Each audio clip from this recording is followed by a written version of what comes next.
to a massive day of boxing live from the Honda Center in Anaheim, California. World titles on the line, family honor in the balance. We're building up to a must-watch event. These are the prelims coming your way for Jake Paul and Julio Cesar Chavez Jr. Live, only on DAZN, June 28th. Jake Paul versus Chavez Jr. Everyone's got something to say. There is a new king of violence, and his name is Jake Paul. But with every comment, a fighter grows stronger. One is defending a name, the other is building one. The ring doesn't care where you come from, only if you can survive in it. Live, only on DAZN, June 28th. Jake Paul versus Chavez Jr. Buy now at DAZN.com/boxing. And what a night it's going to be. Go to DAZN.com/boxing to book your front row seat for tonight's pay-per-view card. The action gets going at 5 Pacific time for DAZN. And going to kick off with Kid Austin, Floyd Schofield against Tevin Farmer. They were tense at the weigh-ins yesterday. Farmer, the veteran, talking about schooling the youngster, Floyd Schofield. Adius Griffin against Julian Rodriguez. That got contention all week long at the press conference, at the workout, and at the weigh-in. Mexico's Raul Curiel El Cougar, 2016 Mexican Olympian, will take on Uruguay's Victor Rodriguez, who's got upset mind on his side. Zurdo Ramirez, a cruiserweight champion, the WBA, WBO, puts his belts on the line against the KO doctor, desde Cuba, Yuniel Dorticos. And of course, the main event, the problem child, Jake Paul, is disrupting things in boxing. He's taking on former champion, son of Julio Cesar Chavez. It's Junior's time to see what he can do against Jake Paul. That'll be in the cruiserweight division. But before that, we have 6 fights coming your way here on the prelim show. It's headlined by Holm against Mexico's Yolanda Vega.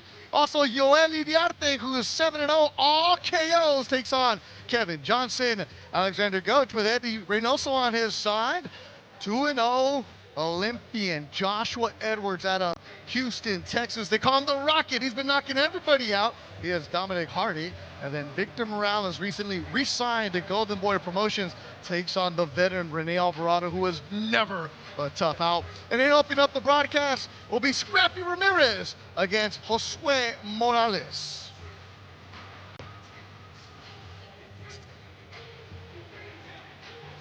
Inside the Honda Center, home of the Anaheim Ducks, home of a lot of great concerts, home of a lot of great fights over the year. It's been a great setup for the sport of boxing. Alberto Duran alongside the champion, Nonito Donaire, Alexis Rocha, who's from Santana, who's fought in this building. He knows what it's all about.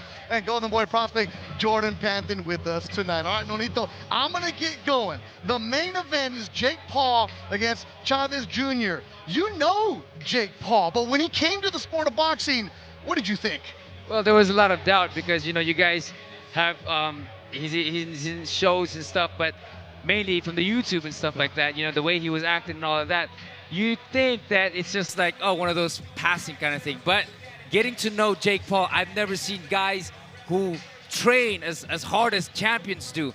This guy can train harder than anybody else. He's so dedicated, and I know for sure he's taking boxing to the next level, but mainly he's taking himself to that next level of being a true fighter. And I believe that he is, because he got what it takes. All right, it's going to be a tough test for him tonight if Chavez Jr. shows up tonight. But Alexis, before we start talking about Chavez Jr., let's stay on Jake Paul. As a fighter yourself, and you're a serious young man. I've known you since you made your pro debut. I knew when Jake Paul showed up, you kind of had a side eye at him. Why? Of course, you know, as Norton mentioned, you're kind of iffy about someone from the YouTube, from the influencer world coming into the boxing scene, how they're going to do.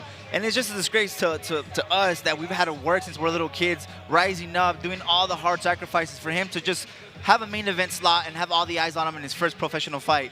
I was not for it, but then I actually attended a Logan Paul, his brother, fight, and I just seen how different eyes it brings, and it's something the boxing world needs. And now you see Jake Paul progressively getting better with each fight. He could make something here tonight if he makes a statement against Chavez. And that's one of the big things Jordan and Nonito and Alexis talked about, how he's taking it serious, right? You're a Golden Boy prospect. You know what it's like to fight your way out of the club scene, try to get on the big cards. Nothing's been handed to you. But Jake, give him credit. He's got eyes on him, but now he's got to perform. Look to come to upset that. And that's the real question, is what Chavez Jr. is going to show up. No, he's fought his prime at 160, 40 pounds less, 10-plus years ago. So what Chavez Jr. is going to show up tonight? I think it's a real question. No one really knows until we see him step into the ring. And Alexis, Chavez Jr. was actually at your gym this week, SOA Boxing here in Santana. Yeah, he was one of my sponsors, SOA Boxing. He was training there alongside his people. Even the legendary Chavez Sr. was there training. So it was awesome just witnessing greatness and just seeing the camp feel of how the fight week vibes were. And it was very positive, Beto. Nonito, so now you have a relationship with Jake, all right? What's that like? Well, he's a funny guy, you know, but mainly just the work ethic. That's something that I was really seeing and giving a lot of respect and never ever doubting this guy, because the way he works out, the way he's so dedicated, I've never seen even champions, they fall aside from the dedication. But Jake Paul, he's in it. He's in it for a long run. He's in it with the desire to become champion, and I believe that he will have that glory because of the way he works. And each time, like Alexis said, each time that he gets in that ring, he just gets better and better, stronger and stronger, and more experience. And the more that he'll get that experience, the more that he will step up in the ladder and get to that point where his desire of becoming a champion will be given to him. That's the main event later on tonight. Jake Paul, MVP Promotions. He's doing a lot of work in the sport of boxing. He's the main event, taking on former champion Julio Cesar Chavez Jr. 11 fights total. 5 of them available for you on pay-per-view. That gets going at 5 o'clock.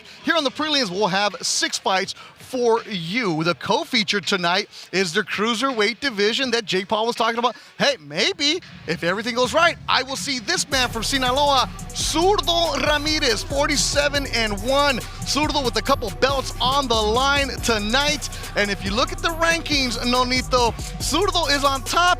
And you look at the different names there, and that's from the WBA rankings. It's not easy tonight because he's got the KO Dr. Dorticos, who you know from way back.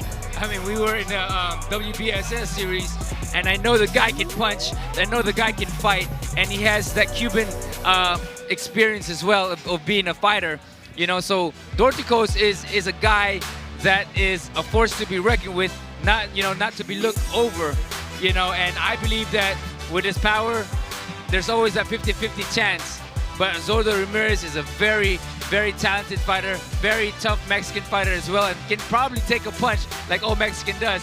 But, you know, it's going to be a very, very entertaining fight, that's for sure. 27-2 Alexis Dorticos, 25 KOs. Zurdo has 30 KOs in his career. I mean, if you have the KO Doctor and you have Zurdo, it should be the one that steals the night. Oh, that's bound to be a great fight. You know, you got the Mexican style and the Cuban style always clashing, always making some entertaining fights. What more can you ask for when you got 2 of the best of the Cruiserweight division? And Jordan, you see Zurdo up close and personal every single day at Brick House, don't you? Yeah, I trained with him for the last 3+ years. And I can tell you right now, he's been dedicated to this camp, in shape, training hard, looking sharp, watching him sparring, looking great. And he's got a beard, so I don't think that power is really going to bother him too much. It's going to be a great fight, but I'm looking for Zurdo to show out, show his skills, show slickness, and get the job done in style. All right, that's Jordan Pethin. He'll be joining us later on tonight for the last 3. Alexis Rocha with us for the first 3. Nonito Donaire, we're putting you to work. I know you won in Argentina a couple weeks ago. The cut's fine. You're ready to go. You're ready to do 6 fights. This is what I love doing, man. Yeah. And calling fights is something that I truly, truly enjoy as well. You know, it teaches me behind the ring of how fights should be, and you can actually bring it inside this ring. So, you know, I love this stuff, and I'm very, very excited because we have an amazing prelims, but amazing main events as well. All right, 6 fights coming your way. Let's get the prelims going here in Anaheim. All right.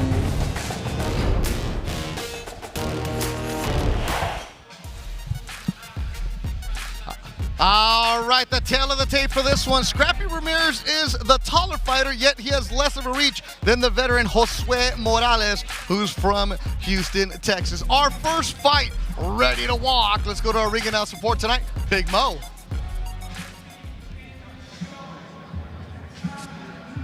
Good evening, ladies and gentlemen, and welcome inside the Honda Center.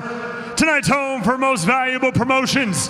here in Anaheim, California, as tonight we see the return of El Gallo de Dorado, Jake Paul, as he takes on his toughest competition to date, the former world champion Julio Cesar Chavez Jr. That main card is available on DAZN pay-per-view this evening. But before we get to that point, this is the prelims as we begin in the super flyweight division, scheduled for 8 3-minute rounds. Introducing first, fighting out of the red corner, please welcome to the ring, Josue Morales.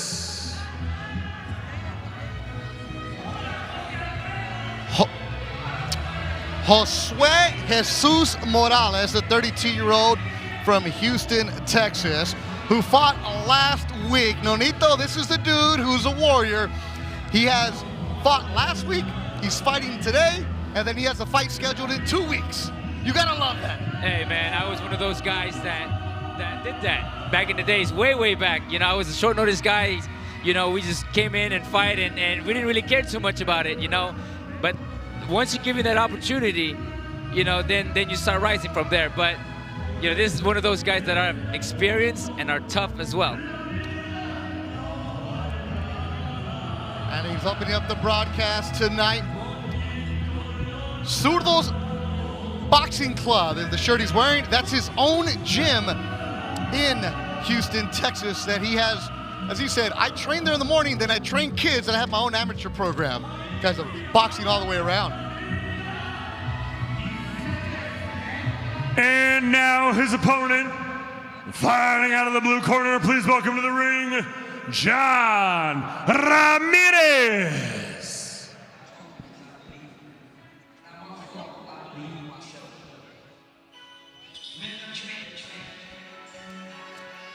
You heard Big Mo call him John.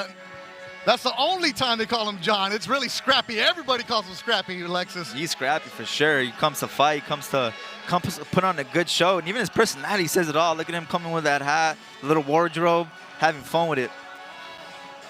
And you see that hat. We asked him, like, any reason for it? He's like, nah, man, there's no special meaning. I just want to come in, and it's all about the show. Nonito, you love that answer. It's just the style. It's just, he said it's just the art of it, you know. And those gloves that he's wearing by Jackson, he helped design them. Again, any special meaning? He's like, no, I just like the way it looks, bring a little flair. That's exactly what Scrappy does.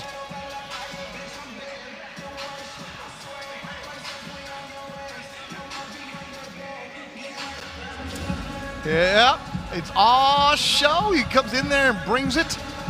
Brickhouse Boxing, he's with Julian Chua, also Zurdo Ramirez. If you ever saw the movie Twins, where Schwarzenegger and Danny DeVito, that's what they say they look like when they're standing next to each other.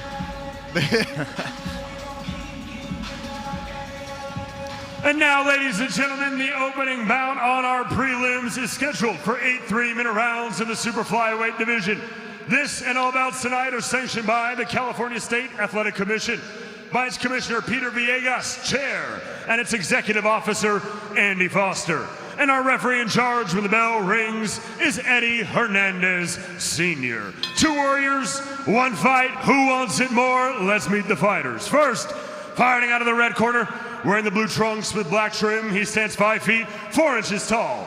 He weighed in at 121.6 pounds. He holds a professional record of 33 victories versus 18 defeats and 5 draws. And he fights out of Houston, Texas, introducing Jose Zurdo Jesus Morales. And now his opponent standing across the ring, fighting out of the blue corner, wearing the black trunks with white trim, he stands 5 feet, 4 inches tall. He weighed in at 119.8 pounds. He holds a near-perfect professional record of 14 victories versus just 1 defeat, with 9 of those wins coming by way of knockout. And he fights out of Los Angeles, California, introducing John Scrappy Ramirez.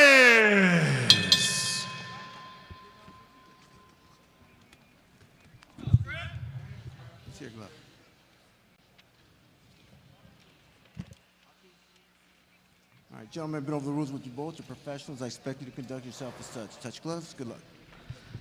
Eddie Hernandez Sr., the third man in the ring. This was scheduled for 8 rounds in the super flyweight division.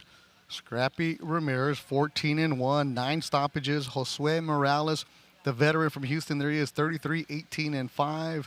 Best way to say it, have gloves, will travel, Donito Donaire. Hey, you know, opportunities for guys like Ramirez.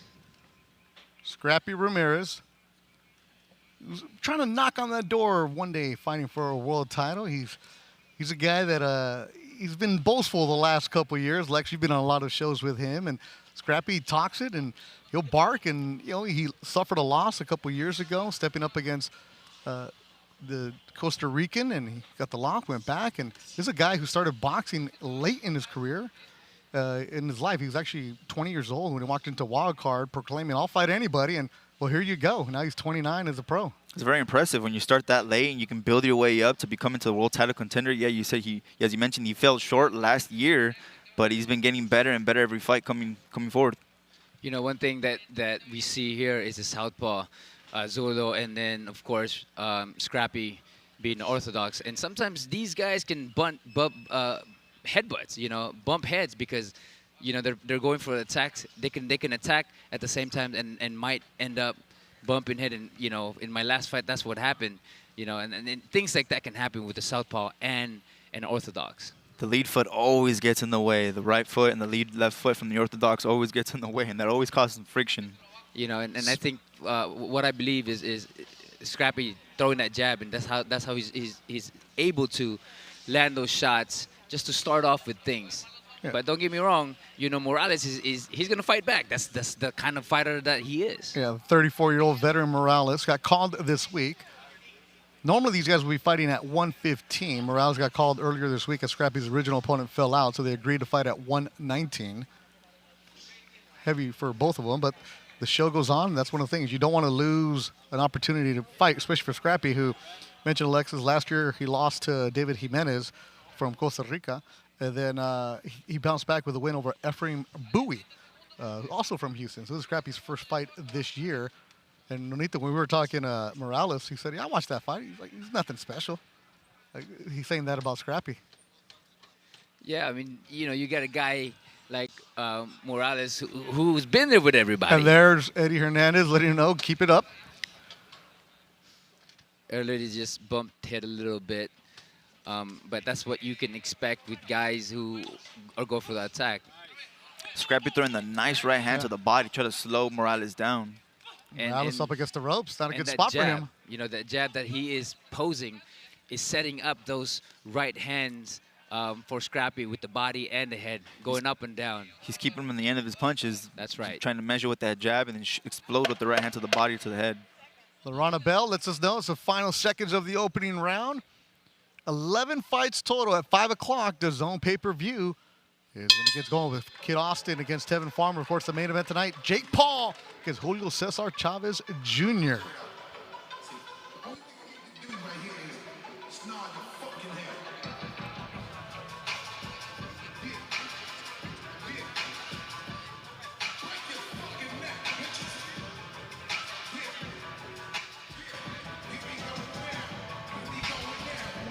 You know, Scrappy did really well with throwing that jab early on, and I think that he should stay with that jab to start setting up the backhand, which he did in the earlier round, in that previous round.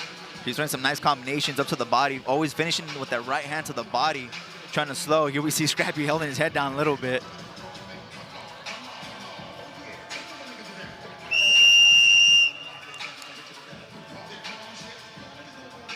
Mentioned Scrappy had a late start. He was a high school football player, was a running back. He said, I was so small, people had trouble tackling me at Bernstein High School in Los Angeles. He's always had the competitive spirit. Grew up in South Central Los Angeles. I like what Scrappy is doing right now from the very beginning. The way he's feinting here and there, he's going up and down, and then he's posting with that jab to set up the backhand. But I like the way he started this round, which was to use feints and to move up and down. Another thing I like by Scrappy, he's keeping his left foot outside the right foot of the southpaw in Morales, which also keeps you from using your right hand over and over. Eddie Hernandez warning him about hitting behind the head. Lex, you would know this perfectly, as being the southpaw that you are, what Morales is going through right now. Yeah, you always got to keep that lead foot above, outside of the orthodox fighter. So you want to circle to his right. That's what orthodox fighters aren't used to. They're not used to their southpaw fighters going to the right of them.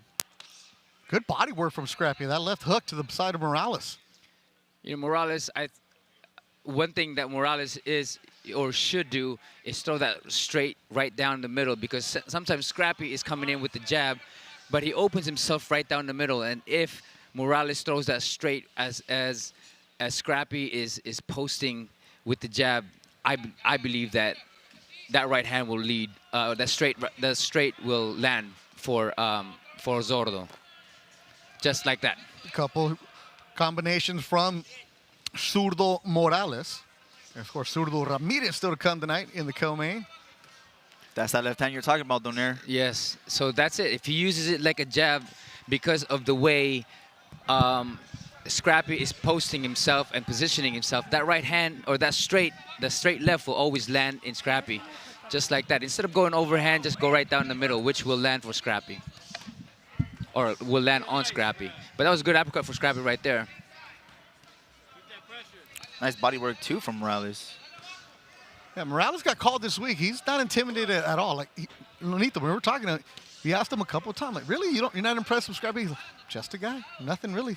He's been there with everybody, and that's why. You know, one thing Scrappy should do is shift off. Every time he throws that straight, shift to the left and throw that uppercut or the hook, and he will get away from being in the zone of getting hit.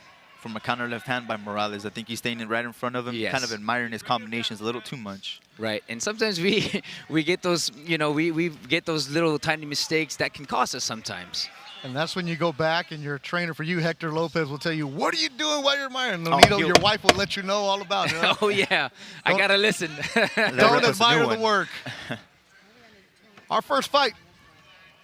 Still got Victor Morales and Rene Alvarado coming up next. Joshua Edwards, Dominic Hardy, then Alexander the Alley Cat Goach against Vincent Avina, Joel Iriarte, Kevin Johnson, and then our main event here on the prelims, Holly Holm against Yolanda Vega.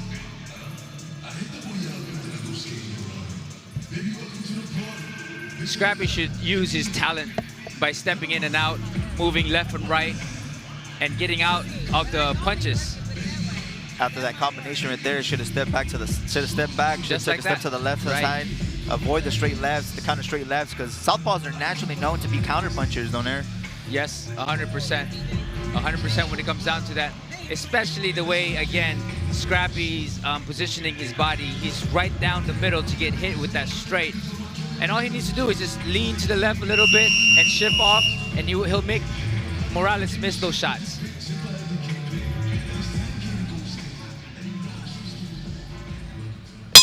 Third round. Scrappy's all about boxing. He's dedicated himself, watches it, trains with different people to try to pick something up when he's not in camp. And he brought in Gael Cabrera, a Golden Boy prospect from Obregon, who was a hard hitter. And you know him, Alexis. I know him very well. He's my teammate right there, and he's a prospect coming up. You know, he's going to do great things in the future. Yeah, and he fights at 122. And Scrappy said, I brought him in because I like the kid's work ethic and how hard he hits. Used him as a sparring partner. I like what Scrappy's doing right now. Feint to the body and went to the top, but he's mixing the body and the head, which can confuse your opponent. And he's fighting at a distance, stepping out, coming back in, stepping out, and not getting hit, as previous to the other previous rounds where he was getting it. And like you said, Alexis, he was just admiring his work. Scrappy is so involved in boxing now that his girlfriend is a fighter. She's from Calgary, Alberta, Canada, home of the Calgary Surge, where our good friend Caleb Canales is coaching a basketball team up there. And when your life is boxing, you go home, it's boxing. Nonito, I bring that up because that's you. That's it. I love what I do, you know, and that's something that is different from just doing other things. You have to dedicate your life, your mind, your spirit, your soul into boxing if you want to get to the top. It's whatever you put in, it's whatever you're going to get out of it. 100%. It's not every day you can share a mic right next to one of my idols in Nonito Donaire. Thank you, brother. I appreciate that. That's one of the cool things. That's why I told Nonito, let's go in the back, talk to these fighters. And, you know, Rene Alvarado saw you, told you, hey, we're going to see Rene later on against Victor Morales. He told you, like, you're a legend in Nicaragua, man. They love Nonito out there. I just fight. That's all I do is fight. As long as you keep doing that. And Zurdo Morales is one who also fights. He's not backing down from Scrappy at all. Although Scrappy is taking the tempo right now, he's controlling the fight, but because he's positioning himself in a way that he's not getting countered, you know, and, well, he just got countered there a little bit, but things like that can happen a lot, you know, but he's been trying to press the fight and trying to get away from getting countered. Scrappy gets off a couple combinations up to the sides, or he gets countered sometimes by Morales. But Morales is showing no fear whatsoever because, as we mentioned earlier, he's been in there with some of the greats. Bam Rodriguez, Yorkis Gamboa. He's been with some tough opposition. And that's what he said, you know, it's just another guy. It's just another day in the office. Yeah, pretty much. Scrappy has him against the ropes, trying to unload, but no combinations landing flush.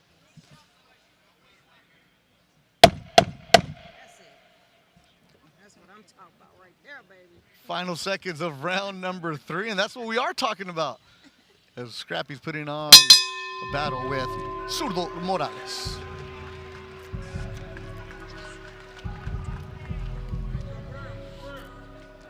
The FIFA Club World Cup is in full swing on DAZN tomorrow. Messi takes on his former team as Inter Miami takes on PSG in Atlanta.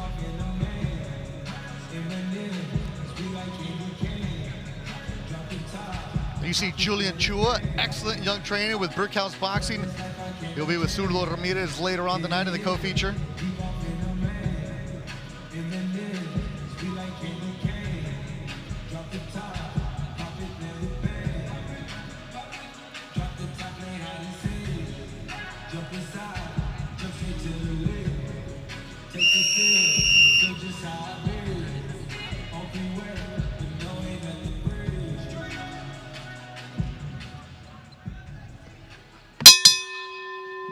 Round number 4.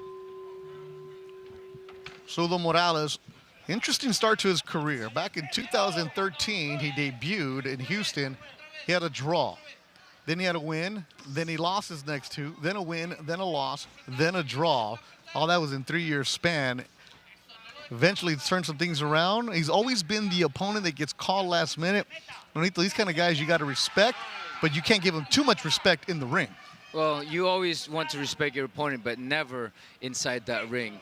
That's just the Warriors' mentality, the fighter's mentality.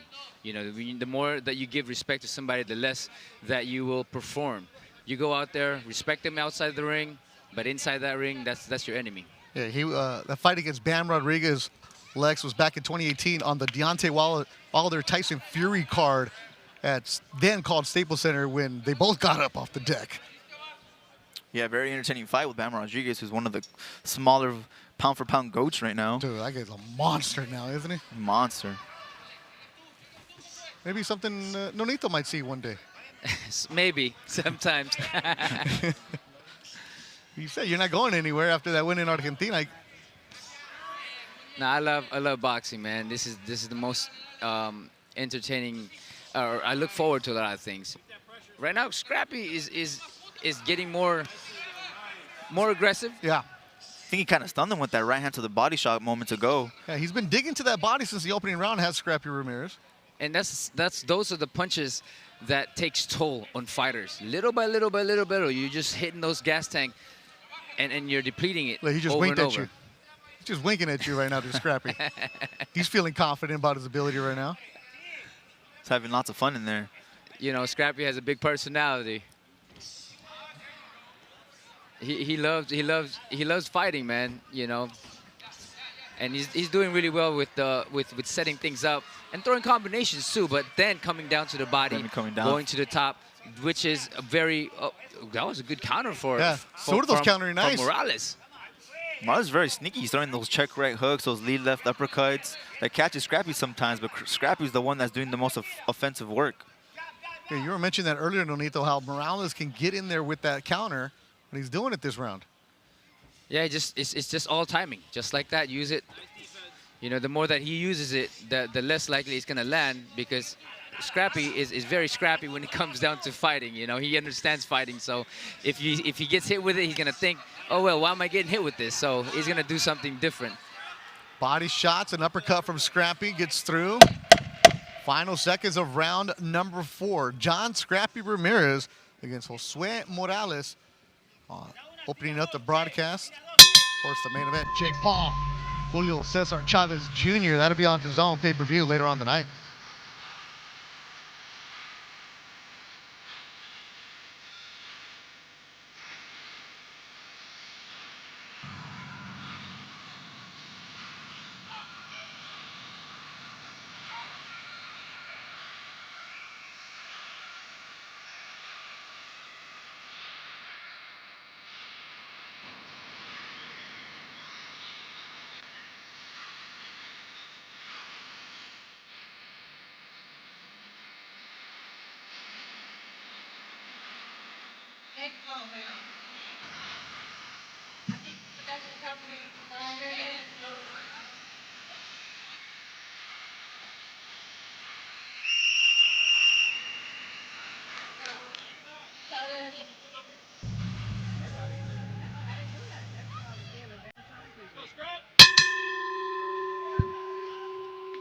Round number 5, scheduled for 8. Got the Duran, Nonito Donaire, and Alexis Rocho with you. Victor Morales and Rene Alvarado coming up next. I like what Scrappy's making those adjustments. He's not coming in straight at him with his head on the line. He's moving his head now left to the right, dipping in the sides to not get caught by that left hand. Blocked momentarily right now. Yeah, and he's having his hands up where he's defensively sound. You know, he's being defensively responsible and going back into top and bottom and shifting off to the left side to get out of that zone of getting hit. You know, which is very good advice coming from the corner.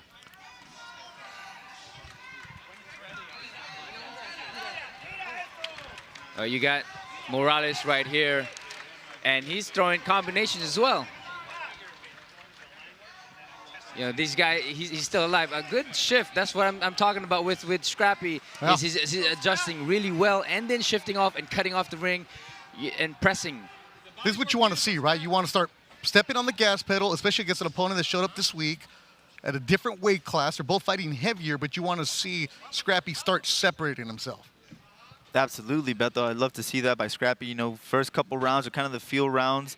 See how the pop is, the timing is, his arm, his reach. But now he's making the adjustments. If he wants to come and finish his guy, that he's making it look effortlessly right now.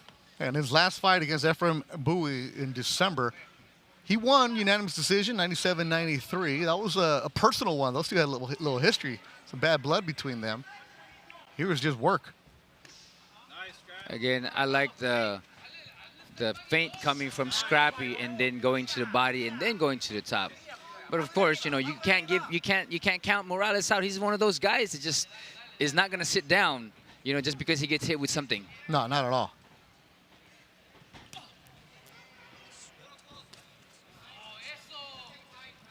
Duarte, his last fight was in Veracruz, Mexico. He got a second round stoppage. Just went down to Mexico, get a win, get back on the winning side. Before that, he had a draw, then he lost to a young Ari Bonilla. Morales is coming in and still fighting, but that was a beautiful shot coming from Scrappy with the body shot. But Morales is still live and still he's still there. Very game. Very, very game. Second time Eddie Hernandez telling him to keep the shots above the trunks.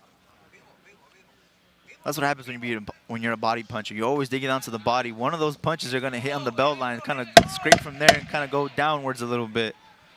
That's what Scrappy was pointing at, like his trunks are riding high. I like the step back coming from Scrappy in this round as well.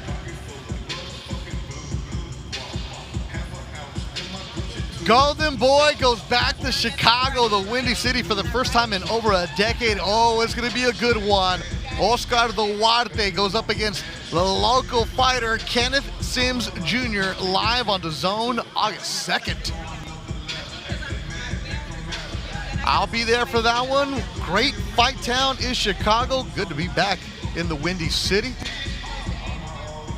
Right now we're watching Scrappy Ramirez against Josue Morales. There's Julian Chua giving the instructions.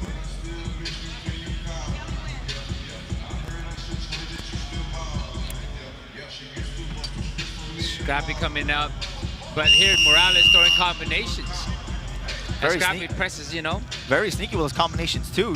Little uppercuts, little right hand, little left hands that sneak in the guard. 6 rounds scheduled for 8. Scrappy coming in with feints, which I really like, you know, and then coming in left and right lateral movements, which confuses his opponent. But Morales is just waiting and timing to get something in the middle and then throwing up combination in between. 5 o'clock, DAZN pay-per-view is what you're going to need to see Floyd Schofield against Tevin Farmer. Avius Griffin against Julian Rodriguez. Raul Curiel, Victor Rodriguez. Zurdo Ramirez, Yuniel Dorticos, and of course the main event, Jake Paul Chavez Jr. Watching the prelims right now, 6 of them for you here on DAZN. Good left from Zurdo. At what point do you, if you're Scrappy's corner, hell yeah, we need some combinations. We need that flurry. We need some of that. Well, it all comes down to how his opponent is coming in. You know, Scrappy tried to throw those feints, which enables him to throw combination. But right now, Scrappy is just throwing in 1 punches at a time. And if you want the combination, I believe that it goes after the jabs and the feint to set up a good counter. Good counter right hand by Scrappy. Very, very, very, just a little bit more. And I Just think missed him by a hairline. Yes. Most of Scrappy's 9 stoppages were early in his career as you're building up a young fighter with a very limited amateur background. As he stepped up in competition, it's been harder to stop an opponent. That's just natural. And you have a fighter like Morales, who our friend Steve Kidd would say, giving you that professional resistance. Right, guy just tough as nails. Like, he's not dangerous at all, but he's not going anywhere. Very game. He just stands right in front of you, taking the punishment. Once you think you got him or you've hurt him, comes right back with a combination of his own. Alexis, I've done most of your fights as a professional, and you've had those where you're looking at a guy like, dude, how much more are you going to take from me? You're over there hurting your hands on his head. I mean, you're still wondering, how's this guy even up still? Exactly. You know, some guys can take punch, man, and then sometimes it just takes timing and setup to take guys like Morales or tough guys. You know, you just got to set them up. Yeah, the 115-pound division where Scrappy contends. I mean, you have the monster, right? You have Nakatani. You guys have guys who are just from 115 to 118 to 122. There's like power. We'll see if Scrappy's going to have that kind of power. It doesn't look like it, but he will work you down. Well, again, a lot of times you can put all the power in the world, but if people or your opponent sees it, you know, he's most likely to take it. It's punches that you don't see is the one that's dangerous. Good flurry right at the bell. Morales didn't like it. Felt like got one in after. And there's Glenda Perez. That's Scrappy's mom. She loves watching her son fight. She gets nervous. Had breakfast many times when Scrappy used to fight at Fantasy Springs, sitting there by herself. I'm like, Beto, ¿cómo va a ser? ¿Cómo va a ser? How's the fight gonna go? I'm like, it's your son. Like, asking everybody, but she's her biggest fan, super nice, and that is a nervous mother right there. She does not look nervous one bit over here dancing, enjoying her son's work. Yeah, so that's what she's told me in the past. She's like, I'm always nervous, always nervous. Well, mothers are, you know. I mean, we saw Pacquiao's mom. Right. And we saw how she was. Yeah, oh yeah. Nice combinations. Scrappy throwing a bunch of punches, combinations, punches and bunches. Scrappy definitely needs to throw those combinations, but shifting off and getting out of the line after each combinations or each punches that he released to be defensively responsible. I feel like he's doing a great job as the round's been going on. First couple rounds, like I mentioned, he was staying right in front of him, but now he's stepping to the side, stepping back, giving the lateral movement, giving different angles. and he's moving. He's punching up and down, and you got to give it up to Morales as well. He's just there too. He's like, I'm gonna trying to counter you and trying to time you and stuff like that. But Scrappy is getting better and better as the round progresses. Yeah, he's controlling this fight. Never been in any kind of danger. And now he's starting to sit down on his punches a bit. Here in the 7th round, scheduled for 8. Good straight left coming from Zurdo. Yep. Scrappy fighting at, well, both these guys agreed to fight at 119. This is the heaviest he's ever fought at. How much of a difference is that, Nonito and Alexis, where you're fighting at a weight class that's a couple pounds heavier than where you normally contend at, but how different is that for you?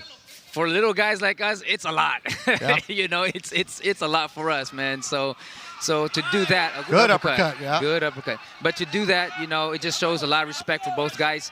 But mainly, it's testing the water as well. Do you feel slower, or what is it specifically? For me, it's more of they can take punches better, and they're tougher.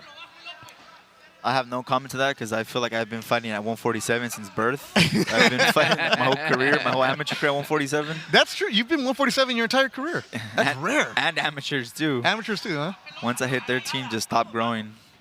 That's incredible, man. Just to be able to just stay there, Yeah. Well, he was also 200 and something pounds when he was 12 years old. Oh, I bet they're going to throw me out just like that on yeah, pay-per-view. Because that's what boxing's done for you. So you know what the fighters go through for the weight cuts. Yeah. They're never easy. A weight cut to my weight class is never easy. So now you could easily speak on that. That's the worst week of your life probably. Well, that's what Scrappy was saying. He was getting ready for 115. Then they told him 119. Okay, I can eat more, but I got to be smart how I eat those extra 4 pounds. Good round for Scrappy here. He's just scrapping. Yeah. That's pretty much what Scrappy's doing right now. He's just scrapping. He's getting caught too because Morales is throwing combination back. Scrappy's doing a nice job though of keeping his hands up every time after he gives not an advantage, but he gives a little not respect, I would say, too, but just every time Morales kind of tees off on him, he keeps his hands very high up, but he just ate a little short left uppercut right now.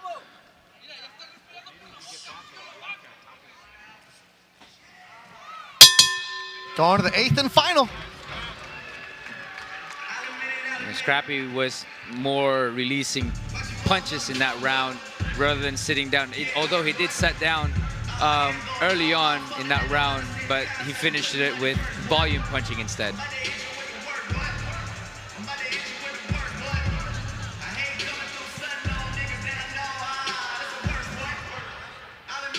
Took some highlights of round number 7. It's so straight. It's those awkward, short little lefts and little left uppercuts that Morales is sneaking in and catches Scrappy at times. Definitely from weird angles as well, too. But if you see this position of Scrappy, he leans to the right, which will most likely be hit with an uppercut and a straight because of where he positioned his head and his body. And that's why Morales sometimes stops him because of where he positioned himself.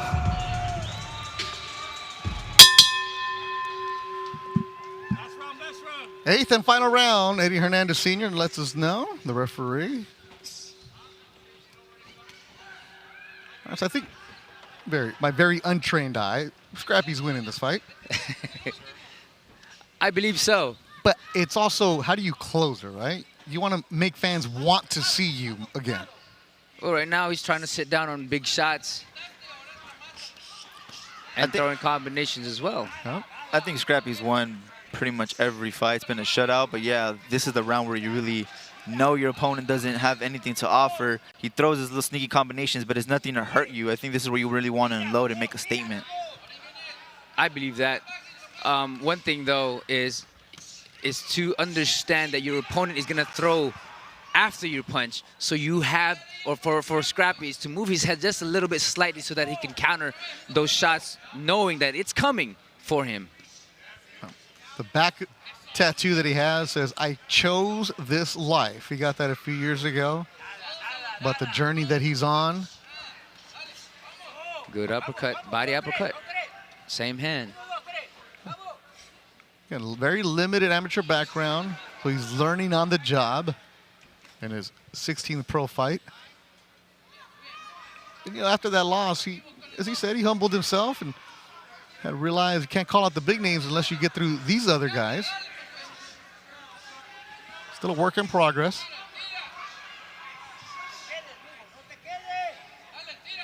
And again, Scrappy just needs to step either back or to the side after punching, because he just, a lot of the time, he just sits there.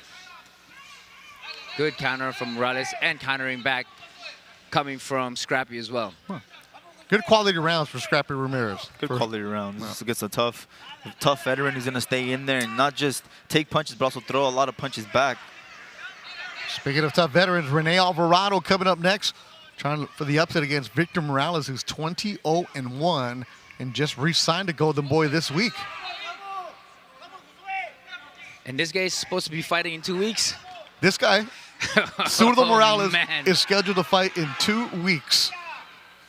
And more than likely, he probably will fight again in 2 weeks. Yep, he's taking on a guy named Connor Goad, who's 7-3-1. That'll be in Houston at the event center. He's throwing punches still, still not afraid of what Scrappy can have offered, and he's still punching back. Scrappy's trying to sit down more in those shots. Yeah, Scrappy closing the show very nicely here in the 8th and final round. Oh yeah. This is what you want to see. You want to put there you go. Put the gas to the pedal right now and throw some combinations just like that. Hook Good from left Scrappy. hook. Good left hook from Scrappy. Good counter. That'll do it. Our first fight of the night in the books. 8 solid rounds. Respect between the two. And respect to Josue Morales. Took the fight short notice. Okay, Scrappy, some good quality rounds.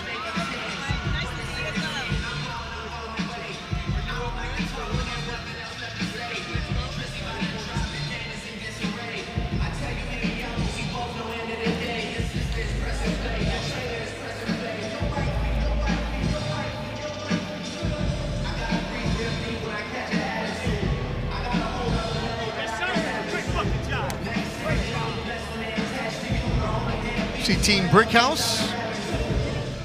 Scrappy goes back. You'll see them later on the night when they have Zurdo Ramirez in the co-feature. Mysterious Fulgem, also Golden Boy fighter. Jesse Bam Rodriguez goes back to Texas, where he's from, with the WBC World Super Flyweight title on the line against the WBO champ Cafu. All part of over 185 or more fight nights a year with your DAZN subscription.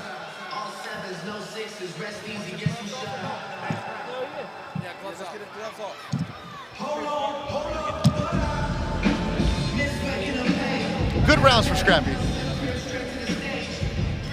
He did well enough to I believe, a unanimous decision, winning majority, if not all of the rounds, with his combination and just taking control of the fight. Tough guy though, Morales. Continued to fight, continued to counter, and just didn't seem like, he's not the guy to just sit down, From beginning till end, he's been game, throwing punches, took some shots, fired back, was very responsive in those, and pretty much throughout the whole fight. Well, Yes. that's a pro's pro, because there's some dudes that show up 2 days notice and don't show up. Oh, they just sit down. Yeah.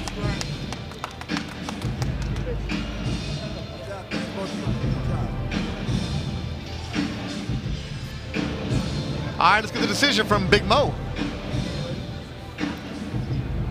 Ladies and gentlemen, after 8 full rounds, we go to the judges' scorecards for the official decision.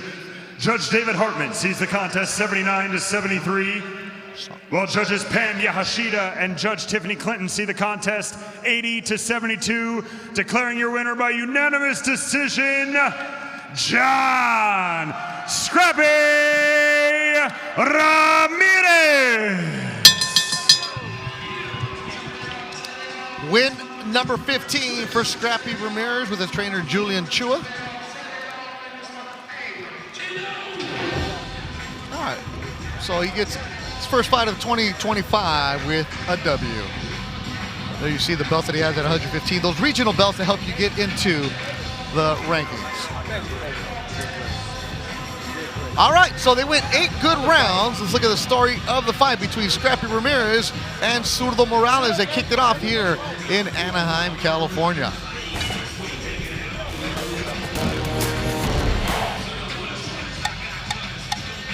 good rounds between two. When it's always the first opening rounds when you have with a southpaw and orthodox fighter, you always want to get the range of the lead foot stepping outside, and I believe that's how this fight was first placed. With the first 2 rounds, just throwing combinations, trying to get the feeling of who's gonna throw which and whose timing is better. That's correct.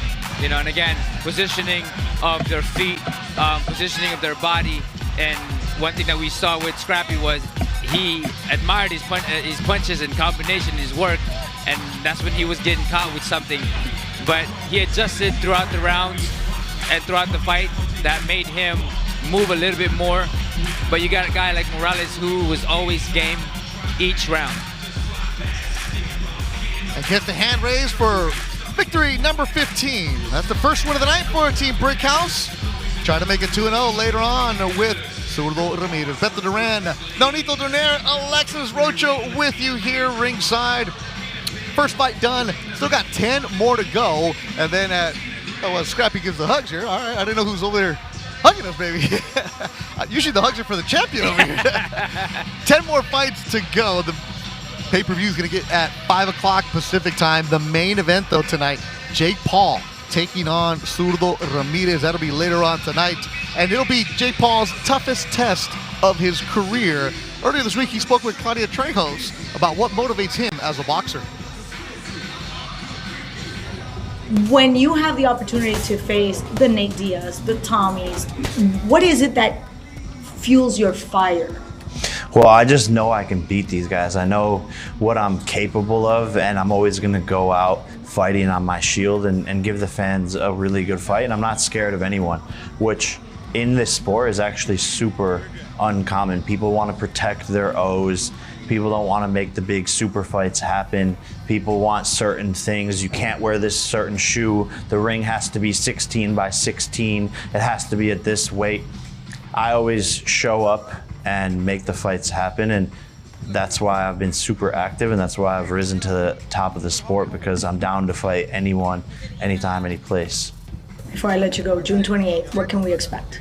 A knockout. I'm doing what Canelo couldn't do, stopping this man, and you're gonna see Chavez quit, and his dad's hands are gonna be in his head, and he's gonna be turned into another meme, disappointed in his son, and all the Mexican fans are gonna join Team Paul.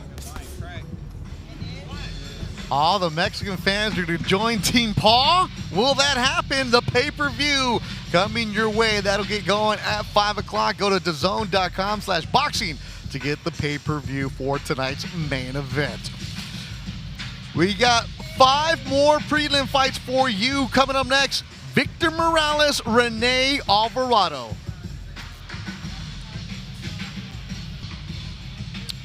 Now, that is going to be a good one. You have the young man in Victor Morales, recently re-signed to Golden Boy Promotions. Rene Alvarado is always a tough out. He's fought everybody everywhere. Do not sleep on the veteran from Nicaragua.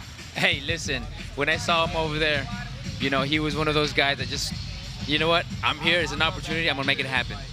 Victor Morales, a lot on the line for him, Lex. A lot on the line for a guy, especially he's already pretty much a contender, knocking on the door for world title contention. He's got to go out and he's got to make a statement against a former world champion in the rugged Rene Alvarado.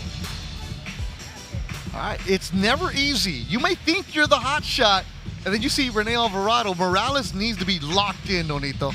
That's pretty much what it is. Every fight, doesn't matter who it is, you always got to be locked in. That's how you don't get complacent, because you have to know that when you get hit, it doesn't matter who it is. When you get hit in the face, you better be locked in. There's a reason that Golden Boy has set up Victor Morales against Rene Alvarado, because this should be a good one. Let's look at the tail of the tape for our second bout here in Anaheim. Morales is a younger fighter at 27, has the reach advantage as they're both 5'7". All right, let's bring him out, Big Mo. And now, ladies and gentlemen, welcoming back inside the Honda Center in Anaheim, California, as we continue our prelims for Paul versus Chavez Jr. live on DAZN. Our next contest is in the super featherweight division, scheduled for 10 3-minute rounds. Introducing first, fighting out of the red corner, please welcome to the ring, Rene Alvarado.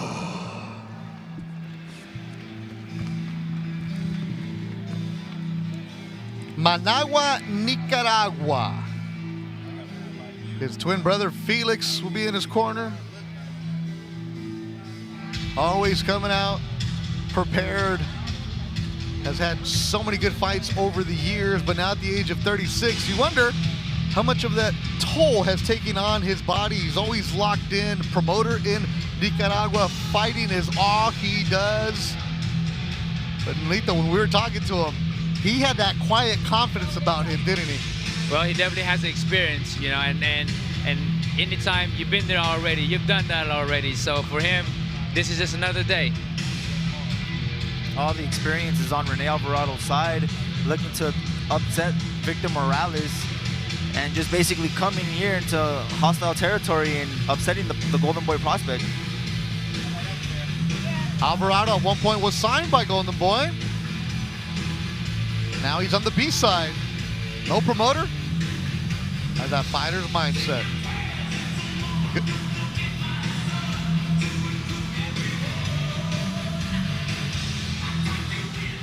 And now his opponent, fighting out of the blue corner, please welcome to the ring, Victor Morales Jr.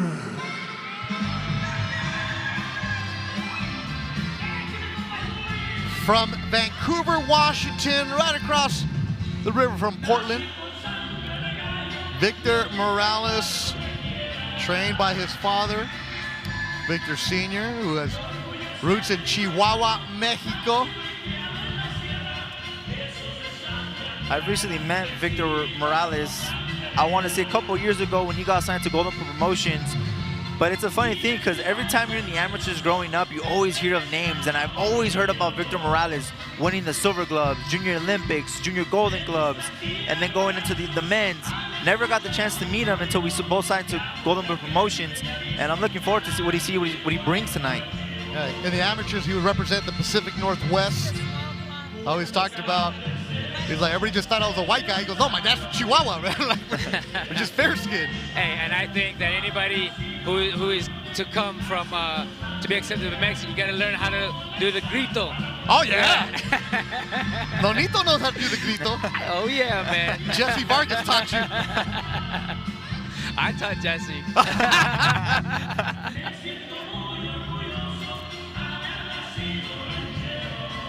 And now, ladies and gentlemen, our second bout on the prelim card for tonight's DAZN pay-per-view.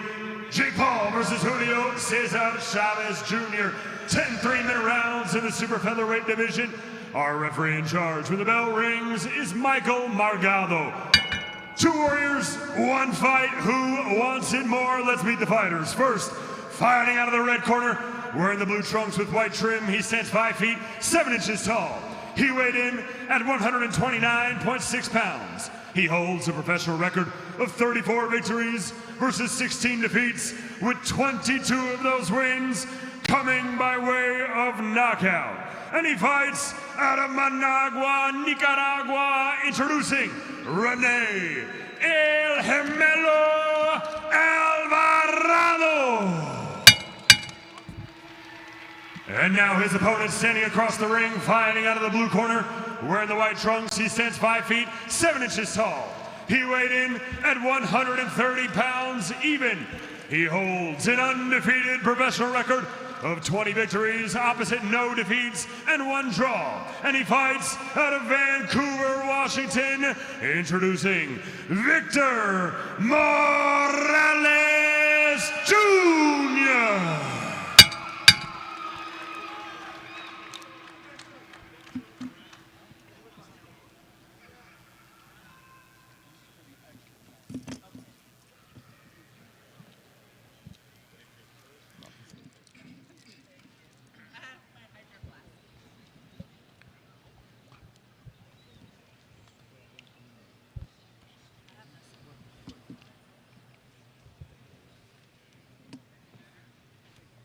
Get your mouthpiece in. Get your mouthpiece. Okay, cool. Gotta have the mouthpiece there. You got to, man. Sometimes you just forget about it. And this belt line looks good here, okay? Esa línea está legal. Todo esa área está legal, okay? I gave you both your instructions in the dressing room, all right? I want you to have a good, clean, hard-fought fight, Ya te di las instrucciones detrás en el camarino. Quiero una pelea limpia y que me sigan todas las instrucciones todo el tiempo. Touch gloves now. Michael Margado, the third man in the ring. Jerry Cantu, David Sullivan, Jack Reese are judges. As we get ready to go, our second bout of the afternoon here from the Honda Center in Anaheim, California. Of course, the main event tonight, Jake Paul, Julio Cesar Chavez Jr. This one in the super featherweight division. In all white is Victor Morales Jr. Mentioned Alexis when he signed to Golden Boy a few years ago. He showed up. It was in Vegas. Had seen him in the amateur side. He had been fighting the club shows in Southern California. But one of the things that I was told, like, he's got to get out of his comfort zone and leave the Pacific Northwest to get to work in Southern California. And he's been doing is he goes the wild card for the last 6 weeks of his camp, and he gets sparring with Freddie and Marvin Somodio and everybody inside wild card. That's great work. Yeah, no, that's the best work you could possibly get, getting out of your comfort zone to be something that to better yourself, and that's what Victor Morales is doing. He's outside of his comfort zone in a former world champion in Rene Alvarado, and honestly, I see this fight as a sleeper. This is going to be one of the best fights on this fight card. It's the voice of Alexis Rocha and Nonito Donaire.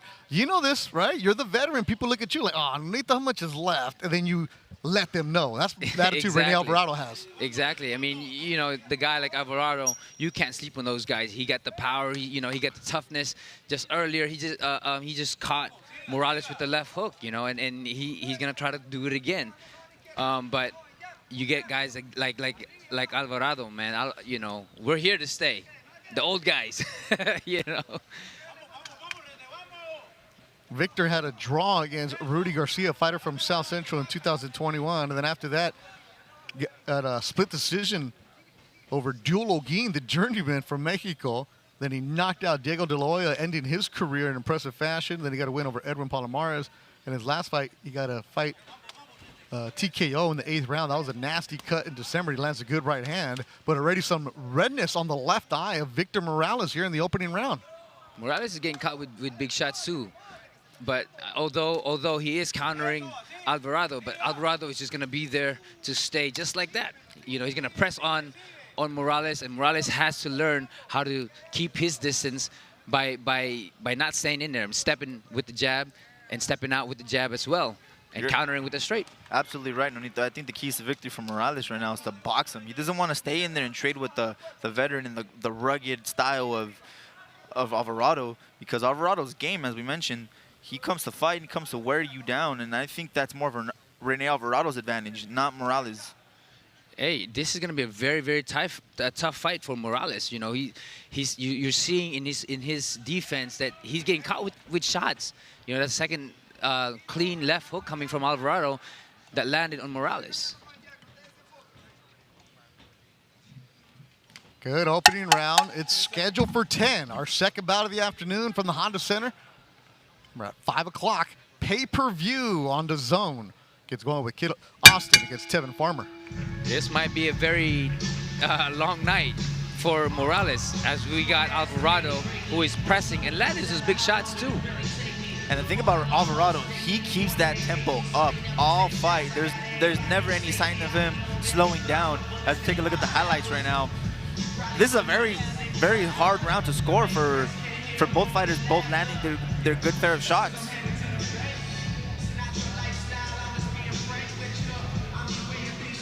I agree with that. Both guys just are landing good shots, and then and when it comes down to that, especially that it's just the beginning of the fight.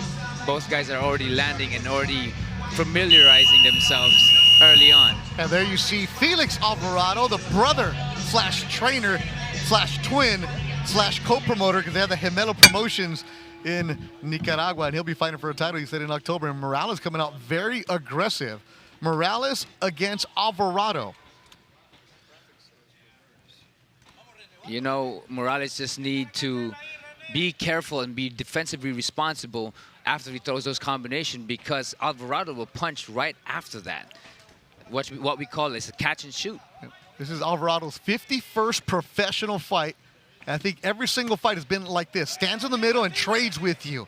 He'll swing. He'll let the hooks fly. This isn't Morales' game plan. He should not stay in here and trade against Alvarado like that. Why? Alvarado has some heavy hands. He comes to digs to the body and breaks you down. Those body shots specifically, you don't feel them right now. We can hear them right now. You don't feel those upstairs. Alvarado going body, upstairs hook. Those are vicious body shots. Right they're above landing, us, but they can penetrate the arms. You know, there's times that I got hit with body shots through my arms. You know, and that's what Alvarado is doing.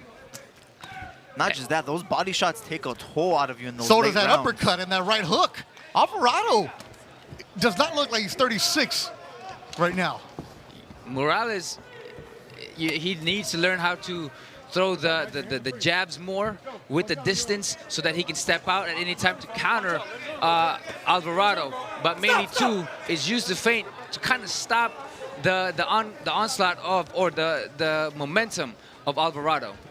Also, when Alvarado's teeing off on him, Morales just can't stay in there and take those shots. He's got to clinch or he's got to bump him off him and keep moving around to his left. But Morales had a spectacular knockout of Diego de Loya a couple years ago, but that was a Diego who struggled to make weight, wasn't really into it mentally.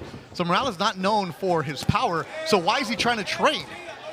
Well, it's not so much as he's trying to trade, it's just Alvarado's bringing it to him where he can't step back and he has to learn how to fight. He learned how to just put some grits in it and throw punches. But because Alvarado is taking it to him. And that's what you're saying, Alexis. He needs the box. Yeah, not just that. When you have someone like Alvarado coming at you, you want to get the respect.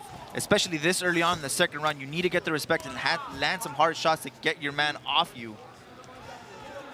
If you don't get any respect, your man's just going to walk you down, and that's what Alvarado's doing right now. He's just walking Morales down. Every single time Morales goes upstairs, Alvarado shakes his head like nothing there. Look, Alvarado keeps on coming. And again, Morales should be throwing the jabs, not just one, but two, and moving out. And this is the second time in this round that he's gotten trapped in the corner. That's where you don't want to be. Excellent round for the veteran Rene Alvarado. And he continues to go to the body, left hook, and redness all over the face of Victor Morales. Wow. This is going to come down to how bad Morales wants to win. How much does he want to keep moving forward and keep that undefeated record intact? Definitely Alvarado is here to make it as tough and as difficult for Morales. He's here to stay. You know, he's taking all those shots and he's coming back with bigger shots, good body shots, and combination from Alvarado. Combinations, those are the punches that take it out of you, take that wind out of you. Morales just stuck in the corner when that's no man's land. In the corners on the ropes, you need to move around and keep boxing if you're Morales. And Alvarado's been doing that, being able to do that, to put him in the corner and trap him there. We'll see what Morales have in this corner. Been there, in this done that. round, you know? Been there, done that for Rene Alvarado in the blue and white. Her career that started back in 2008. He's been in the ring with Eric Hunter, Rocky Juarez. And then he went through a stretch where he and Andrew Cancio went back and forth. Remember, he fought Tino Avila on those Velasco shows, Yuriosky Gamboa. And then he had battles back and forth with Roger Gutierrez, the kid from Venezuela. He lost to Lamont Roach, lost to William Cepeda. And then his last couple fights, he had lost a decision to undefeated Gio Lopez in April in Philadelphia. And then New Year's Eve, he got knocked out by Hayato Tsutsumi in Tokyo. So you look at a guy like Victor Morales, he's not intimidated at all. He obviously sees something that he can control because there's nothing that Morales is going to be able to give him that he hasn't seen in his career. Well, Alvarado definitely is not intimidated. He's going to keep pressing forward. But one thing that Morales is doing is countering really well. That's kind of stopping and making Alvarado think twice a little bit that we haven't seen in the previous rounds. Making second guessing himself. Every time he throws a punch that's looping or slow, Morales is reacting with a nice counter shot. And that's what he needs to do, is take control in that way rather than just be pressed on every single time. That'll tire you out, you know, especially those body shots coming in from Alvarado. You hear the corner of Alvarado tell him keep on with the pressure. A good left hook by Alvarado. You know, again, Morales need to double up those jabs while stepping out of the corner and out of the ropes. You were saying last round, Donito, how he gets himself into traps. Just like right now, he's about to get trapped in there, and it's going to be very difficult for him. That was a good move, keeping it in the center of the ring. That's what he needs to do. Keep circling around and keep the fight in the ring and off the ropes. 100% on that one. Oh, good straight coming from Alvarado. It was set up by a body shot, another body shot. He goes to the body again. Digging is Rene Alvarado. Alvarado is a game fighter, man. These fighters are the tough guys that you're just like, man, this is going to be a long night. But isn't it supposed to be the other way? It's supposed to be the other way. Isn't it supposed to be Morales in control? It's supposed to be Morales, but again, we have a tough fighter. When you have a tough fighter like Rene Alvarado, you better be prepared. And I know Victor Morales comes to train and he trains his butt off, but for this specific fighter in this specific fight, he needs to be well conditioned. And again, getting trapped in that corner. Good left hook coming from Morales. Nice short left hook, just landed. Done with 3, it's scheduled for 10.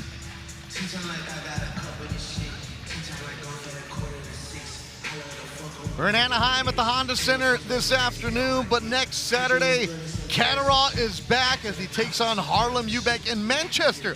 Can El Gato get back to his winning ways against the undefeated welterweight? Find out July 5th, live on DAZN.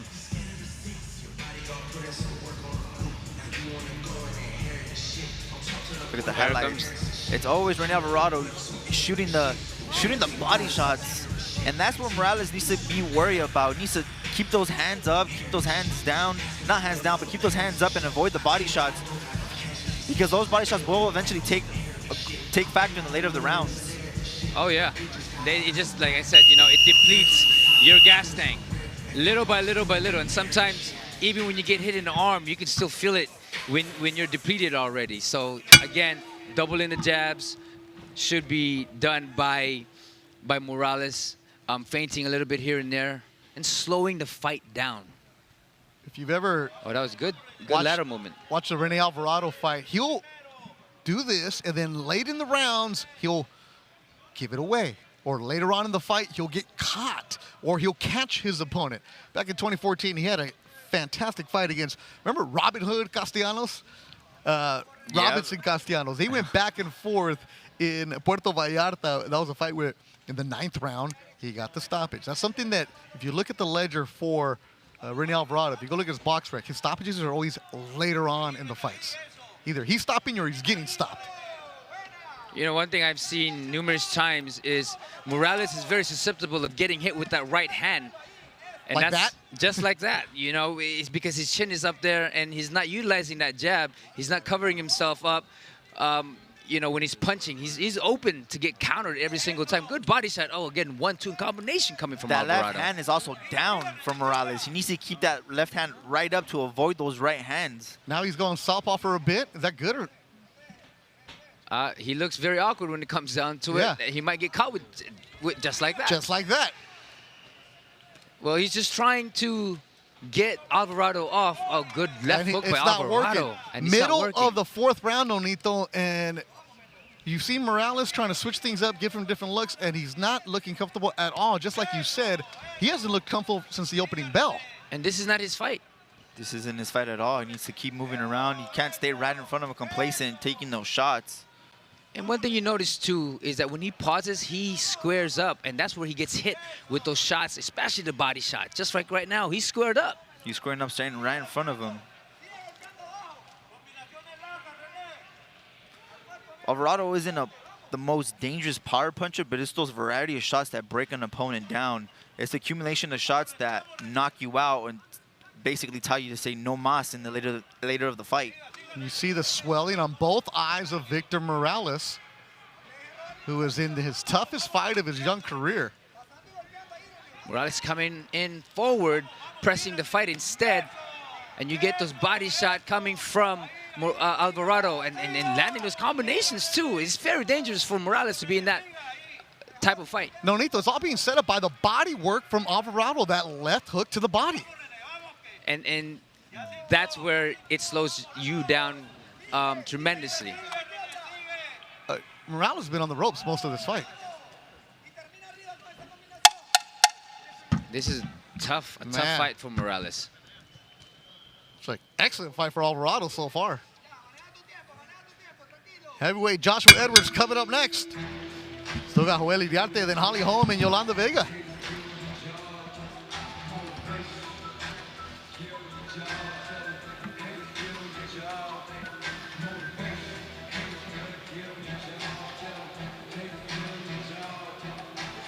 Shoot straight to back him up. But I need you to move, Vic. I want you to relax. Make it easier. This circle. Breathe.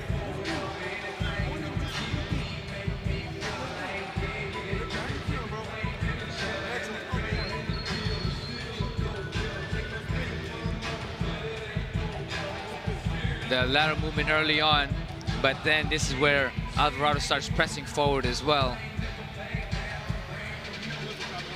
I think also Morales switching to southpaw momentarily was just another plan C, plan D if the A, B, C was not working to get Alvarado confused, because it looks like Morales is having no answers thus far. Right. Oh, he's just pressing power shots now. He's coming out aggressive. Yeah. But the thing is he used to that type of fight? Because those fights are very, very tiring. Because I'm a power guy. I love the power. You know, and they take toll in terms of, and good you're getting caught. counter with that straight. Again, but because where his feet is, he squares up, he gets hit with that straight. That might have cut up the right eye of Morales. The left eye, I'm sorry. It had been swelling since the second round, the eyes of Morales. And Nonito, I've done most of Morales' fights. He's never looked like this. Well, you got a guy like Alvarado who doesn't get much tougher than guys like that. You know, Alvarado's a tough dude, man. I mean, a few fights ago, Morales had a tough battle with Duel Oguin, our guy from Guadalajara, who every now and then will be somebody you upset. And that was a split decision. It should not have been that difficult. But it looks like he didn't learn his lesson from that fight, where he made it more difficult than it needed to be. Well, maybe that's his kryptonite, that type of fight, that type of style. Yeah, but this is a step up in competition right here, Alexis. Oh, big step up in competition. I thought Morales' his eye was cut, but it's swollen. That it looks very red. Taking punishing shots just like that. Morales needs to keep boxing him, using his jab, using the combinations in and out, and keep moving. He cannot stay in front of Alvarado because he's taking those punishment shots and those lead left hooks to the body. Lonito, switching southpaws is not doing anything for for Morales. Well, the thing is, he's very awkward when it comes down to it. It might be a dangerous move for him, as Alvarado is just keep pressing forward, you know. He's not stopping. And so, again, like Alexis said, and I said earlier, that jab and the feints are the crucial point, but he's not utilizing it. He's just throwing one jab. Of course, the guy's going to keep pressing forward. You got to double it up, triple it up, put a little feint here and there so that you can confuse your opponent by having a variety of offense before setting up the bigger punch. But if you don't have it, the guy like Alvarado is going to keep pressing forward. Feet get tangled up, the legs.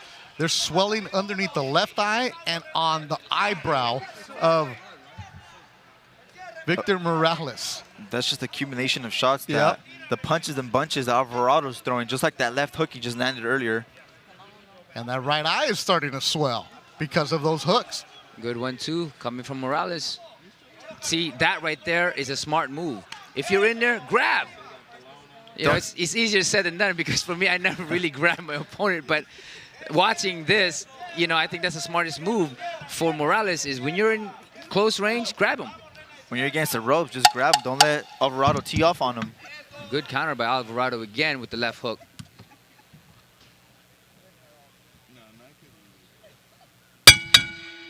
Another good round for Rene Alvarado. And he's looking right at you, Nonito. He's putting his fist pump right at you. He's feeling confident just like he was in the locker room. He's very, very confident. You know, his brother is very confident as well. See the corner of Victor Morales. Jason Marquardt working on the swelling.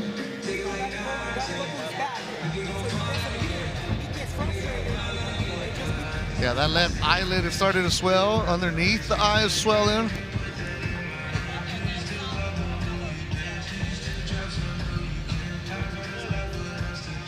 More Rene Alvarado replays. More replays, just punches and bunches. That's what Morales needs to do, but he can't stay in there too long. I love how he slipped the shots that are coming under the hooks, but he's got to keep his hands down every time he throws a combination.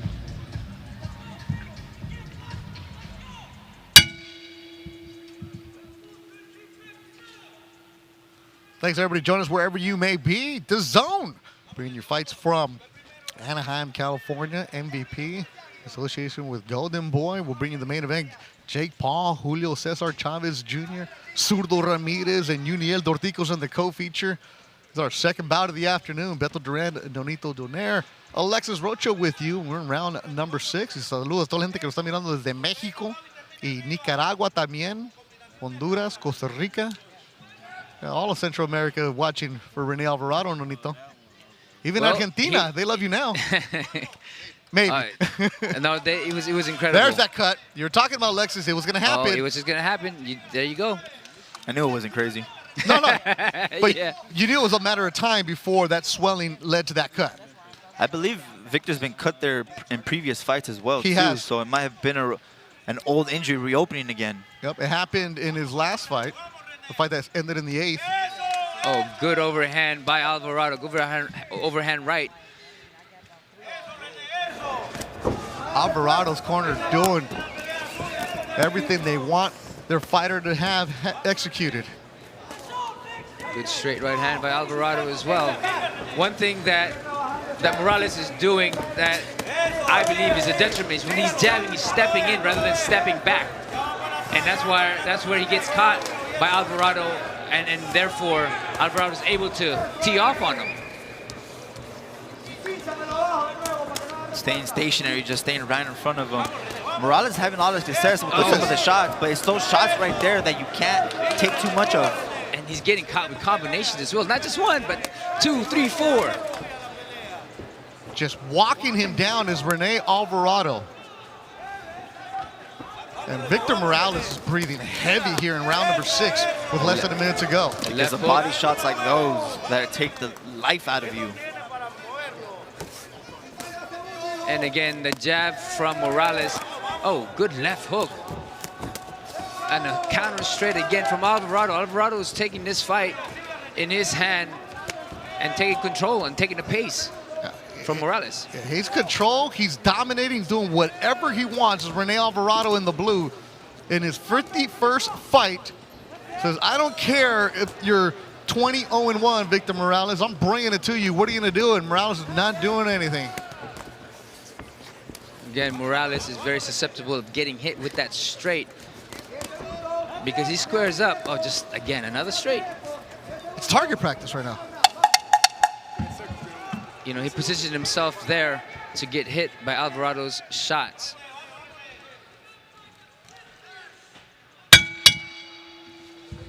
Another fist pump from Alvarado.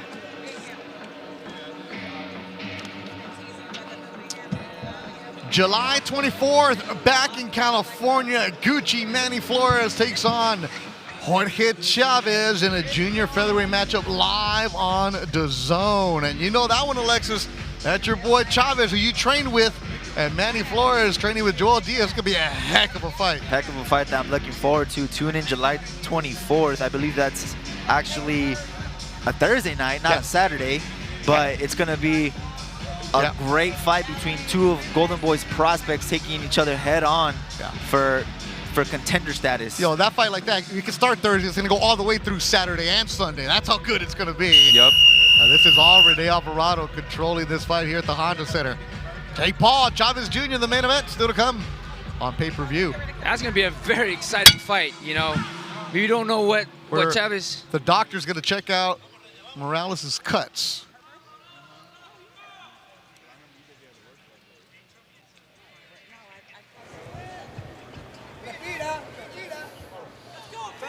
We're ready to go. All right, Lex, round 7. It looks like it's Alvarado controlling this fight. Is it desperation time for Morales? Yes, I believe it is desperate time for Morales. He needs to come and land something big. He's been landing some big shots, but I don't see the pop being there. So now what he has to do is just outbox him. He needs to land 2 or 3 hard shots and keep moving. He can't give away these 7th, 8th, 9th, and 10th rounds away. Now, Nathan, you know what it's like where sometimes your game plan, you can't execute it. It feels like you might be running in water where you're in place. You can't do anything. It looks like it for Morales tonight. And those are the toughest nights because sometimes you feel like everything that you do just is not working, but you have to learn how to cope up with it and come up with a different game plan. Again, what you see with Morales right now is the same thing over and over and over. Instead of adjusting to a different jab, maybe a jab to the body, maybe a feint here and there, maybe a straight, maybe a shift, or maybe keeping my hands up. But he's not doing that. All we see is him doing the same thing over and over, and Alvarado is giving the opportunity to do the things that he's done since the beginning of the first round. It's not hard to figure out Alvarado. He's doing the same exact thing, Alexis. Yeah, same thing. And as Nonito was saying earlier, this is what you got to do. Despite how the fight's going to go, despite how it ends, these are the toughest but the most valuable fights and the valuable nights that you could possibly learn from, because you go back to the drawing board. What do I need to do? What do I need to not get hit with? What do I need to do to prevent this from happening again when you face a tough, rugged fighter like Rene Alvarado? And there's the gatekeeper is Rene Alvarado. And if you want to have championship aspirations, if you want to fight for a title, if you want to be a contender, you have to get through guys like Alvarado. And if you can't, then that's when your promoter and the matchmaker, well, how are we going to set you up for a championship fight when you're getting tagged 1, 2, 3, 4 against the ropes? And this is very getting dangerous for Morales. He's getting caught with big shots just like that, but he traps himself, and he's not holding on. You know, hold on for a little bit, just like right now. But he's not throwing anything back, Nonito. And that's a problem. You know, this is a big learning lesson for him, but he traps himself in a corner, and that's one thing that those body shots coming from Alvarado is just horrendous. It's grueling. I can feel him. And Alvarado, doesn't it look like he's just in third gear still? Like he's not even stepping on the gas. This is his tempo all fight. Yeah. And again, he's breaking him down. He's breaking him down, and you can see him broken down a little bit, little by little every round. You know, he's just standing there. He's getting hit with shots now. He's not keeping his hands up. At what point does the corner maybe have a talk about when do we protect our young fighter?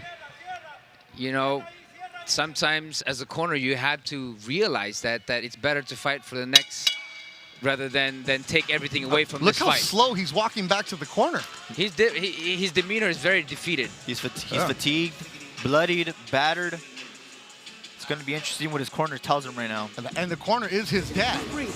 Just breathe. Just breathe. We're fighting his fight. Vic, I need you to stay in the center. You took a lot more punches on that last round than I'm used to seeing. I gotta watch it, man. You gotta show me something, bro. As his father just mentioned, you're fighting his fight, which Morales is doing all night. He hasn't been boxing him the way he's supposed to be, throwing the jab, throwing double jabs, tripling the jabs, confusing Alvarado. He's just staying stationary and staying right in front of him for Rene Alvarado just to tee off on him. And you heard the referee, Michael Margado, go to the corner and tell him you took some punches at the end. And this is where Alvarado just landing pretty much everything that he wanted to land. Oh, good uppercut coming in by Morales. Okay. This is that desperation mode. Round number 8, scheduled for 10, has been all Rene Alvarado, one-way traffic from him. Watch out, you guys. Watch out on your own. Stop! Let him go, Victor. I'll hold him. You hear the referee mic out.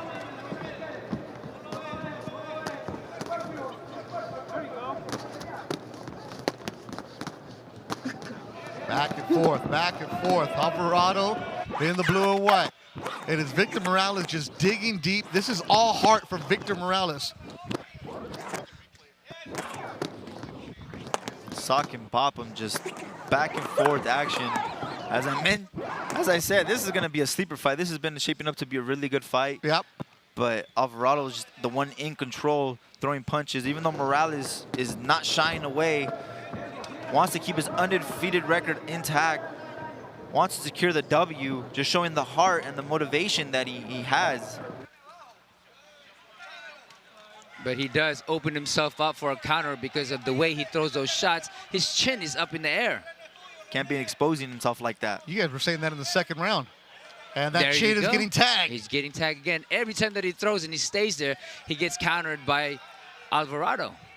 Think about Rene Alvarado. When he was fighting at 118, 122, wherever he's fighting, always in great shape, always comes in underweight, always prepared, always gives you a tough fight. And he's having a heck of a night as he gets pushed down by Morales. That's frustration. Joshua Edwards, Dominic Hardy, the heavyweights coming up next here in Anaheim. Hook from Alvarado. Again. That lead left hook just caught him right on the jaw. And Morales starts the first 5 seconds of the round really aggressive, and then that's it. Arm punches now. He has to keep that same output the whole, from the opening bell of the round to the very end of the round. You got to keep that same punch variety. Well, that's how you take control of the fight, by continuously doing what you're doing. You know, like when he came in very hard with an uppercut, and then he just kind of faded along the rounds. And when he's in front of Alvarado, he squares up, which means that he's going to get caught with some big shots, and there's no power when you're squaring up. As you can see in his feet, you know, he squares up a lot. And again, the limitation... Opens himself to a body shot there. I mean, he opens himself for everything else. Alvarado's a tough guy, though, you know. But he's not hard to figure out if you know what you're doing. And right now, Morales does not look like he knows what he's doing. Because he's letting Alvarado take control of the fight, you know. He's not throwing a jab. He's not doubling it up. He's not pressing. He's not giving him variety. He's giving him something that Alvarado already knows and figured out from the very beginning of the fight. That's a long list right there, Nonito. And another excellent round for Alvarado. Alvarado just winning these exchanges. Morales is throwing so many good shots, catching Alvarado, but the fight is just clearly one-sided to Rene Alvarado just throwing shots, even though Morales does have a lot of success when he doesn't square up. I agree with that. You know, maybe sometimes because of the pressure, it's allowing him to be stagnant like the way he is right now. Alexis, remember Hugo Partida used to fight for Golden Boy on the Velasco shows, coming as an opponent? He's watching right now, and he had texted me the other day when he saw Alvarado's name. He's like, Beto, cuidado con Alvarado. Be careful with Alvarado. Fighters know. Fighters know. Yeah, Hugo watching us in Mexico right now. Saludos a toda la familia Partida. Just like that, Nonito, when we walked into the locker room, Rene looked at you right away. Campeón. You looked at him, and your Spanish, you guys were going back and forth, had a flow. And it wasn't even that he was not focused. It's more of he was so calm. Yes. He'd rather talk to you about your fight in Argentina. He'd rather talk about your career. He'd rather talk about everything in Nicaragua. And then when we did finally talk to him about the fight, he's like, yeah, I'm going to come out here. I'm going to do what I do, and that's it. I have experience. He doesn't. It's easy. Yes, and he said that, you know, this is an opportunity. I took it, and I'm going to do what I need to do. This is something that I'm used to, you know. So he's going to go over here and do the things that he's already shown throughout the beginning and not be afraid of getting hit and do what he needs to do. Come press forward, beat the body, and land those big shots like he did throughout the whole fight. Lex, we've been around when you work broadcast with me. Some of these veteran gatekeepers will tell you that, but you don't believe what they're saying. With Alvarado, you believe every word of him. Oh, every word. You could just see his demeanor from the get-go when he comes out swinging, throwing punches with bad intentions and just smothering and taxing your opponent, just taxing the person in front of you. Lands a nice left hook right now. That hook has been landing from the opening bell for Rene Alvarado. And I think, for me, this is the most advanced or experience coming from Alvarado, is that he's mixing up his punches to the body, to the head, while you see Morales is just headhunting. Yeah. Very interesting take, too, because when you have someone coming forward like that, like Alvarado is, Victor Morales should dig to the body just like Alvarado's digging to his body. You got to slow that pressure fighter down for the ending of the last couple rounds. 100%. See, that's experience. You know, for Alvarado, he's going out there, breaking his body, then opens up the head shots. And Morales, this is something that he needs to learn along the way. Oh, good counter straight coming from Alvarado. Man, they're landing flush. But this is also a case where you can't say, oh, Golden Boy didn't develop Morales. They did. They brought him on. Like, see, this is a 22nd pro fight. This is where you need to show whether you can hang at the elite level. Well, this is the gatekeeper, like you said. Yeah. There's a reason Alvarado has 16 losses. Because he'll go up against those undefeated guys and he'll give them the battle, but he won't come away successful. Tonight, it's a different story.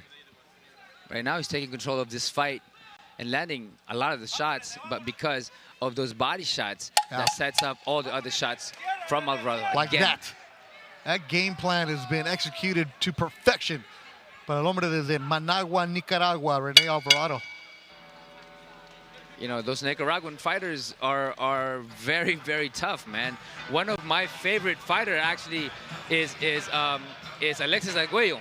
Alexis Arguello, I got my hook from, as well as Trinidad as well, and Mike Tyson. So, you know, those are a combination of my left hook and Roy Jones as well. So, you know.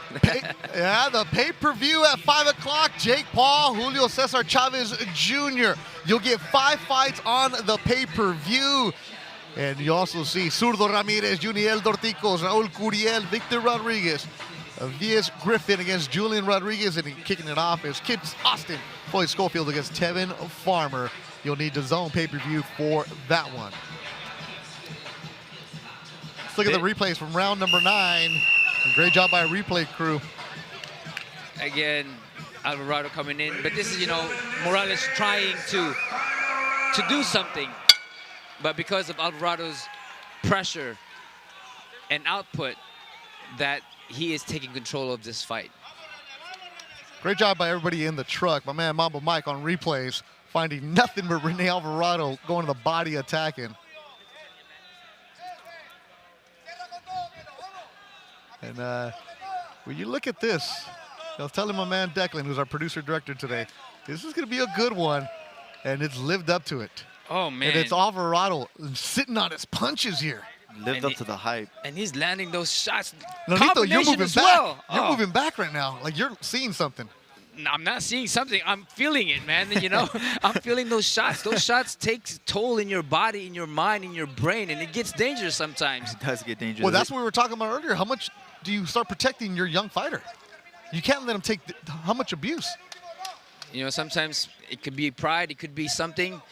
But whatever it is, you know, you have to make that decision because right now it's a dangerous situation for Morales, getting cut with 4 or 5 punches. It is a dangerous situation, but you got to take from him. Morales is also very responsive. He's taking these shots. He's taking these shots. I'm not saying to stop the fight. It's just more you have to watch out for this fighter. You always want to keep a young fighter, just like Victor Morales' career intact, because there's always life after boxing. There's always, you know, the long run, but he's being very responsive, throwing shots of his own. I haven't seen him wobbled or anything. He is taking a brutal body shots just like he did right now, but he's very responsive in everything he throws.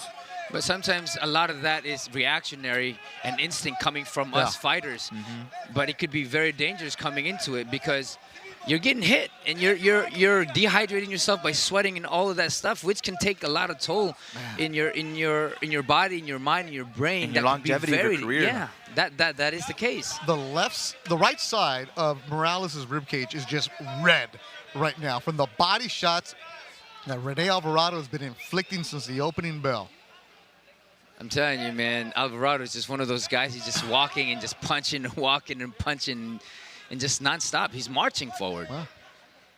He's 36, huh? you need to go fight in Nicaragua. I heard there's a guy out there, maybe. Yeah. Yeah? Maybe. You know, I do like chocolate, though. Saludos, Chocolatito. I think Rene Alvarado might work your corner if you go down there. Yeah. They love you, man. No, I'm a big fan of you know, the Nicaraguan fighters as well. You know, again, Alexis Arguello is one of my favorite fighters. But again, this is right here. This has been impressive. Gemelo Promotions coming out, B-side, nobody else. It's just his brother and his trainer, and that's it. What a fight for Rene Alvarado. He hugs the young Victor Morales. Respect between the two fighters. And Alvarado was cut late in the 10th round. But regardless, it was all. You know, and I think that we have a lot of expectation for Morales because of his undisputed record, you know, coming into this. But one thing is, I believe that he didn't adjust enough to change the fight and the tempo, while Alvarado was just marching forward, doing the same thing over and over. Both guys were doing the same thing over and over, you know, and Morales is big learning lesson for him. Big learning lesson.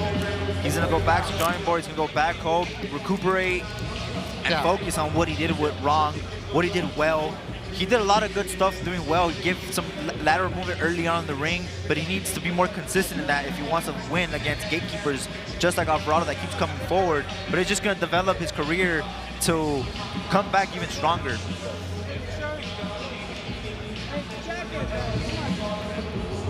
July 12th, we'll see the third Ring Magazine show headlined by two massive co-mains. That's right.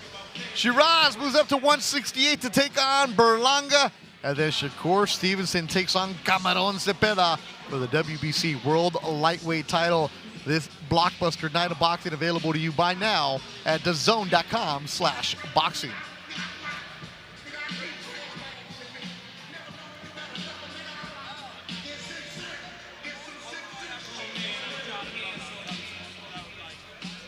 All right, we're ready for our decision. Let's go up to the ring with Big Mo to make it official.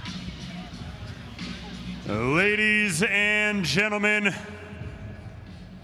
after 10 full rounds, we go to the judges' scorecards for the official decision. Judge Jerry Cantu sees the contest 96-94, while judges David Sullivan see it 99-91, as well as Jack Reese 99-91. Declaring your winner by unanimous decision, Rene El Gemelo Alvarado. Managua, Nicaragua, win number 35 for Rene Alvarado, unanimous, sweeping the cards. 99-91 was more like it. There was one close one at 96-94, but regardless of, good night for him after two tough losses. Deserving of the win. He came in to fight, and he came in to do what he needed to do, breaking down the undefeated Morales and taking it to him. There you see the emotion from Rene. His brother Felix is just... All right, let's see how he got it done. Alvarado gets the victory. 10 good rounds against Victor Morales. And right away, as you came out, it was going to be all Rene Alvarado from the get-go, Nonito. Oh, yeah, he came in there with those body shots early on and started landing those shots and made Morales' head open up and get caught with those big shots. Morales had no answer really for the body shots, for just the punch output of Alvarado. You would try to move around, box him well, using the double jabs, using the jabs, keep him at end. But it was just Alvarado just smothering, throwing the left hook to the body, and just the little pitter-pat combinations up top. There you come. Rene Alvarado here alongside with us. Yeah, he's all excited. He made sure to come see you. And now his brother Felix comes over. Everybody wants to say hi to Nonito. Hey, buen trabajo, buen trabajo. Buen trabajo. Everybody's saying hello. It's just, you know, and that's a beautiful thing. You know, they deserved the win. They fought hard. They did what they needed to do. Yeah, it's Rene, his brother Felix, his twin brother, and then Carlos Ruiz. You see, you got to take the selfie. I want to be in it too. There you go. As Felix is taking the picture.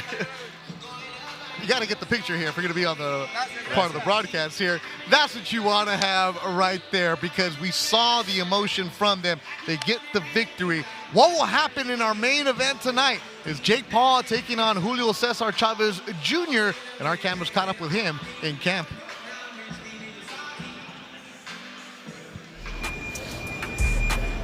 It's good to see Julio with that mindset, with the work ethic, the mentality he's putting every day to put in a great fight and get the win. You know, I'm so happy to see that he got the fire back, his passion back, and he wants to do everything right so he can perform very well on June 28th. He's looking very sharp, you know, conditioning is very well. He's been doing between 10 and 12 rounds.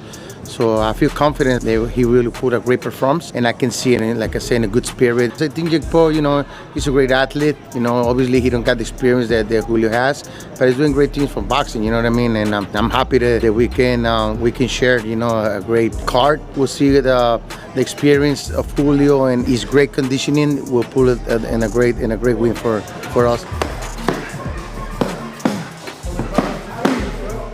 When you fight a fighter who has a lot of experience, Julio has more than 60 fights, you know, that's professional fights. I mean, Jake has 7, you know what I mean? It's a lot of differences in between, you know, in between Jake and Chavez Jr. We always we're preparing for the 10 rounds, you know, but if Jake slips, it might be a short night for sure. In the last stage of the preparation, you know, this is the last week of sparring. We're gonna go start slowing down. Like I said last week, he was touching 10, 12 rounds, even the week before. So now he's starting to slow him down little by little. So he start feeling, you know, his body can rest and start peaking. And that's where the stage is right now, just to keep it focused, keep it in the right distance with great timing, and ready for rock and roll June 28th.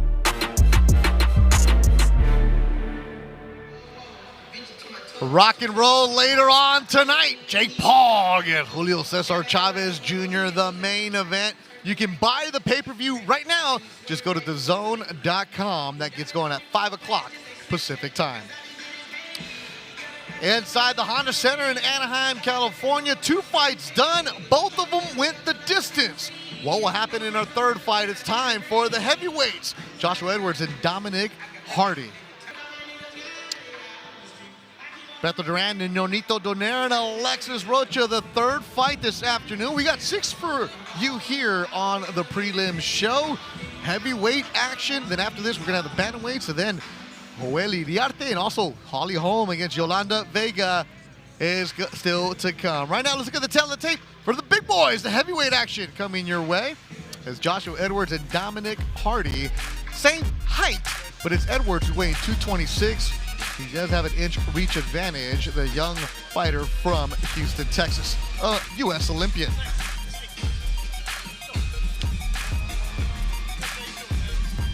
All right, let's set it up to the ring, the Big Mo. Welcome back, ladies and gentlemen, to our viewers joining us around the world on DAZN, and welcome to those of you joining us here live in Anaheim in the Honda Center ahead of tonight's main event between Jake Paul and Julio Cesar Chavez Jr.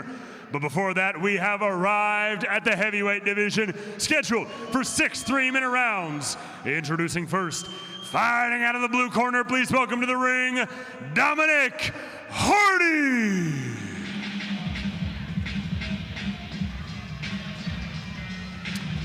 Windy City's own Dominic Hardy with 9 professional fights.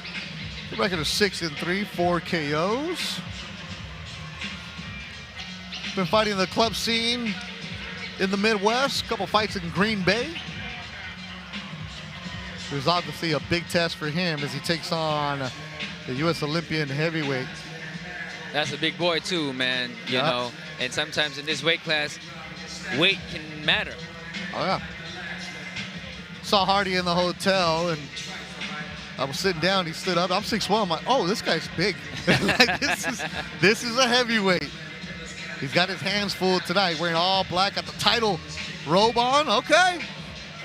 Come out with the title, saying something. I mean, serious business when you come out with title.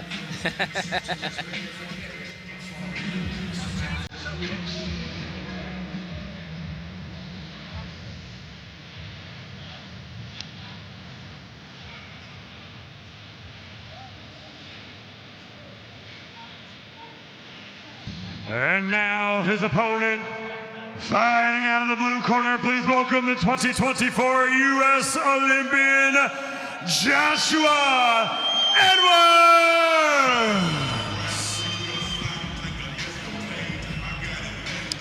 With Ronnie Shields on his side, the Rocket, Joshua Edwards, out of Houston, how appropriate.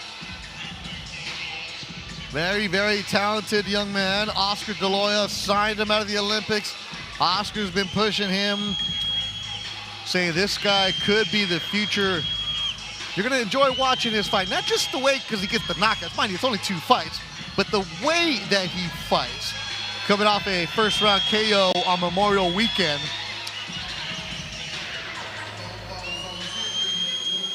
Great personality, great charisma, and a lot of talent. Well, when you're an Olympian, you're like that. You know, you'll have the confidence as he walks into this ring. He has that confidence. The way he's walking, you know, he owns it.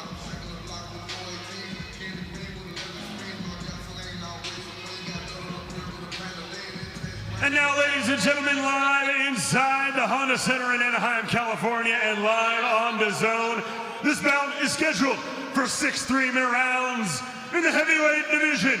Our referee in charge when the bell rings is David Hartman. 2 warriors, 1 fight. Who wants it more? Let's meet the fighters. First, fighting out of the red corner, wearing the all-black trunks, he stands 6 feet, 3 inches tall. He weighed in at 251.4 pounds. He holds a professional record of 6 victories versus 3 defeats, with 4 of those wins coming by way of knockout. And he fights out of Chicago, Illinois, introducing Dominic Hardy.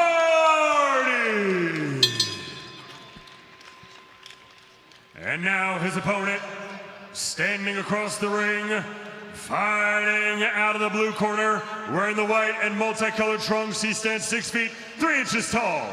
He weighed in at 226 pounds even. He enters tonight with a perfect, undefeated professional record of 2 victories opposite no defeats. And he fights out of the Space City of Houston, Texas. Ladies and gentlemen, introducing the 2024 U.S. Olympian, the Rocket, Joshua Edwards.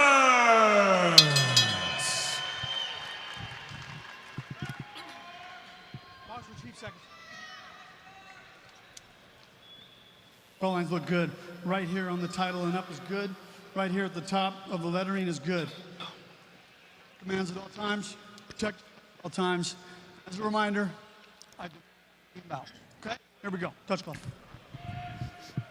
David Hartman, our 3rd man in the ring. Chris Lieben, Lou Moret, and Tiffany Clinton are judges for this one. Scheduled for 6 rounds in the heavyweight division. Dominic Hardy knows he has his hands full.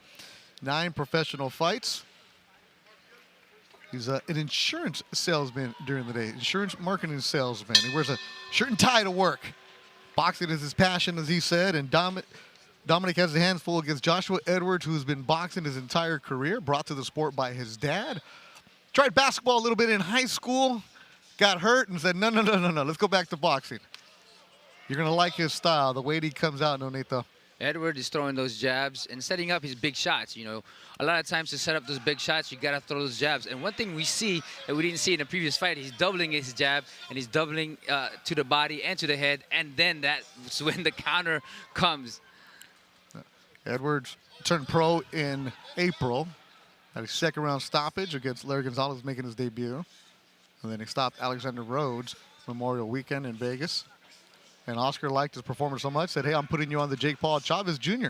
card. And here he is. And down goes Hardy. Oh, my! A big right from the Rocket Edwards. Wow! I see that coming. I was seeing it, the way he was throwing those rights. And it's over. It's a over. 1st round KO for the Rocket, Joshua Edwards. This young man is out of control, and he's 3-0.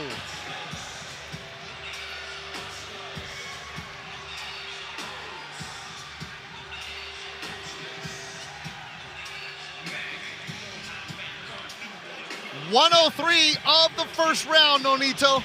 Well, he set it all up with that jab.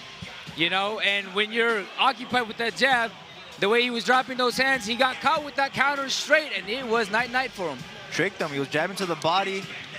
Jabbing to the body, and Hardy dropped his hands, thinking he was going to drop another body shot with the jab, which opened up the perfect right hand to the top of the chin of Hardy.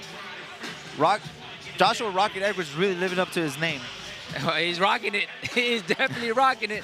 But one thing is, that jab set everything up for him, and this is how and why the jab is such an important part of boxing. It sets the big shots, and that's what he did against Hardy. That's a big dude. He weighed at 253 yesterday, rehydrated to about 270, and went down hard. And we'll get you the replays in a bit. My goodness. Mbaro, let me give you that bad cliche. He was fighting like he was double parked, right? He's not messing around. He don't get paid overtime. No overtime, baby. Wow. So, well, let's just show you the entire fight now. Again, those jab to the body, jab to the head, and then that counter right down. Hardy never saw it coming, too. Expected a jab downstairs and that monster's right boom. hand. He sat on his feet, you know.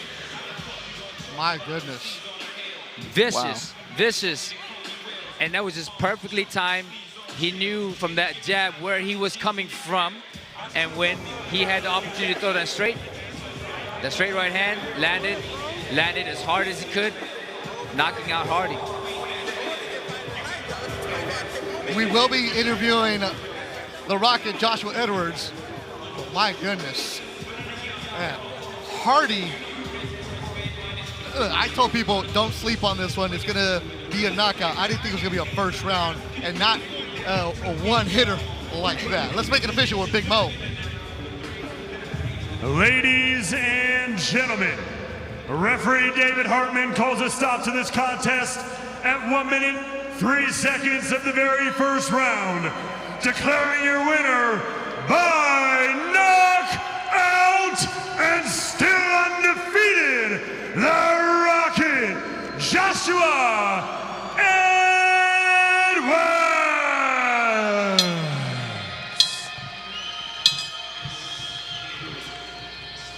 103 of the first round.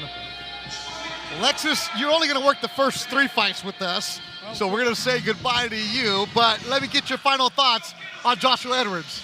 Man, this guy's a talent. What can I say? I'm looking forward to seeing more of him. Really, like I said, he's really living up to his nickname, the Rocket. Can't wait to see more of him, and that was just pitch perfect right hand. He confused them by using the jab upstairs, downstairs, upstairs, confused them, dropped his lead right, left, right hand, dropped him. And Lex, we're going to see you in the ring hopefully sometime this year? Hopefully sometime this year. Can't disclose it, but I'm sustaining a little injury right now, so I'm just waiting for that to heal down, and I'll be back. All right, we'll see you, Lex. Great job on the broadcast today. Appreciate you guys. Enjoy this rest of the day. Remember, pay-per-view is at 5 o'clock. Yeah. Donito, for you, though, Edwards, would you impress it? You know, he was very, very, I guess, what would you say, is very cerebral. You know, he's using that jab, he's stepping here. He's not just throwing it to the top, he's throwing it to the body. And then once he got that distance, pop, over that right hand, you know, and drop and knock Hardy out. All right, so Alexis Rocha, enjoy your night tonight, Lex. Appreciate you as always. Hey, brother, appreciate you, man. That was awesome. Yep. All right. Woo. More heavyweight action coming your way. July 19th, a rematch for the ages. Usyk Dubois at Wembley Stadium for the undisputed heavyweight glory. Be part of this historic boxing night. Buy it now at DAZN.com/boxing. Man, heavyweights. There's something about the heavyweights, Donito. Not that you're one of them, but they always put you on your toes.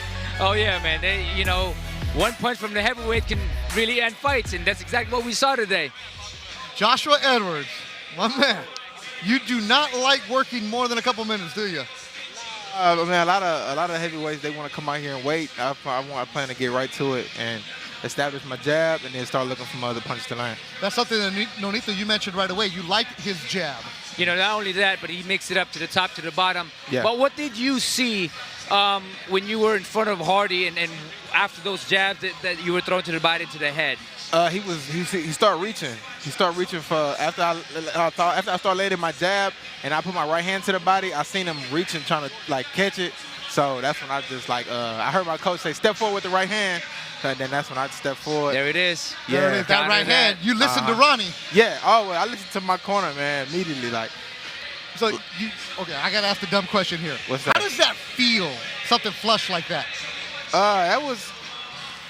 I mean, that's what we train for, man. We train to be accurate and just letting our hands go. So when it happened in front of Bright, it's just another day in the office for me. Now, that's a dude who weighed 253 yesterday at the weigh-ins, probably rehydrated to 270, 275.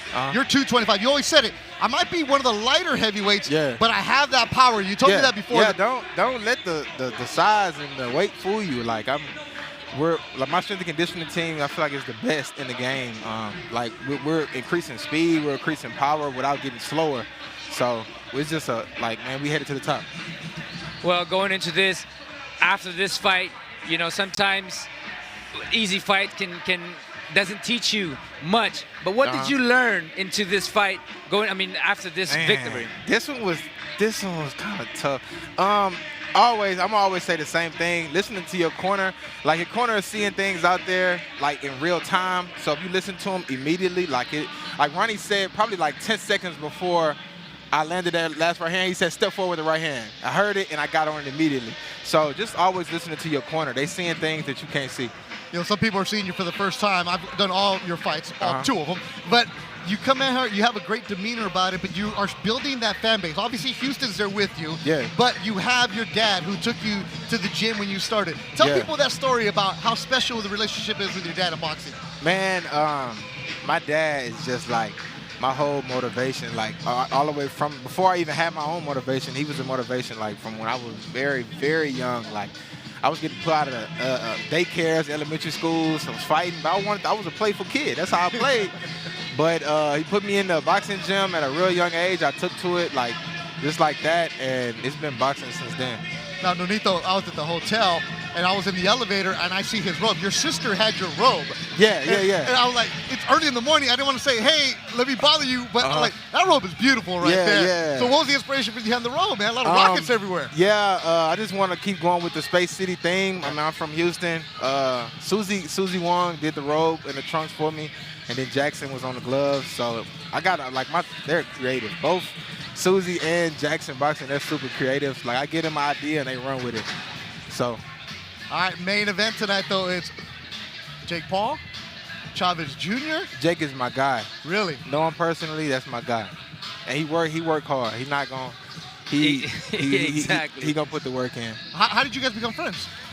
He became a partner with USA Boxing back right before we went to the Olympics, like in 2024 maybe, I think it was, before the 2024 Olympics. Like he became a partner. That's right, he was. And then he was just like teaching us stuff about branding ourselves and just like posting content and making fans go up and stuff like that. So he taught us a lot, and he's cool people. So. All right, Donito, let's see if you paid attention. The branding. So what's your Instagram? Look at the camera. Walking out good 2 times, man. That's the Instagram. Put in Joshua Edwards. Put Joshua Edwards in, you'll find me. There you go.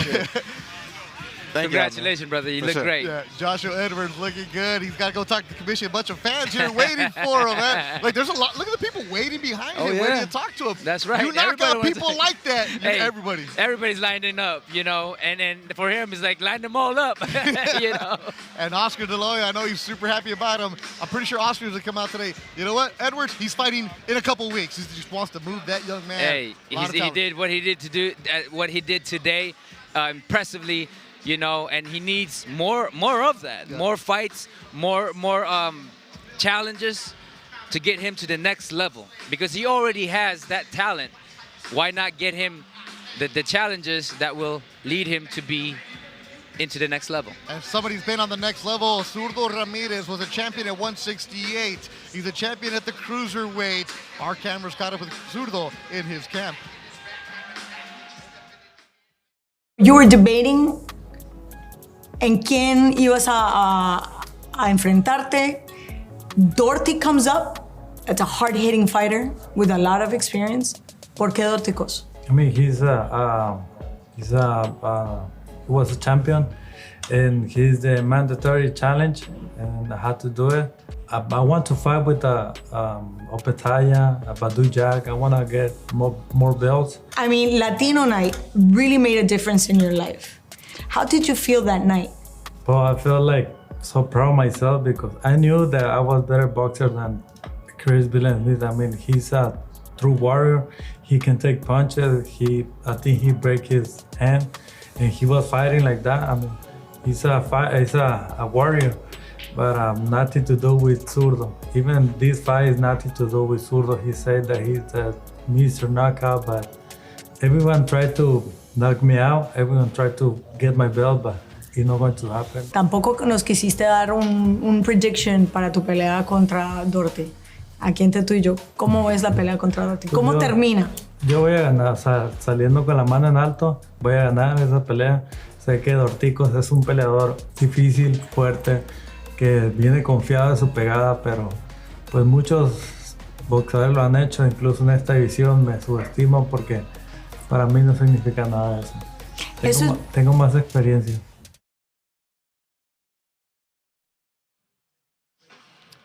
Very confident Zurdo Ramirez, speaking with Claudia Trejos. Our pay-per-view card gets going at 5 o'clock, opening up with Kid Austin and Floyd Schofield against Tevin Farmer. Those two have been contentious all week. The veteran Farmer getting in the face of Schofield, going back and forth. And speaking of contentious, Avius Griffin and Julian Hammerhands Rodriguez, they've been going back and forth. Even Jake Paul going after Rodriguez at the press conference. Raul El Cougar Curiel, Mexican Olympian, trained by Robert Garcia now, working with Freddie Roach, taking on Uruguay's Victor Rodriguez. And the co-feature, you heard it, Zurdo Ramirez, WBA, WBO Cruiserweight belt on the line against Cuba's Yuniel Dorticos. And of course, the main event, the problem child, Jake Paul, the man responsible for MVP Promotions, takes on the former Mexican champion, Julio Cesar Chavez Jr. He's 40 years old. What will he offer tonight? That's still to come in the main event. Of course, pay-per-view at 5 o'clock. Inside the Honda Center, Beto Duran, Nito Donaire, and now joined by Golden Boy prospect Jordan Panton. And Jordan, okay, we've had 3 fights, 2 went the distance. We had an upset, Victor Morales losing, then that heavyweight KO. Let's all just take a breath here. Woo! How's it been for you? It's been exciting so far. I mean, you had a little bit of everything. I think you had the distance in the first fight, scrappy, dominating victory, but then you had the upset. I think maybe a little cardio problems there. The pressure, Renal Vol, I'm very familiar with him, so it's kind of what I expected for him, but Morales didn't come, I guess, with his correct game plan. Maybe a little cardio, I don't know about you guys, but I thought maybe a little tired was the main issue. And then Edwards, blast out knockout. I mean, that was explosive. So, yeah. Yeah, that's what everybody wants to see. You want to see the knockout, especially when you're the Olympian, Lonito, right? When you're the big-time prospect. Well, when you see big heavyweights like that, you know, you expect knockouts, you know, especially with the 2-0, 2 knockouts, you know, with heavyweights, especially big guys as well, you know, like Hardy, there's a chance that because they're big, you know, but because they're heavyweights, shots like one shot that lands flush, it's game over. All right, the pay-per-view gets going at 5 o'clock Pacific time. Jordan, you have a couple of people of interest. You know Zurdo Ramirez because you're at the gym with him. Jake Paul and Chavez Jr. You know, Schofield and Farmer. Who's the one where you're saying this is going to be the guy? I mean, I think there's a bunch of great fights on tonight. I mean, all 3 are great fights. I think the Zurdo fight's going to be great. The Floyd Schofield fight's great. I mean, Tevin Farmer's going to have 2 close split decision losses to, you know, fellow Golden Boy Williams Zepeda. So that's going to be a great fight tonight. You know, the Farmer's coming. He thinks he's going to win. So there's a lot of other fights here tonight. But I think the one for me is going to probably be the Zurdo fight. You know, there's a lot of energy specific to the division right now. Yeah. So I think that's a fight for me where I've got my eyes on. I'm looking for something special. Yeah. And Jake Paul has been saying, hey, if I win, I might be in the rankings. Could it be Zurdo? You know Jake Paul. You know Jake Paul. Well, Jake, again, he's a really hardworking person. You know, he really loves boxing. He takes boxing seriously like no other. You know, I've been around numerous fighters, but I've seen the demeanor and the desire of Jake Paul. He works harder than anybody else that I've seen. he works hard, but skills pay the bills. So, yeah. All right, Chavez Jr. Forget everything that he's had in his career, the ups and downs, the issues outside of the ring, the issues with his dad. At the age of 40, at the end of the day, he still has had 61 professional fights. He's been a champion. Mind you, he's fighting at 200 pounds. Does he have something left? That's for him to say. I mean, I hope so. For the fans and for us watching, I hope so. I expect to see something. Yes, he has a skill department and whatnot. 200 pounds is a big difference from where he fought. So Jake Paul, if one thing he's got power. He's got power. We've seen it. That right hand lands, he can put anybody out. So if Chavez defense is a little slacking and Jake Paul unloads the right hand and hits him with it, I won't be surprised if Chavez goes down. So, but if Chavez put in the work and he's determined, we might see some old Chavez Jr. in there. And that it looks like Chavez Jr. put in the work. He was training at Maywood Boxing. Like, you don't go into that gym with Mondo Huerta and just, pitter-patter around. You got to work in that kind of gym. And Chavez Jr. doing interviews in Spanish, understanding what he's saying, he's like, I am a boxer. This guy's not. I have the experience. This guy's not. And when you hear that, Nonito, look, you're 42, right? Shh, no one's saying that. But when people are not counting on you, doesn't that give you extra motivation? Well, it's supposed to give you a lot of motivation to prove them wrong, especially that you have your father, the legendary, but to be able to compare yourself in that essence that, hey, I've been fighting all my life. Yeah. Everything from the day I was born, I've been fighting. This is my redemption. So because of that mentality, if he has that mentality that this is my redemption, I can make my dad proud, I can make myself proud, then he should show up at 100%, and it can be a Julio Cesar Chavez Jr. that we haven't seen in a very long time. Like Jordan said, it depends on his mentality, but this is his moment. This is his only moment to prove the world that, hey, I'm the son of a legend. I'm also am a fighter, and I will take pride of that. But that's for him to decide, and we know that Jake Paul as well, aside from his hard working, he's always constantly getting better. And like Jordan said, he has the power. If given that shot, and he takes that shot with the right distance, I mean, he can do a lot of damage. I know the guy can hit. I'm going to make this one a personal side on the Chavez. We've all seen that meme of Chavez Sr. ringside for one of his son's fights, and he's like this, right, where he's embarrassed of the way his son's fighting.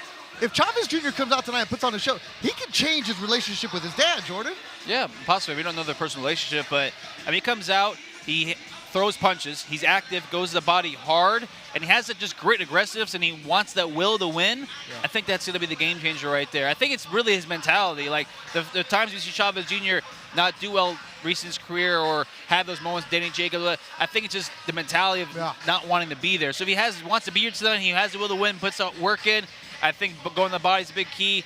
I think we'll enter a good fight, and we'll see something special for Chavez Jr. tonight. So how do you know Jake Paul? Well, MVP. I'm here because of MVP. So, I do a lot of the prospect, and I love what I do in commentary and stuff like that. But I did get to see him in training when I went to Puerto Rico.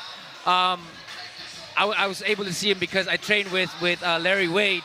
Coach Larry has been an amazing part of Jake Paul's training, but he is an excellent, just the mind and the things that he teaches. And I was able to be there with other guys around Jake and see how hard this guy worked. But because you have Larry Wade there and third and Jillian, I think he's in good hands of learning and getting into the next level because he has the people that sets him up mentally. And Jake is that kind of guy anyway. Yeah. He's mentally strong, and this is why he's here to create everything else, because he believes in himself. It doesn't matter what you do, what you tell him, or what you say. It's what Jake Paul thinks he is, and if he says he's a champion, he'll become a champion because he creates that frequency to become one. And sometimes that's all you need is believe in yourself to create who you want to become. And he's surrounded himself with talented people in his corner, talented people in his front office of MVP Promotions who are expecting a big crowd inside the Honda Center. We're on DAZN, home of boxing. 5 o'clock is the pay-per-view, but you know that DAZN is more than just boxing.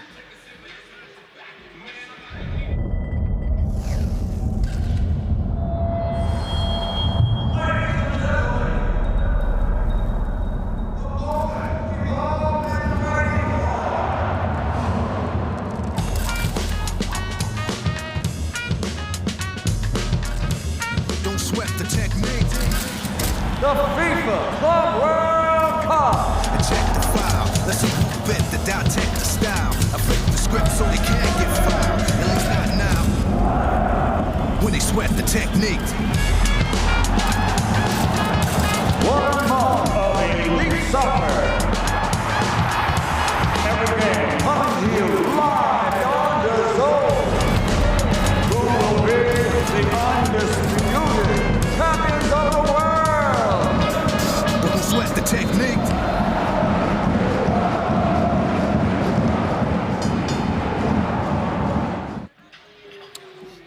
DAZN is the official global broadcaster of the 2025 FIFA Club World Cup. We're into the round of 16, so don't miss some huge matches, all live on DAZN. The matches have been good. Teams have been eliminated, but the matches keep going here inside the Honda Center. 3 fights down, 3 more to go here on MVP Promotions on the night, where Jake Paul is going to take on Julio Cesar Chavez Jr. Weight fight. They call him Alley Cat. The 19-year-old is 4 pounds over. He's also a couple inches taller, but Avina has the reach advantage. Let's send it up to Big Mo to bring in our next fight. Now I'm gonna do like a honey blood. Welcome back, ladies and gentlemen, to Anaheim, California. Welcome back to our viewers joining us around the world on DAZN. To the prelims for Jake Paul versus Julio Cesar Chavez Jr. And we now arrive at the bantamweight division, scheduled for 8 3-minute rounds. Introducing first, fighting out of the red corner, please welcome to the ring, Vincent Avina.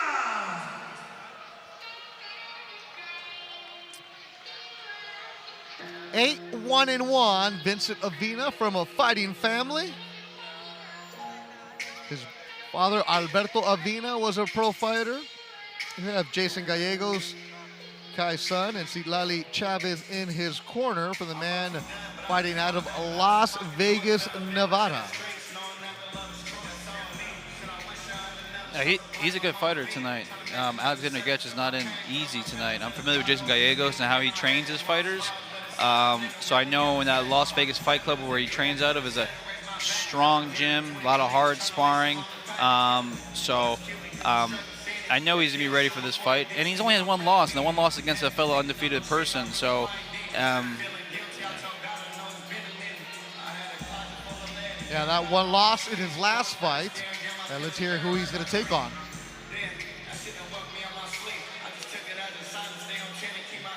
And now his opponent, hiding out of the blue corner, please welcome to the ring, Alexander Getch.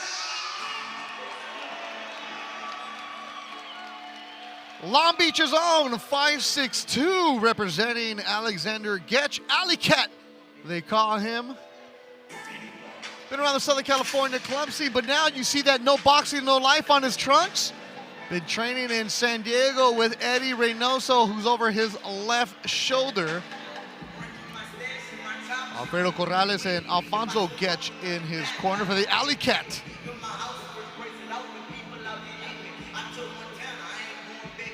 Did some good work as a kid at Jackrabbit Gym, all over the Southern California amateur scene. Been here his name for a while. Signed with MVP. his first 8-rounder tonight.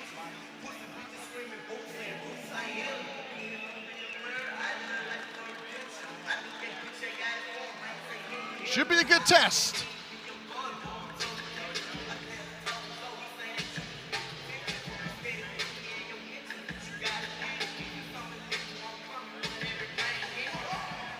And now, ladies and gentlemen, live from Anaheim, California, this contest is scheduled for 8 3-minute rounds.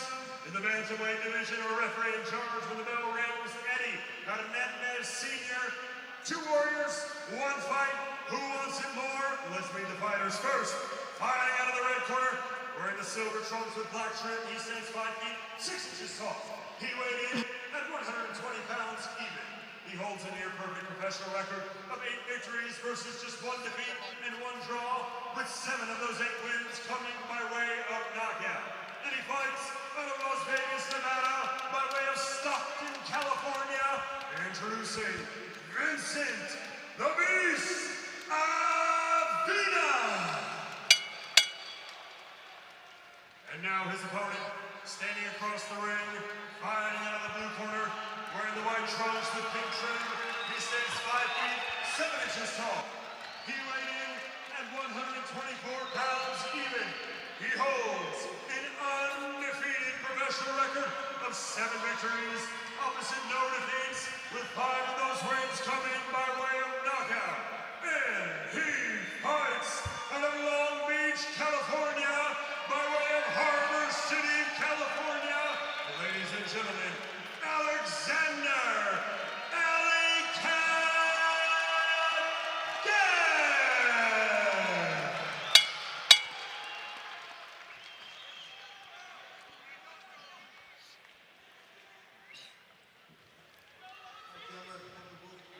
Professionals, I expect you to conduct yourself as such. Touch gloves, good luck. Eddie Hernandez Sr., the third man in the ring. And we'll have Jerry Cantu, Pam Hayashida, and Fernando Villarreal, our judges for this one, scheduled for 8 rounds. And you're right, Jordan Panthen, that it is the first 8-rounder for Alexander Getch. Nonito Donaire, when you're moving up in the ranks in your career, what's the difference between 6 to 8? I know it's just 2 rounds, but what's the mentality? Well, it's not so much as the difference of the rounds. It's more of the opponents. You know, the opponents that you're fighting, it's no joke. Oh, he just tripped on himself. You know, and that's the difference when it comes down to just the 8 rounds. It's just the level of opposition.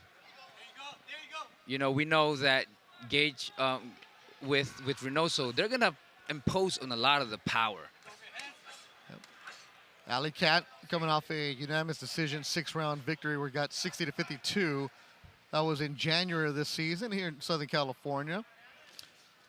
You can see the difference between these guys, but like you said, Jordan, you know, Avina is with these guys from Gallegos guys. They're incredible fighters. Yeah, they're tough fighters. Lot of resemblance to the Mexican style or Las Vegas Fight Club with Jason Gallegos, pressure fighter.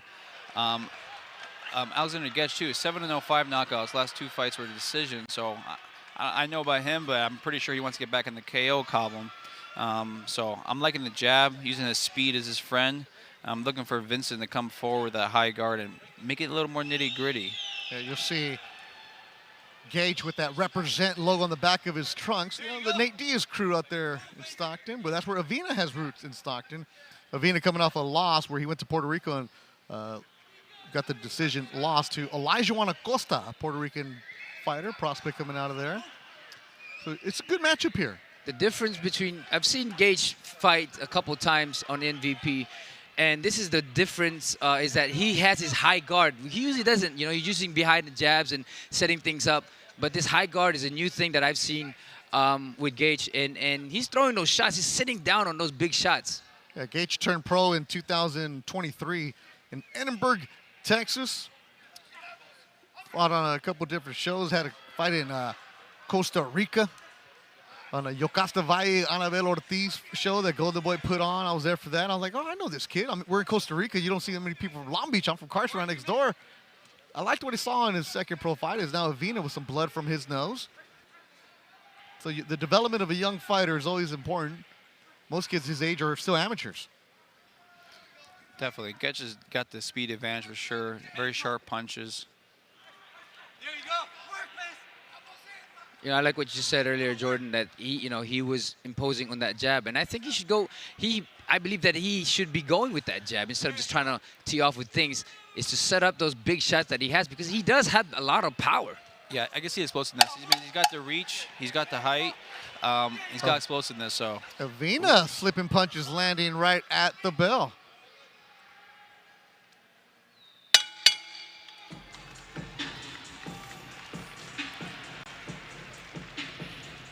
Avina should be keeping his hands up, maybe smother the punches of Gage when he comes inside, when he goes in there, so that the power is diminished. But with Gage, I think the jab, setting things up in the backhand, his overhand, his hook, his uppercut, and his body shots, those shots are tremendous shots. But he has to set it all up with the jab. I agree with you, too. I agree 100% on what you're saying there. You know, Vince is tough and whatnot. I know they want him to come forward. They want to bring this fight close. They want to bring Getch into deep waters and see what he's made of. I think that's kind of what they're going to be trying to do. Well, Gage, as a taller guy, you know, the shorter guy, you have to make it happen, make the fight happen. You know, go in there, keep your hands up. Either you make him miss, or you smother his punches. You're watching Alexander Gage in the white with the pink trim. Vincent Avina coming up next. Joel Iriarte, Golden Boy fighter who's 7-0 with 7 KOs against Kevin Johnson. He's still got Holly Holm against Yolanda Vega. Our main event here on the prelim show. Pay-per-view gets going at 5 o'clock. Go to DAZN.com. Buy that pay-per-view for Jake Paul and Julio Cesar Chavez Jr. Good body shot. Yep.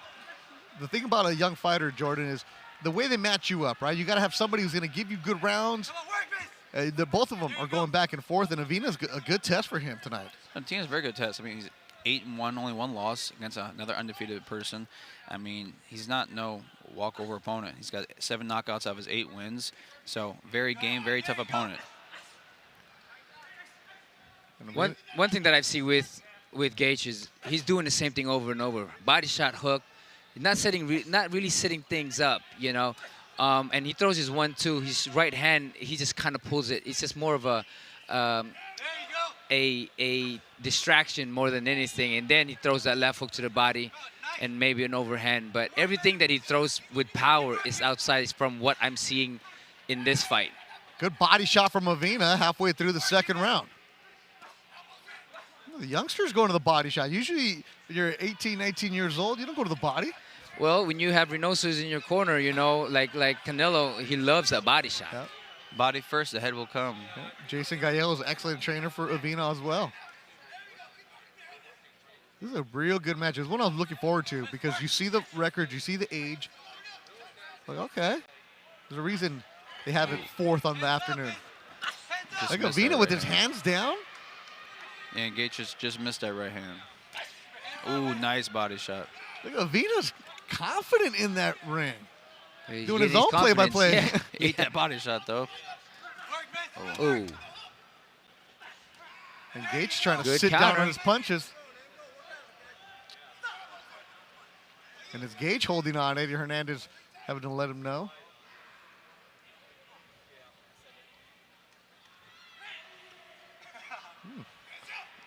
Gage staying locked in, and it's Avina who's playing around. Yeah.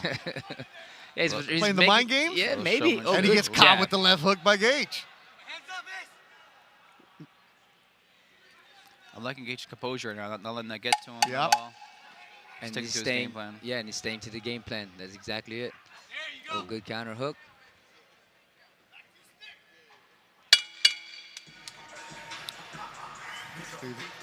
Avina looking right at you, Nonito.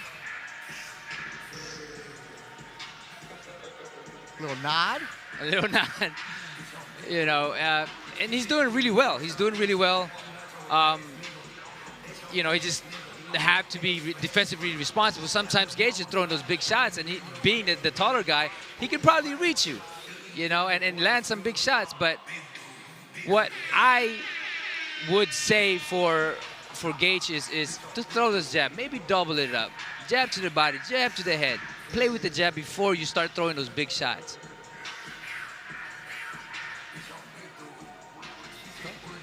Yeah, you get a little tricky with it.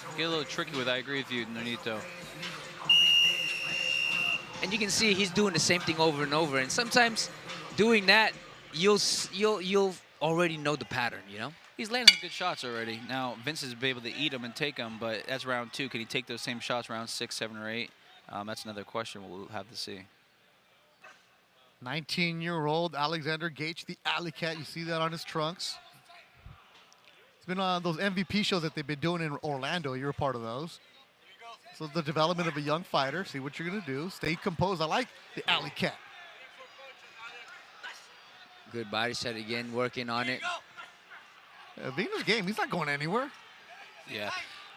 One thing that I've seen change in Gage is his right hand is he's not really turning his hip as he used to when I saw him in the MVP cards. This time he's just pretty much focused in turning his hip with the left hook and the body shot, which is good. So he's only turning with the left. Yes. If you look at it, his right hand is pretty much not as strong as it was back then. But I think. So why would he be doing that? You know, sometimes the focus is that body shot. The focus is that left hook that he's trying to land. And he has a lot of power when it comes down to it. But when he throws that straight right down the middle, there's no power in it because he's not turning that hips. And when you saw him a couple of times ago, he did have that. He did. And he was very dangerous when he countered. I don't know about you, Nonito, but I like Gage better at range than inside. I know he could fight inside. He's young and he's got guts and want to go, but I like him a little more space. I think he just has the control there and more comfortable. He has the better attributes to be. He has a little bit mid-range, a little bit his distance. I think he gives Vincent a better opportunity being close. I 100% agree with that. And this is why I always say, impose on that jab, double it up, just like that. Stay there. That's where your power, that's where his power is going to be by not stepping in, but throwing that jab to set up the big shot because he's a taller guy. He shouldn't be coming in there and making the fight like he's a shorter guy. Yeah. They exchange punches on the inside with less than a minute to go in round number 3. Forget the range now, nice Jordan. It's Gage who's like, I'll get in there and mix it up with you. Hey, I like fan-friendly fights, so. Of course. I was just speaking from a technical No, you're right, though, because that's what he was doing. Yeah, but I agree with Jordan 100% with this. It's to keep his distance, you know. Why smother your punches when you have the distance to land the big shots? And sometimes they don't see it because you're coming outside, and when you don't see the punch, guess what? Night-night. Yep, he's got that speed to walk him right into a shot, too. See, just right now, the distance was so close that he's getting caught with shots. Yeah, he's giving Vincent a better opportunity, giving him more chances when he's that close. This is what Vincent Avina wants to do, right? Rough it up, make it ugly, frustrate you, try to get in your head. Yep, and he's more safer inside because he smothers Gage's punches. Ooh. Good left hook by the alley cat. Final seconds of the round. But Vincent, another solid right. And the alley cat with the smile. Back. Yeah, he smiled. He smiled, but hey, Vincent's coming up too, so, you know, he got caught with it, he countered, and then the smile came after that. Hey, Gage did what you asked. He mixed up a little bit. That wasn't a normal left hook. That was more of a chopping left hook to the top of the head, and then he landed it. So a little mix-up, kind of what you were asking for. Right. And you know, it wasn't just the left hook or the body and then left hook. He was just, you know, he came in with it, and he threw it over. A chopping, like you said, it was a chopping one. It's a different look. Again, the inside game, this is not his fight. He shouldn't be doing this stuff. He should be at a distance throwing his jab, then countering with the bigger shots. Exactly, it's unnecessary. He doesn't need to.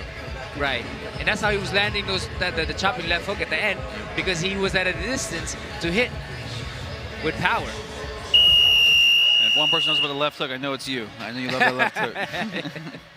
I love my left hook, that's for sure. Nonito Donaire, the Filipino Flash. Jordan Panthin with you here on the broadcast. Beto Duran is our 4th fight of the afternoon. Still got Joel Iriarte and Holly Holm against Yolanda Vega to come here on the prelims. DAZN pay-per-view gets going at 5 o'clock. Y saludos a nuestro gran amigo. Oh, good uppercut by Avina. Yep. And not every time, but I don't know if you noticed, Nito, Gage, sometimes his hooks are a little wide on the inside, and he's almost slapping a little bit, like he's not curling them over short. That's another reason why he should be a little longer. Right. That's why he should be fighting. He should be fighting at a distance. Although he does have a tremendous body shot coming in from that distance, but the left hook is very smothered. And sometimes it turns into a slap because he's not making it short enough. Right. And even his overhand because it's smothered. You're at a distance. And his hands go. Avina answers with a hook. Wow. After getting tagged. Hey, Avina can take a punch though. I mean, from that inside, he has definitely better chance than being outside. You know, this is where he should be going and stepping forward and you know, doing more body shots and throwing right down the middle as well, like he did. Look, Avina in the silver, nice, you're going to have no trouble finding him. He's going to be right there exchanging with you. And it's up to the alley cat, like Jordan was saying, keep his distance and not smother himself. Yeah, don't smother, land those punches nice and flush. Yeah. That might be the trick to put the lights out because, hey, Avina, as we've seen already, can take a punch. He can take a punch. He is a smaller fighter. As the alley cat had trouble making weight. So that's another thing. I think Avina might be upset about that, too. Well, when you decide for the fight, you decide for the fight. You know, that's no longer an issue for him. When you take the fight, you got to go and make it happen. Yep. Oh, good body shot too. Blood from the nose of Avina, and he's got a little small cut over his left eyebrow as Gage leans on him, pushes him down. Edgar Hernandez Sr. is a referee who does not suffer much, and he'll get on it right away. I do have to say, Alexander's doing a great job with his hooks, both sides, and Vincent's taking notice of it, putting his earmuffs on. I would love for him to take a hook and then follow up with an uppercut, either side, left or right uppercut, come through the middle. I think the opportunity there. These are the kind of fights that our good friend Julius Julianis would enjoy, man. With the young prospects going back and forth, not having trouble finding each other. Good overhand right from Gage. Again. Good hook from Gage. Again, Gage is throwing the jab, but he's stepping in. His distance between his jab and his straight are pretty much similar. That when he steps in with the overhand, it's smothered. He's not landing it flush. He's not landing it flush, and he's not landing it at a point where it matters. You know, where you get the impact. Thursday, July 24th, will be in Indio as Gucci Manny Flores takes on Jorge Chavez. Golden Boy putting up their prospects against each other in a junior featherweight matchup live on DAZN. Yes, sir. I'm actually the co-main event on that card, too. Oh, I didn't want to bring it up. Is it official? That's official. Okay, good. I was told, but I was told don't say anything yet. So you are the co-main. I am the co-main. Oh, I said it. There we go. There we go. I wasn't told to say it, so they didn't tell me. Jordan Panthen, boxer, breaking news reporter here. And we got a good scrap breaking out here. So who are you fighting, Jordan? I'm fighting a tough guy. Actually, I do know who I'm fighting. Just can't really pronounce his name very well. Okay, there you go. 10-1, only one loss to an undefeated guy. Never been stopped. It's gonna be a good fight. So I'm looking to put on a show for sure. There you go. You'll take off the suit, get back in the ring, July 24th. Round number 5, Alexander Getch, the Alley Cat. You're good against Vincent Avina, trying to get back on the winning side.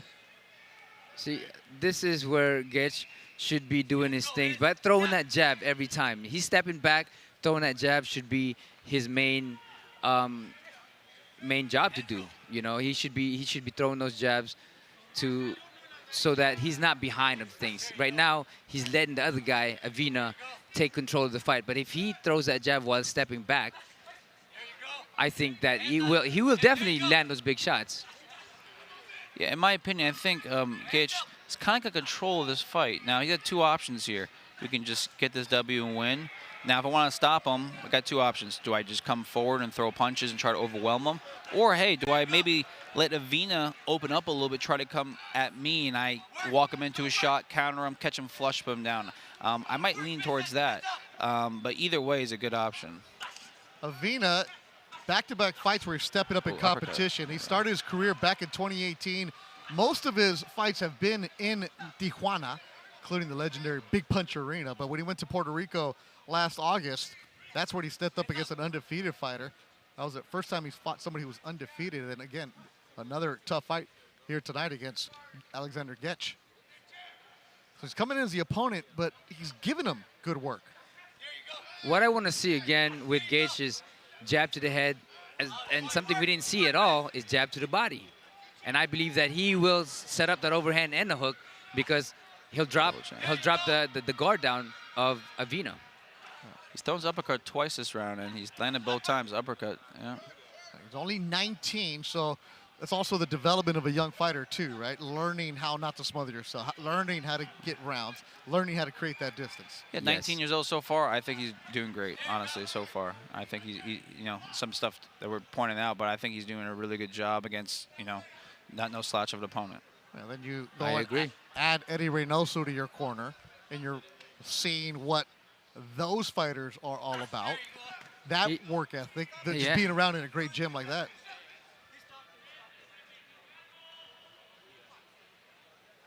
You've done that, Jordan, right? You've gone to different gyms and picked up different things. Oh, good. Nice good left hook. Counter, left hook. Counter. I think it stunned him a little bit right there. You can see the sluggishness movement of Avina now. You know, maybe he's getting tired, or maybe those body shots are affecting him.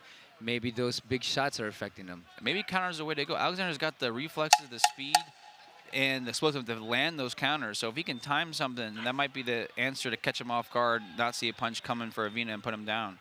Well, that's the biggest thing is with the punches that you don't see is the punches that will take you out. Exactly. I mean, as a young fighter, as me myself, I'm always trying to put someone away. So I mean, I never really happy with the decision. So I want to put someone down. I want to put someone out. So I'm always looking for the answer. Even if I'm winning 7-round zip, wherever round, going into the 6-round, 5-round zip, I'm always looking. Okay, how do I get this guy out of here? How do I stop him? That's kind of my goal, and I feel like that's got to be his goal a little bit. He was 5-0, 5 knockouts coming off 2 decision wins, so I don't know personally and ask him. I just, hey, maybe once he's back in the knockout column. That's the voice of Jordan Panthen, who's going to be the co-feature July 24th right here on DAZN, and you'll see Jordan. Jordan, what gym do you work out of? I work out at Brickhouse Boxing Club. So you have Zurdo there, you have Scrappy there. Zurdo, Scrappy, a couple other great fighters. Eric Priestner, Golden Boy guy, Jim mate of mine. We have Arnold Gonzalez. So there's a handful of us there. So we got a great gym, great atmosphere. You've been sparring with a guy I really like, Fabian. Oh yeah, Fabian Guzman. Sparred them last week. Yep. Yeah, I really like his. Very talented. Back to your question earlier, I think going to different gyms and getting different sparring is a great thing to do. And in California or Vegas is the 2 best places, I think, to do that. See a bunch of different styles.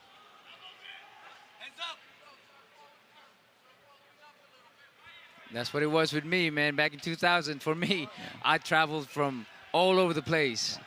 You have to. You got to get great sparring. You got to get hard sparring. You got to fight different styles and whatnot. Only time the hard sparring and great sparring is not good is if you're getting the SHIT beaten out of you. So if that's not happening, it's a great thing to do. You don't want to take wars in the gym, but if you're having tough, hard sparring, but you know, you're not getting the crap beat out of you, then good. There's that uppercut by Gage. That's what you've been looking for, Jordan, and finally connected. Well, and then it connects again. Nice. That was a different pattern. We've seen the hook. We've seen and that's all of that push stuff. Push down. But then he came in right down the middle where it was unexpected and landed that big shot that hurt Avina.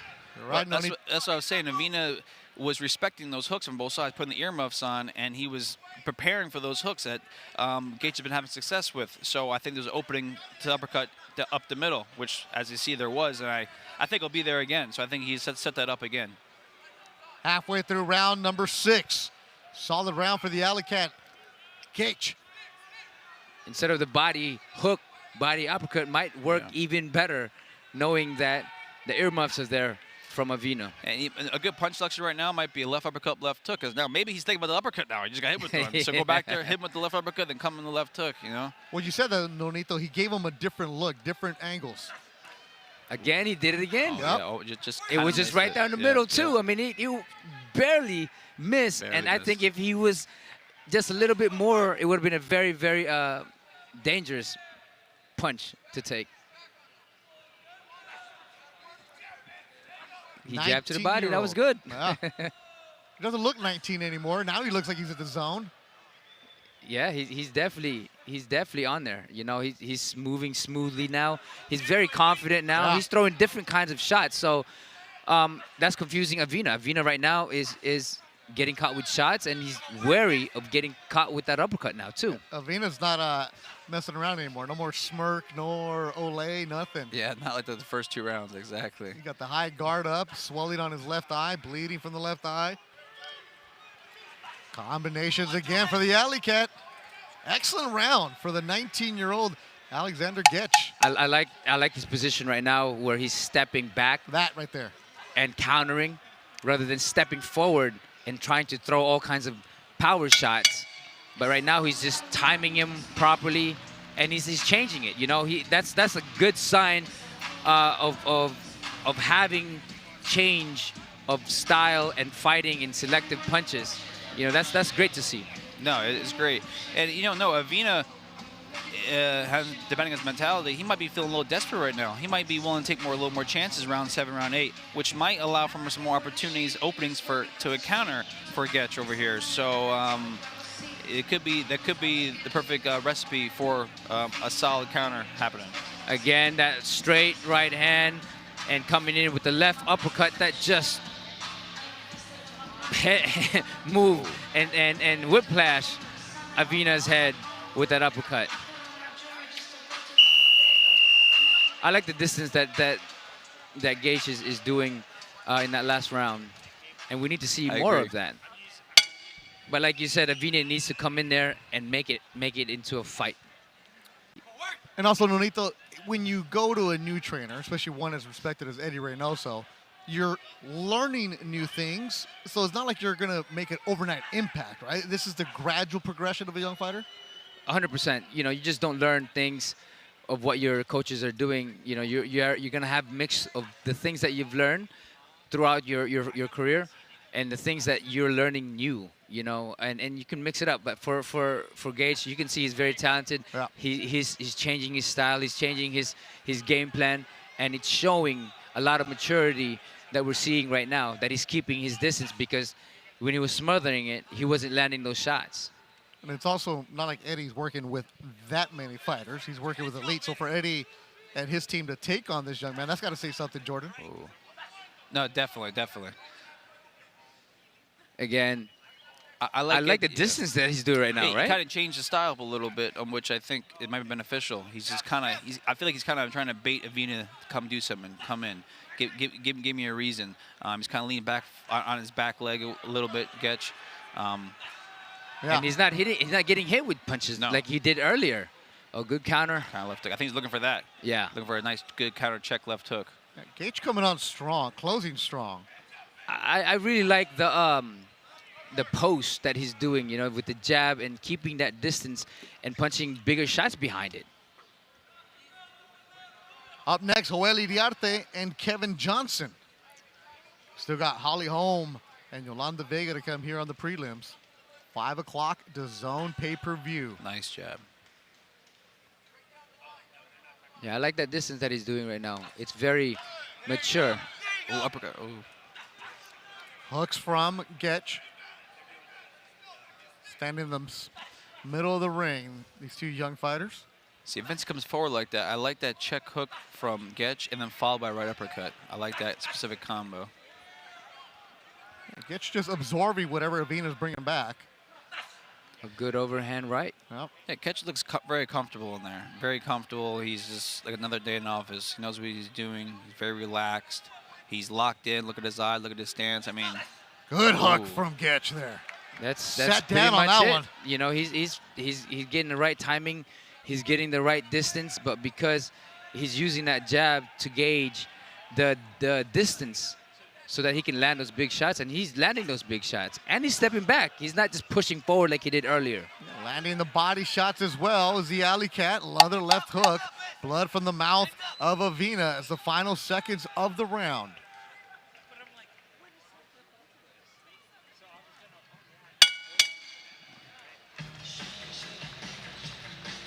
I like it. I like his change of things. You know, Avina is a tough guy, and he needs to change as well. Right now, what he's been doing early on wasn't working. July 12th, we'll see the third Ring Magazine show headlined by massive co-main events. 2 of them. Shiraz moves up to 168 to take on Berlanga.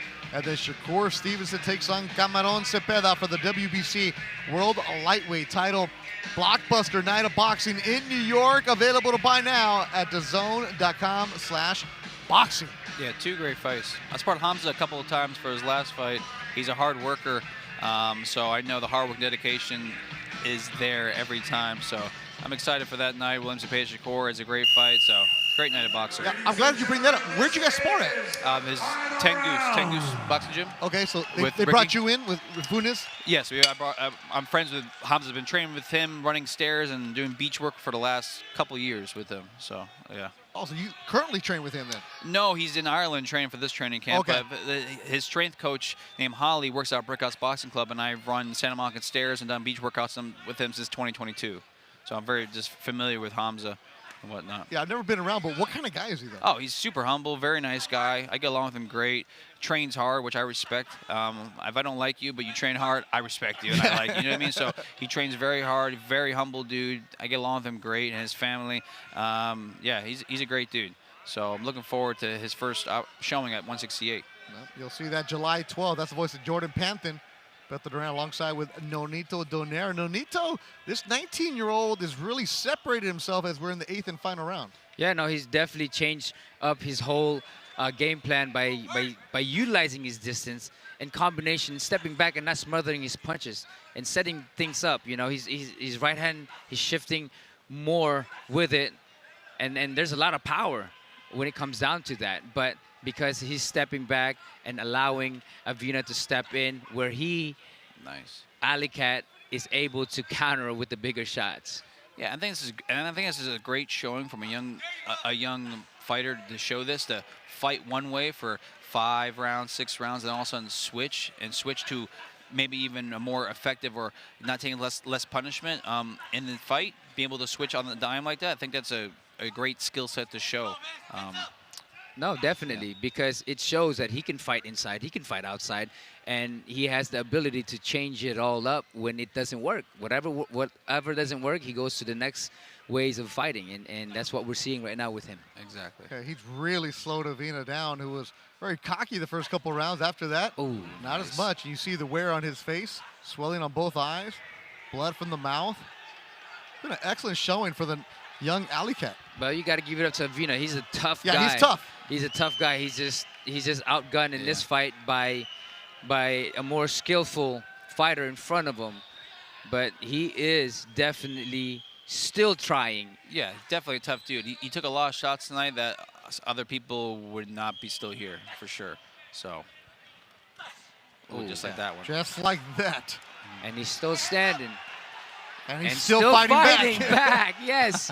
He's a fun fighter. You definitely gotta give big respect for Vincent Avina, who came in to fight. Avina's a kid that they'll get called back and say, hey, we have a young prospect for you to test. What do you got? And if you're not ready to go, he can upset.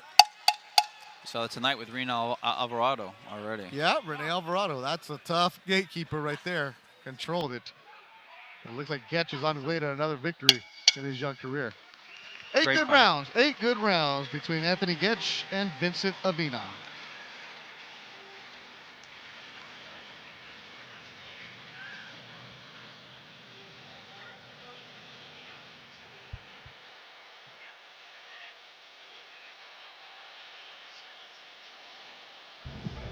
And we will talk to the winner of this fight.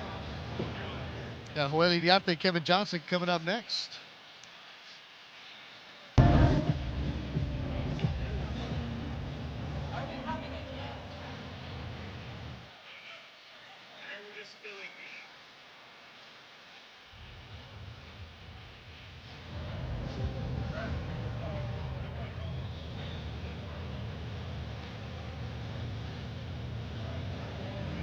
Saturday, July 19th, Bam Rodriguez, repping the 210, is in his home state of Texas with his WBC World Super Flyweight title on the line against WBO champion Cafu, all part of over 185 or more fight nights a year with your DAZN subscription. Bam Rodriguez, that's the name you like, huh? Oh yeah, man. You know, I mean, he's been incredible. You know, again with Robert Garcia, that's my brother, man. We've been working for a very, very long time, so I'm very happy with what I see in Rodriguez. Yeah, that's a talented young fighter. See Eddie Reynoso, he'll be busy later on this year. He will definitely be busy. Just a little. Just a little. Little September fight for him. Vincent Avina, very, very tough guy. Yeah, that's a tough dude right there. I wouldn't mind seeing him again against an undefeated prospect. You got knuckle marks on his head, man. That's how tough this dude is, man. He took those shots. He landed a couple of his own. Oh, yeah, he did. All right, let's hear the results. Let's go to Big Mo. And now, ladies and gentlemen, after 8 full rounds, we go to the judges' scorecards for the official decision. Judges Jerry Cantu and Pam Yahashida see the contest 80-72, while Judge Fernando Villarreal sees it 79-73, declaring your winner by unanimous decision, Alexander Alley Cat Getch. So win number 8 for the 19-year-old Alley Cat, representing Long Beach and the South Bay. Avina loses for the second straight time in his career. He's now 8-2-1, but he holds his head high. He's a tough dude. There you see Eddie Reynoso with his new young pupil, Alexander Getch. Got to get the team fight there. Got the no boxing, no life on the trunks.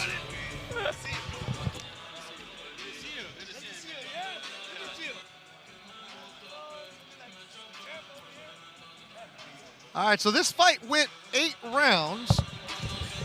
The youngster, Getch, 19 years old. Avina, 24 years old.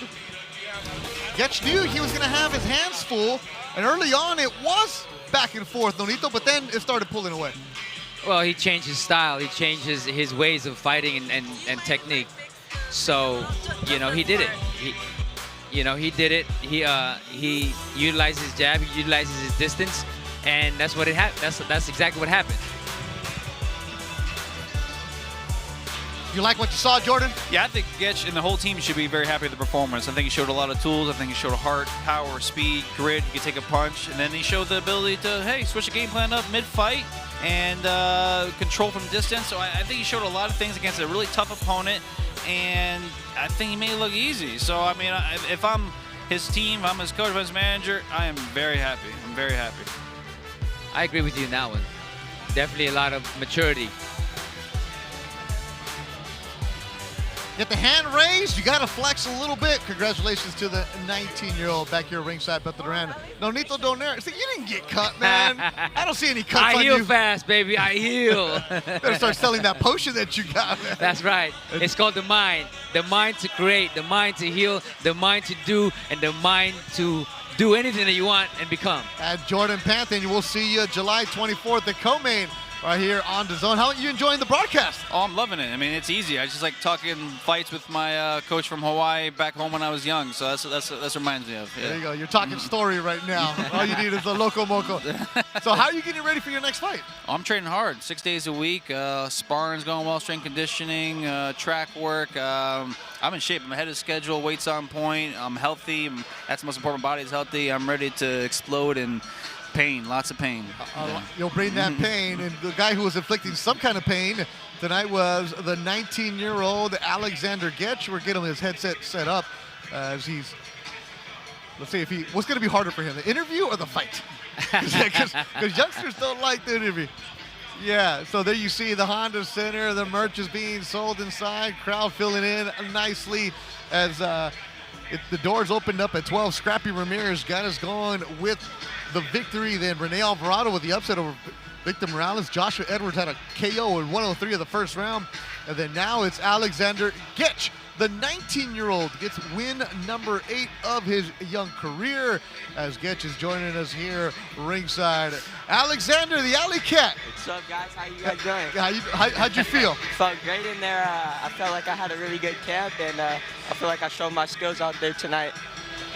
Well, going to this and working with Eddie, what does it feel like, and what kind of mindset did you go when you went into this ring?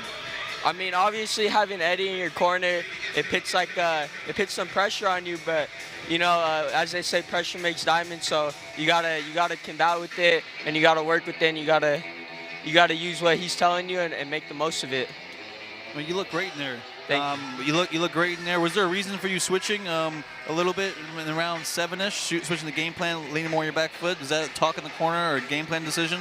I just felt like he wasn't. Like, I felt I had hurt him in like the 4th round or the 3rd round, and I knew the smart thing to do would just to be to outbox him, outpoint him, because I think I felt like the 2nd round we were going back and forth, and I don't want to have a close fight. I'd rather win it by a wide margin rather than have the points so close together. Alexander, I was there for your 2nd pro fight. We were in Costa Rica on the Yoka card. Yeah. You were fighting, and you were like, what the heck is going on? It was a good event, but I remember talking to you afterward. You're like, we're a long way from Long Beach, man. Yeah. How did you connect with Eddie Reynoso? Eddie, we did it through like my dad, cause since my pro debut, we wanted to be in the no boxing, no lies. The gloves, we always liked them, and I think like growing up, since I was like, I mean, Canelo was the first boxer I watched. I think the first boxer I liked, he's probably like the only boxer that I really like ever looked up to. So I think Eddie's guidance was right for me, all things considered. Well, it shows a lot of maturity going in, coming in, the way you started, trying to knock the guy out and then using the back foot. What was the learning experience for you into this fight? I mean, the guy was tough in front of you. Yeah, I think the learning experience is just getting those road tires, and it's 8 rounds, my first 8-rounder. And, you know, Eddie's telling me he wants me to do 10 soon, so I'm trying to get that experience in. You know, when I go 10, it's going to be different. It's going to be a better opponent, so the experience is everything right now. Well, I think you earned that tonight. Great fight. Great first 8-round, all 8 rounds, so you're on your way. Yes, sir. Thank you. You are Long Beach, Harbor City. Oh, no. What's your background, man? Where are you from? No. I was born and raised in Long Beach, but the hospital I was born in was in Harbor City. Oh, you were born at Kaiser? Yeah. Yeah, just like me. Me and you, bro. We're the same here. So that's what it is. We have the same, no, probably not the same block. I'm way older. But Team Mexico, that shirt, what's it about? This is one of my sponsors. Okay. It's a sports betting company. Shout out to them. They're taking care of me for this fight, and hopefully we keep it going. So shout out to Team Mexico always. All right, the main event, what do you think? Jake Paul, Chavez Jr. I'm gonna have to go with my team MVP. I'm gonna go with Jake Paul for that one. Shout out to Jake. Best of luck to you. All right. Well, congratulations to you, young man. Your social media is? Is at Alex Gueche, Gueche on Instagram, and yeah. All right. We'll be seeing more of you. Congratulations. The 19-year-old gets win number 8 on his young career. The pay-per-view is at 5 o'clock. You'll need to go buy the pay-per-view. Go to DAZN.com/boxing to get that pay-per-view. And it kicks off, as they say across the pond, with a cracker. Really exciting to watch. I mean, this kid has power, he has speed, knows how to rip the body. This has been an absolute nightmare. Oh, hard shot by Farmer. Maybe over. He's down again. This is how you become a young star. Look at this. Kevin Farmer is a champion. He won every single round. This was the shutout. Good stuff from Floyd Mid-Austin Schofield. Farmer with another hard shot. Farmer had the biggest rounds of the night. Great fight. This kid is thick and he's got power. This is what makes you a better fighter.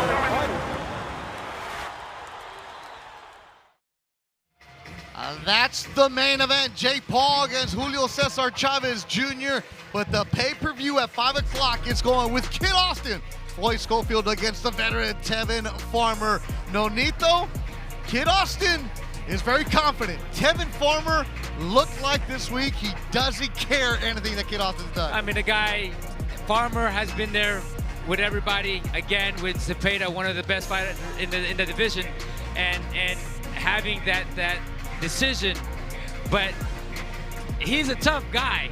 Not only that he's a tough guy, but he's been there with everybody else. So, you know, this is a big step up for Floyd Schofield, because Tevin Farmer is not a guy or a pushover. He's a very dangerous guy who can make an upset. No, Tevin Farmer's coming in confident. He's coming in confident. He's coming here knowing and thinking, believing he's going to win. He's coming off 2 very close fights against a really great fighter, William Zepeda. So, Floyd Schofield, it's a great fight. I know he's coming off that, you know, he got sick when he's supposed to fight Shakur or whatnot. So they both have something to prove here. Both Farmer's here like, hey, you're not on my level. Schofield's here to prove like, hey, no, I'm still that guy. So it's a great fight. Really looking forward to it. That will be the first fight on DAZN pay-per-view at 5 o'clock. And Farmer has let it be known that he doesn't think much of Kid Austin. There's also one that I'm very curious to get your guys' thoughts about. Raul Curiel takes on Victor Rodriguez, undefeated from Uruguay. We don't know much about him. He even said, I know you guys don't know much about me. I'm coming for the upset.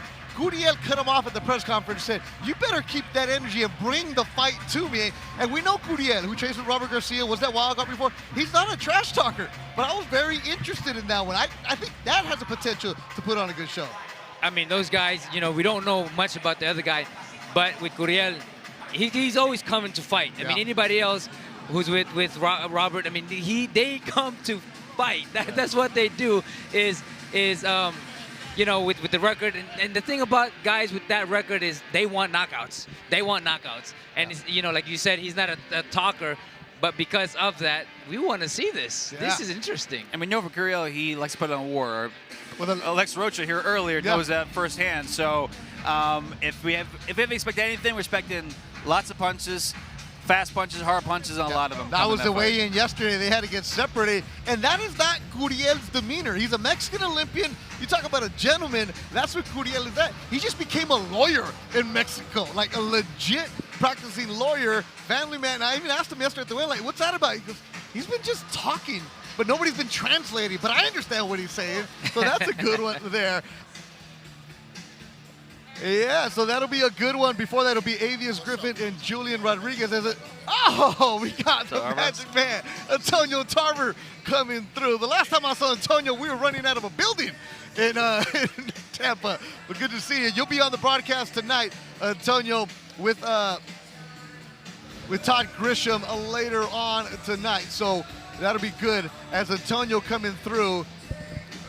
You're excited? Because I know you've been here all week. Yeah, I'm very excited, man. It's a big night of boxing. A lot will be revealed tonight. You know what I'm saying? A lot of great fights. We got 5 undefeated welterweights on the card. And the matchmaker did a heck of a job, bro, because there's a lot of 50-50 fights on this card, bro. And I can't wait to call to action. What about the main event? Main event is interesting.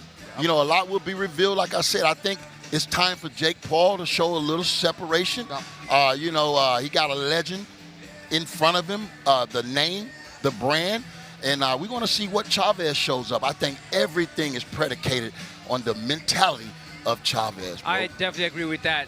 With Chavez, the way he is, I mean, like I was saying earlier, this is his moment. You know, it's either you're being put in the stage. It's either you got to show up. This is your moment of redemption.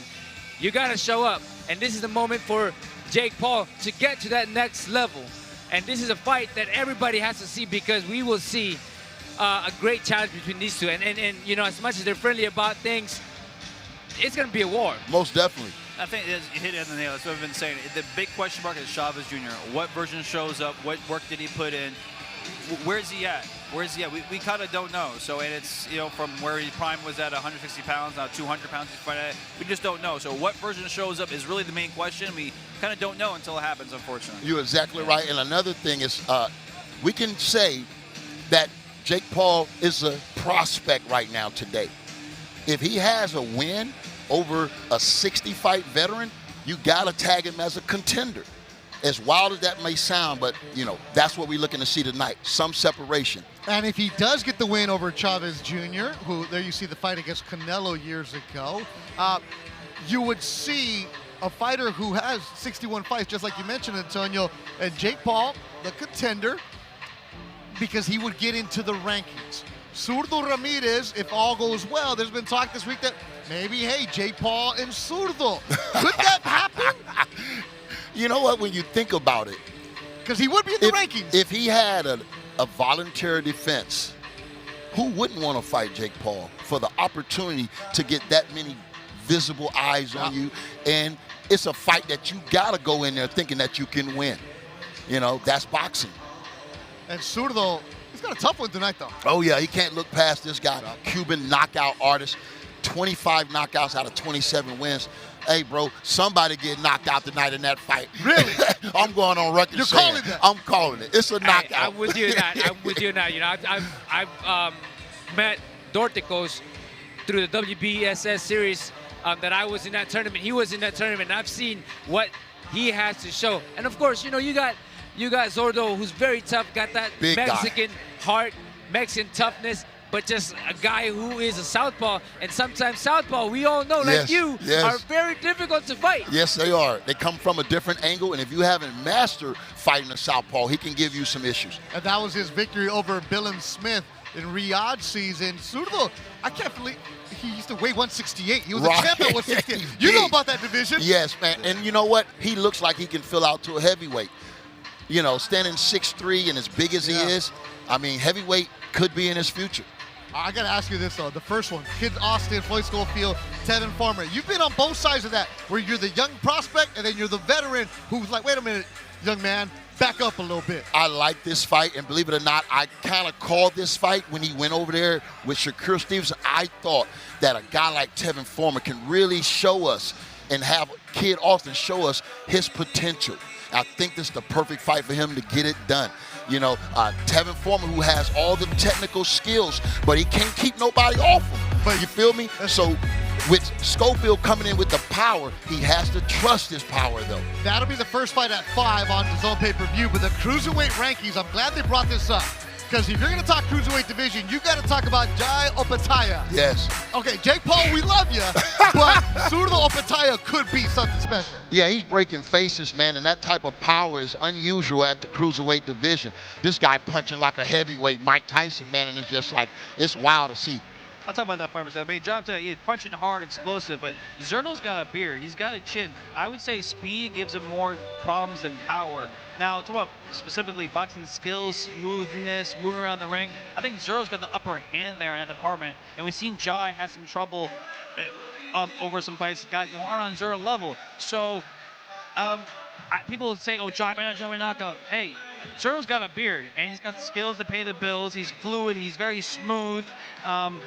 So I think this is a great fight and whatnot, and I can see path victory of both guys. I would probably lean towards Zurdo a little bit. I'm probably a little favorable because I train with Zurdo, so I might be a little biased right there. But it's a great fight, and that fight needs to happen. And this is Opetaia's last time in the ring. Just look at that.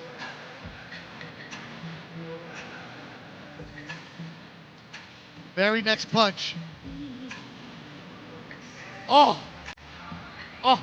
And also a southpaw for southpaw, Hey, which is a little interesting. Yeah. I've been there. I got my jaw broke against Eric Harding, man, and that's some of the most crucial pain I've ever felt.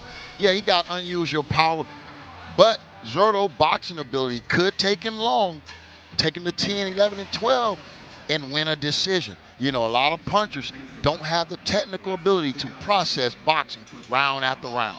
Are we getting all knockouts tonight? I don't think so. I know in that Cruiserweight fight, it's a good chance somebody get knocked out. I don't know who, but we're going to be standing by to see. Main event, are we going distance? I don't think so. I think when you look at that fight, Jake Paul has the power. We've seen him land one-punch knockout power. You know, so if he can rake Chavez over the coals with that shot, Chavez going to have to show us that chin's still solid. If Jake Paul lands a flush right hand, and like I said, he's got power, not going to be us. If he lands that right hand, Chavez takes it, he could be down, he could be out. Number one, it wouldn't surprise you one bit. I agree with that. The thing about it is that Chavez is gonna be the guy that, like his father before, he's gonna smother the punches. And when he is in that distance where he's moving his head left and right, he can smother those punches. But if Jake is able to have that distance where his power is at the optimal, then yes, that I agree with. If Chavez is gonna win, he needs to go forward. He needs to throw he needs to be busy, active. He needs to go with the body. He needs to be active. He needs to tire Jake out. I don't think Jake's a very active fighter. I mean, a punch out, but Chavez needs to physically exhaust Jake Paul. I think that would be one of his main keys to victory. Well, one thing for me. Oh, we got to get rid of Antonio. He's got to save the voice. He's got 5 fights coming on pay-per-view. Antonio, thanks for stopping by. Thank you, guys. We got to keep it going. You can see man. Antonio, and you can hear Antonio on the main broadcast. The DAZN pay-per-view, him and Ty Grisham will be on the broadcast. An entire crew will be for you at 5, but we got 2 more to go right here on the prelim show. Let's go to Big Mo, who's ready to bring out. Actually, hold on. You know, I'm not ready to go to Big Mo. What I need to do is I need to talk about who our next fight's going to be.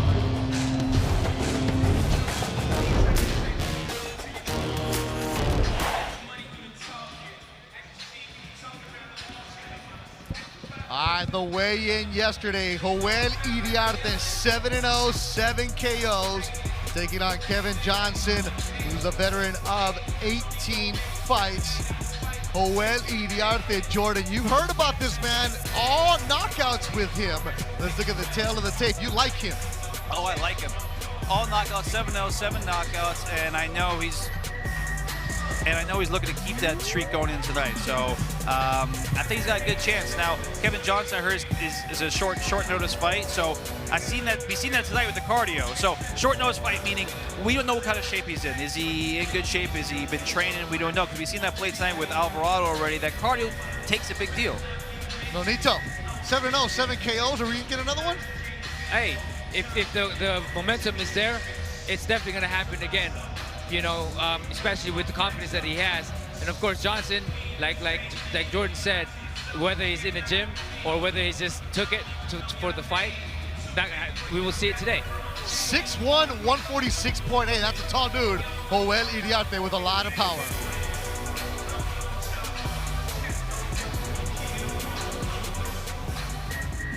Welcome back, ladies and gentlemen, and welcome back to our viewers joining us around the world on DAZN.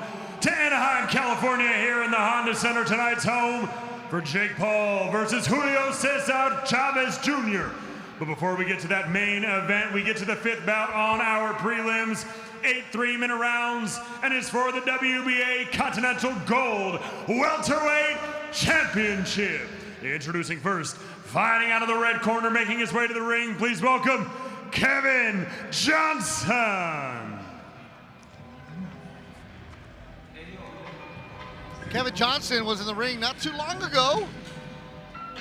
He took on Golden Boy prospect Eric Tudor. Came up short in that fight. And one thing about Kevin Johnson is that he's never been stopped. He's fought great competition. He's fought great competition, like you said, Eric Tudor. He's also fought Kellen Davis. Back in 2019, he was with Richards and Hitchens. Yep. So he's been in with good competition. He's been around gyms. He's a good fighter. It's a tough test, never been stopped. So if Joel can go out there and stop him, I think it's a statement. And I think the only question I have is what kind of shape Kevin Johnson's in coming off a short notice. I set this fight on short notice. That's my really only question. You know, these guys in Vegas, they stay ready. They're always in the gym. You know, their coach is like, yo, you better be in the gym, man. So, you know, I know that he has been in the gym too, you know. Yep, he's got Coach Otis on his side, so he'll be all right. That's why I saw him like, yeah, he's in the gym.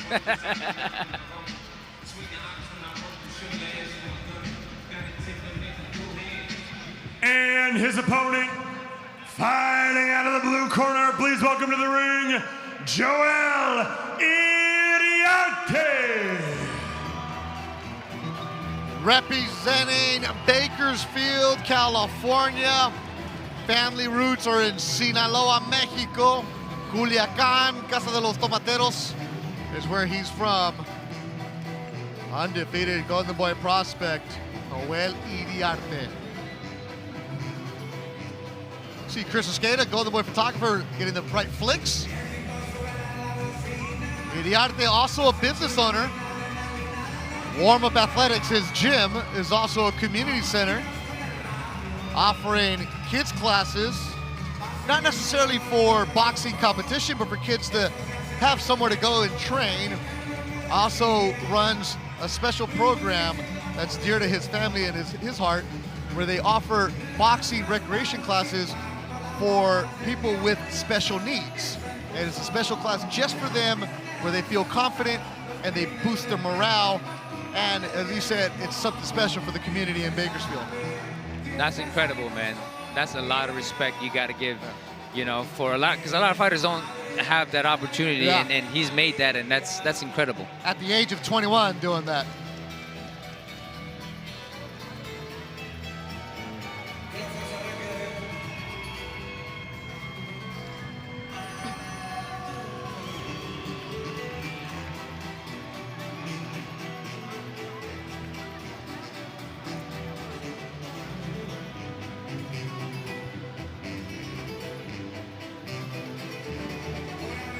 And now, ladies and gentlemen, live on DAZN, this bout is scheduled for 8 3-minute rounds and is for the WBA Continental Gold Welterweight Championship.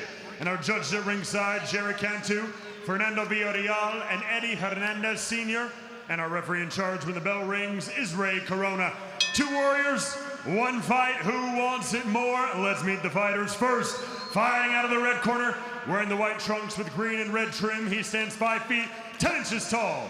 He weighed in at 146.4 pounds. He holds a professional record of 12 victories, opposite 6 defeats, with 8 of those wins coming by way of knockout. And he fights out of Las Vegas, Nevada, introducing Kevin Thunderstorm Johnson.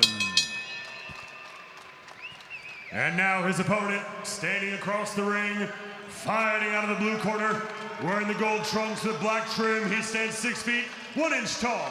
He weighed in at 146.8 pounds. Tonight, he comes to us with an undefeated professional record of 7 victories. Opposite, no defeats, with all 7 of those wins coming by way of knockout. And he fights out of Bakersfield, California, introducing Joel Iriarte.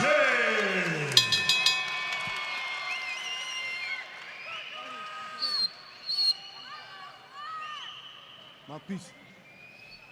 Mouthpiece. Good. This is good right here.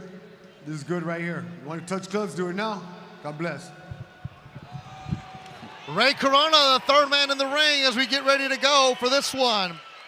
8 rounds scheduled in the welterweight division. El Pelavacas, Joel Iriarte, a big fan of Chalino Sanchez, taking on Kevin Johnson from Las Vegas, Nevada. Now with 18 pro fights. He is very, very tall. Yeah, Throwing that jab right off the bat. Iriarte makes that 147 with ease. That Joel's jab got a lot of is size, a lot of really power. great jab, right, Jordan? That jab and the length, the distance that he throws it to is it suits his height. With Iriarte, we've learned, be ready for something to end anytime. He's had knockouts in the first and second round. He's never seen the third round. He comes in and he works quick. Look at the size difference, too. Yep. Does a lot of work at Churchill Boxing in Santa Monica area. You go down there for sparring, comes down from Bakersfield, makes it a 2-hour drive. He was recently in the gym with Anthony Davis, former Laker, was at Churchill, and he was there with him. Had interactions with AD. No nonsense for the 21-year-old Iriarte, who Oscar De La Hoya is very, very high on. He's throwing everything in his punches, man. He's not even setting things up. He's just throwing them, you know. And that's something that, good straight right hand and a body after that, too. Iriarte's third fight of 2025 had a second round stoppage in February, first round stoppage in April. Uppercut from Iriarte pushing Johnson back, who just looks very, very small in that ring with Iriarte. The high guard from Johnson is giving him time and not getting caught with big shots. Uppercut from Iriarte as Johnson trying to tangle him up, not working. But Iriarte's power is definitely very visible from the very first round. So that body shot that Johnson just felt on the right side of his ribs. Kevin Johnson got some experience, and maybe part of the game plan was to jump on him quick for Joel, to jump on him quick, to not let him get any time to get comfortable in there. Well, Iriarte is stepping back now. 1-2 that lands. This is where his power comes from, is that distance. You know, when he smothers his punches, there's really not much power, and you know, he needs to be in a distance where his power is at the optimal. Iriarte's last opponent was 25-11. The guy before that had over 40 fights.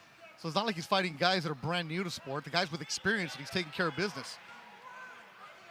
Iriarte is smothering his punches by being in there. Earlier on with the distance, he was very dangerous. What do you think, I like him at distance. I think he's just kind of maybe a little antsy, wants to get right to him, and he likes to come out strong. I think he's not really ready to wait. So maybe he gets that little antsiness out of him in this first round. Maybe we see it different in the second. He doesn't need to be here right now. No, not at all. I think this is a disadvantage for him, knowing that he is a taller guy and he throws wider shots. You're smothering your punches that way. Yeah, you get more leverage on shots from a little more distance. I mean, just a little space. You want to put him on the ropes, you want to press forward. That's cool. Press forward at your distance, your range, though. You don't need to be so close. I agree with that. You know, that's why there's that jab. He started off with the jab really well, but he then started smothering it. Take a replays from that first round. It's all Iriarte. Johnson with a combination. Yeah. And Iriarte right there with the straightened body. But then this is when he started smothering his punches, where it takes away a lot of his power. Being the taller guy and wider shots, you got to get that distance. Utilize the jab and throw that straight right behind. You can be in the back foot too if the guy is pressing forward, but the jab is the one that dictates your distance. Exactly. Let's see if the corner talk some of that into him and see what he comes out in the second round. 22 years old. Let me correct myself. Joel Iriarte. Cuauhtemoc Iriarte in his corner. Omar Sanchez as well. I was being told by Golden Boy people that it's hard to match up Iriarte right now because of his power, because of his size, because of his amateur background. He had a huge amateur background, potential Olympian, but went pro, where guys know, hey, I'm going up against this dude. I need more money. Right. And also, you got to find somebody who's willing to give him that test. So it's been hard to match him up. Well, Johnson is showing up in this fight right now with the high guard and throwing combination when he's able to do so. And he's landing some earlier on. So, he's a game fighter. He's definitely smiling a little bit. He's talking a little bit. Yep. So after that first round, he feels maybe a little more comfortable. Yeah, that feeling out where you're figuring out what you're up against. Johnson going the distance with Eric Tudor, a Golden Boy prospect, a couple weeks ago. This is where the development of a young fighter, I say that a lot, Nonito, where you want to test them, but you can't test them too hard because they've only had 14 rounds, right? You want to test them and see what you got, but you can't rush them. Right. That was a good counter earlier from Iriarte, with the left hook, and he did it again. But now because he's setting up his distance, he's not coming in and pressing forward and smothering his punches. Yeah. He's actually stepping back and countering. So he's landing those big shots. Uppercut from Iriarte. I have a feeling the corner was probably saying similar things you were saying and probably got him back on track going into the second round. You see as he's stepping forward, and I like that little feint that he's doing and then throwing a jab after that. So, he's taking control by doing so. Good. Nice body jab to the body, yeah. But that's also something that a young fighter falls in love with, right, Jordan? Where you start knocking everybody out, you just think I can sit on one punch? Yeah, exactly. You got to kind of get a little hyped. You get a little hyped in your own knockout power. Like, I just want to crush everyone. You got to box your way to the title. Hulk smash. I do like that jab of the body. I wish you keep doing that. Let's hit the right hand over top, later in this fight. That's how he's going to set it up. That's how he's going to set it up, the right hand or the overhand right, by throwing that jab to the body. Then the jab to the head, jab to the body. It'll open up a lot of the shots if he's able to constantly do it. It's Johnson who landed a good left hook. Yeah, Johnson's having a better round. Like I said, I said earlier, he was smiling, talking a little bit, seemed a little more comfortable. He got out of that first round, and he's like, okay, I'm here. Well, he's definitely moving and countering really well. Right hand from Johnson. Iriarte getting hit for the first time in his career. Johnson feeling good here in the second. Little shimmy at the bell. Two very different rounds. Very. Oh.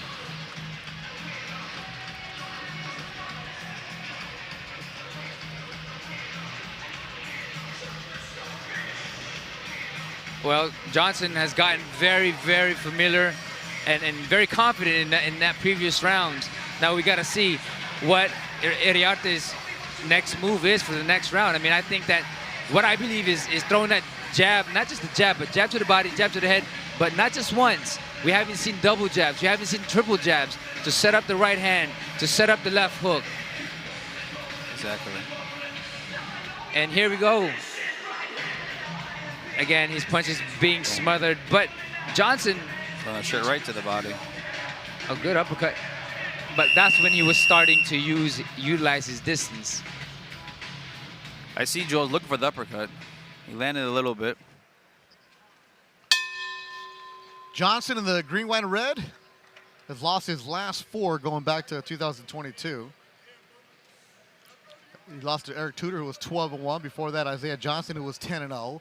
Kelvin Davis, who was 12-0. And then Christian Baez back at 22 was 18-2. And for the first time in his career, Joel Iriarte sees round number 3. I'd like to see him double jab some more and then to the body. Just mix up the jab. I think that'll confuse a lot for Johnson. And I think it will definitely set up that big shot from Iriarte after those jabs.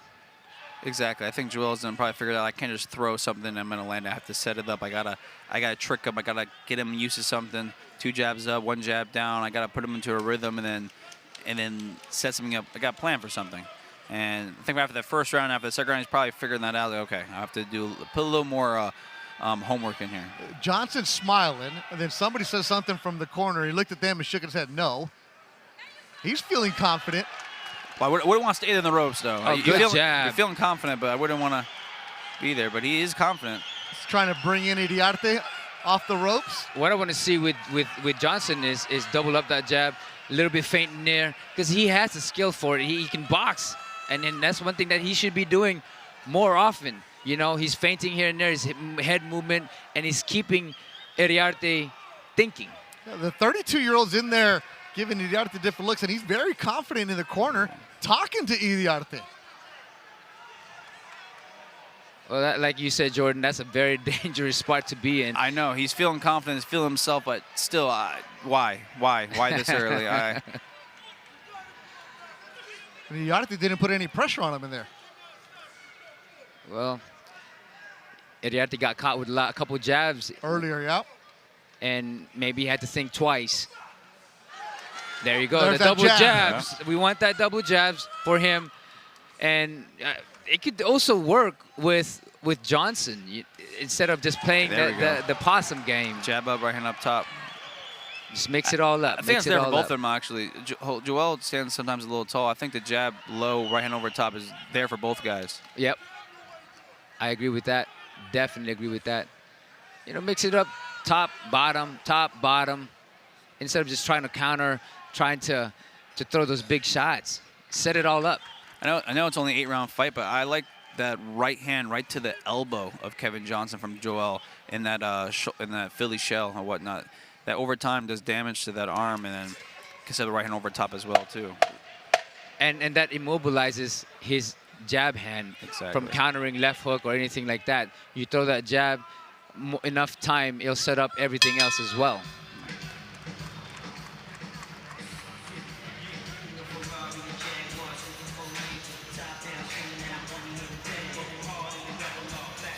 I think this is Golden Boy is getting what they're looking for. I think Joel's getting a little test right now, going around 4. Haven't been here before. I think this is perfect so far. I think we're just going to wait and see how the rest unfolds. But I think some good rounds, and I think we're going to see a little more of Joel.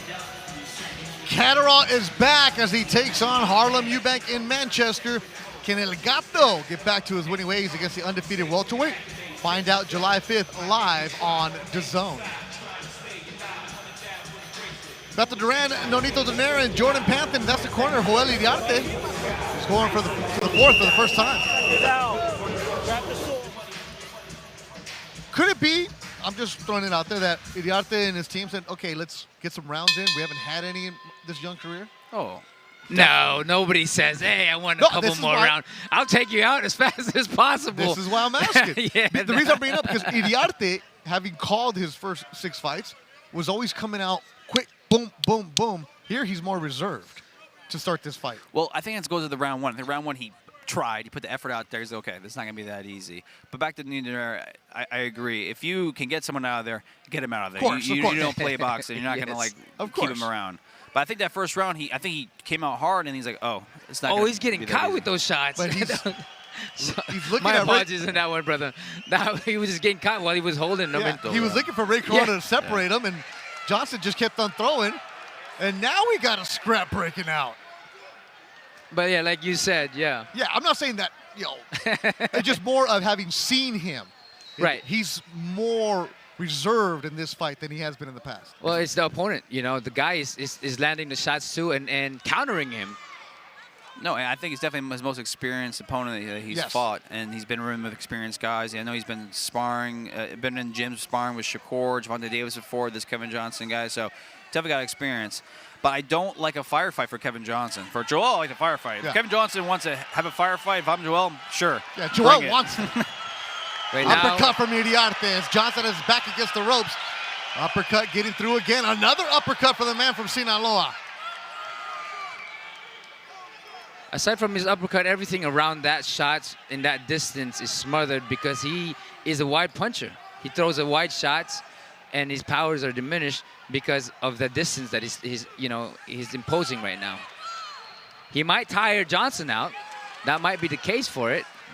But, oh, that uppercut lands again. That one lands as Johnson's trying to hold on to the back of his head. Another uppercut from Iriarte. Hook from Iriarte. A minute to go in round number 4.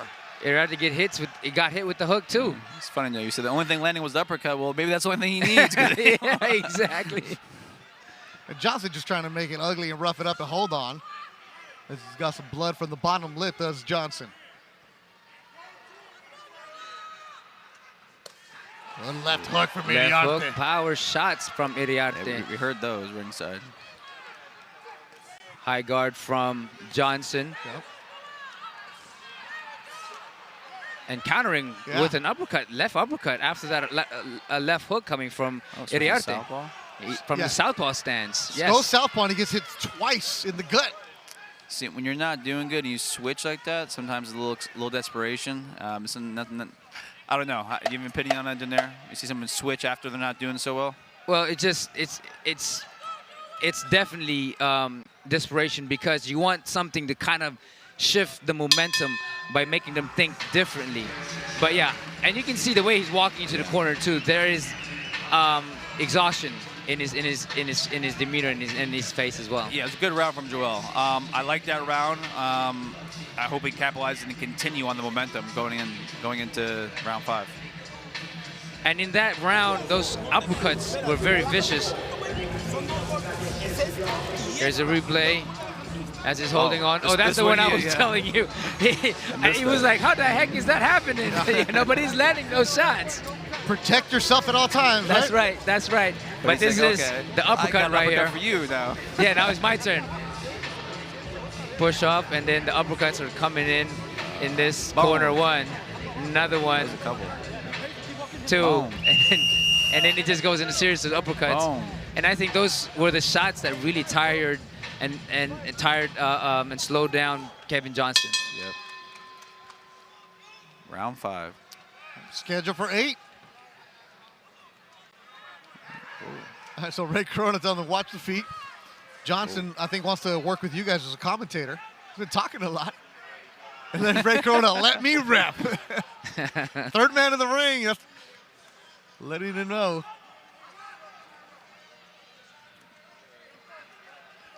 The demeanor of Kevin Johnson in this round, it just shows, I guess you would say,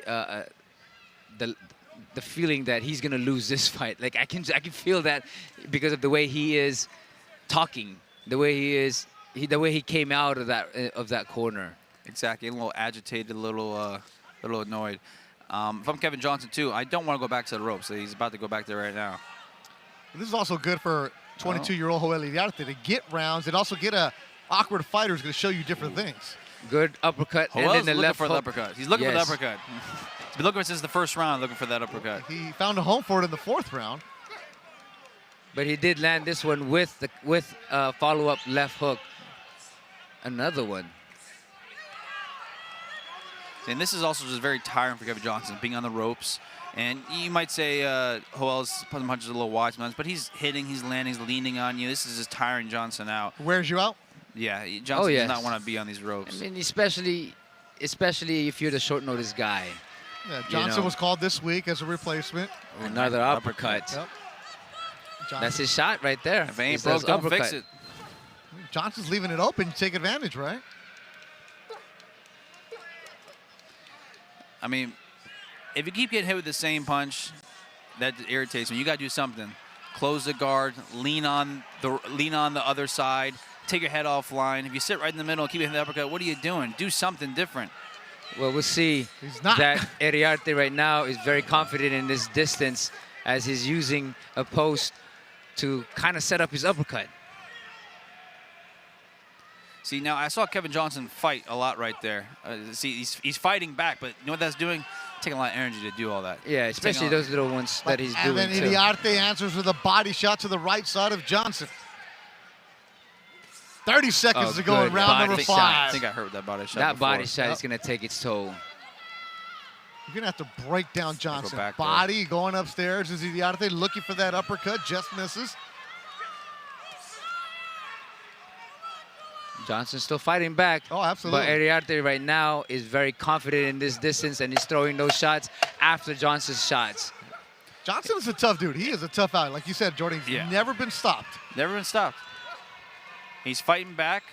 He's spending a lot of energy, though. As I say, that what he's doing right there is not easing the gas tank for sure. 3 rounds left. Still a lot of boxing. I think it's gonna. Joel's got a chance. Well, from what I'm seeing, Joel has a chance. I think the momentum to put him away. But Kevin Johnson is a very tough dude. Like I said, he's never been stopped. Well, right now, again, I look at demeanor and body language, and what I see with Johnson is, I believe he's ready to go. Just big one-shot, big shots, body shots, and the power that Iriarte. I think he's gonna make it happen. He's laying the ropes. Like we saw him do the ropes in the second round, he's having fun with it, okay. But then in the third round, not very good. And then the very last round, he's in the ropes for a minute and a half at least. Not very good. If he keeps going back to ropes for round 6, 7, 8, I think Joel is gonna find a way to put him out of there. The uppercuts and the body shots combination, especially of those two uppercuts. together. Right? Yeah, exactly. Oh, and the body. The body is definitely something. He plays around with it. 2 uppercuts, left hook, body. He just plays with the different combinations. Tap here, hit there. Might be an answer. See, I like it when I like the fact that when Johnson starts, good straight right hand. From Iriarte. But when Johnson moves around and confuses Iriarte with the jab and just the movement, it slows the fight down. But if he doesn't do it, then that's when Iriarte comes in and just smother and just make the fight happen for him to tire out Johnson. Yeah, so in Kevin Johnson's corner, I'm like, stay off the ropes. He spent so much energy in the ropes in there. Spend that energy staying off the ropes and moving around the ring. Spend that energy in that department rather than fighting off the ropes. That's the voice of Golden Boy prospect Jordan Panton. Beto Duran alongside the Filipino Flash Nonito Donaire, fresh off a victory in Argentina. The cut healed up nicely, and wow, big swing amid that uppercut. He's trying to end it as Iriarte. But those uppercuts, Nonito, they have to be set up, right? You can't They just have to be set up. They have to be set up by the jab, by the feint, and the, good left hook coming in. And a left hook. And the left hook. But the demeanor of Iriarte is different from the way it was earlier on. He's actually watching. He's setting things up. He's looking. And he's doing a good job. Yeah, that's the scouting report on Iriarte is he's very mature, very smart. But we haven't been able to see it in his 7 fights because they've been ending early. But this is the first time we actually get to see some of his boxing acumen. He already landed that jab, the body, ran over top this round. I love for him to give it a go again this round, set it up. I look for him to try that specific combination again. That's pretty much what he needs to do, because if you're going to aim for the head and the guy's moving his head, guess what? Sometimes you might hit, a lot of times you might miss. But if you're setting up either in the chest or in the body shot with that jab, you're going to land it every single time. Mm-hmm. And as you're progressing in your career, realizing that these veteran fighters know how to roll with punches, know how to absorb the big shots that somebody in your early career, you hit them once and they're going down. Yeah, Johnson isn't that case. Yeah, he's in that shoulder roll stance. Now, if he times the right hand and rolls it, okay. But hey, if he doesn't time that right hand and gets hip flush-it, that might be night-night. I mean, we see what Sugar Shane Mosley did to Floyd Mayweather. Almost put him down with that specific combo. So that combo is an answer to that style if they're caught slacking. 100% when it comes down to that, because a lot of people don't think that just because you got hit with the body, they think that you're far away with your head. But sometimes when it's quick enough, you're gonna get hit with it. A previous opponent of yours, Inoue, when he fought what's his name from Philadelphia? Scooter, yes. Yeah, Scooter. Good. No. His name's Scooter, but from Philadelphia. Yeah. I'm having a brain fart. He's at Brick House training for the fight. Nelson, right? No. This fight was in Japan. Oh, it's gonna drive me crazy. All right. Steve Fulton. Yeah. There you go. That's the combo put him down. He fights in shoulder roll. You put the jab, the body, right hand, right over top, and that's the combination that put that fight away. So, another example. But Kevin Johnson did better that round, staying off the ropes. He didn't go there. So, and he did good enough job to slow down the fight by moving his head left and right and not be a target by just standing in front of Iriarte.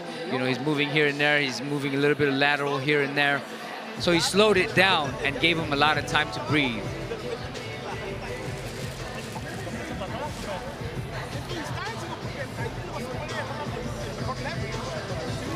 Now, 2 rounds to go. I'm curious if Joel will bring more initiative and really try to bring more pressure here. So, okay, I got 2 rounds. I mean, he looks fresh to me. I'm looking at him right now. He looks fresh. I don't think he's been hurt or phased by any punches from Kevin Johnson. So, Baco's finest, Joel Iriarte, family from Tres Reyes, Sinaloa, Mexico. Also a lot of family in Culiacan, where you're going to see a Culiacan fighter later on in the main event, Julio Cesar Chavez Jr. against Jake Paul in the main event. Again, the pay-per-view gets going at 5 o'clock. Go to DAZN.com/boxing to get the pay-per-view that will open up with Kid Austin, Floyd Schofield taking on Tevin Farmer. 5 fights on the pay-per-view tonight. We're in the prelims. We got 1 more to go. Up next will be Holly Holm and Yolanda Vega.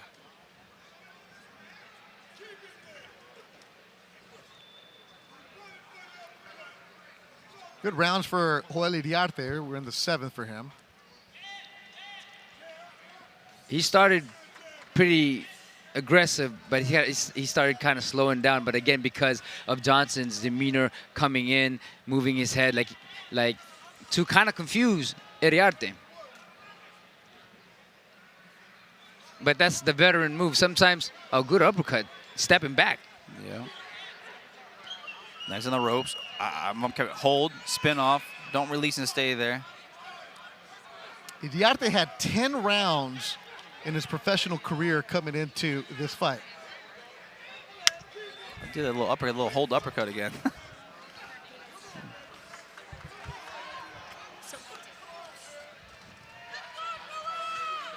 Well, this is where, like you said, to see by being aggressive, this is where his moment is. He has to just kind of go and make it happen, I want right? to see him work right this now. This is it right now, right?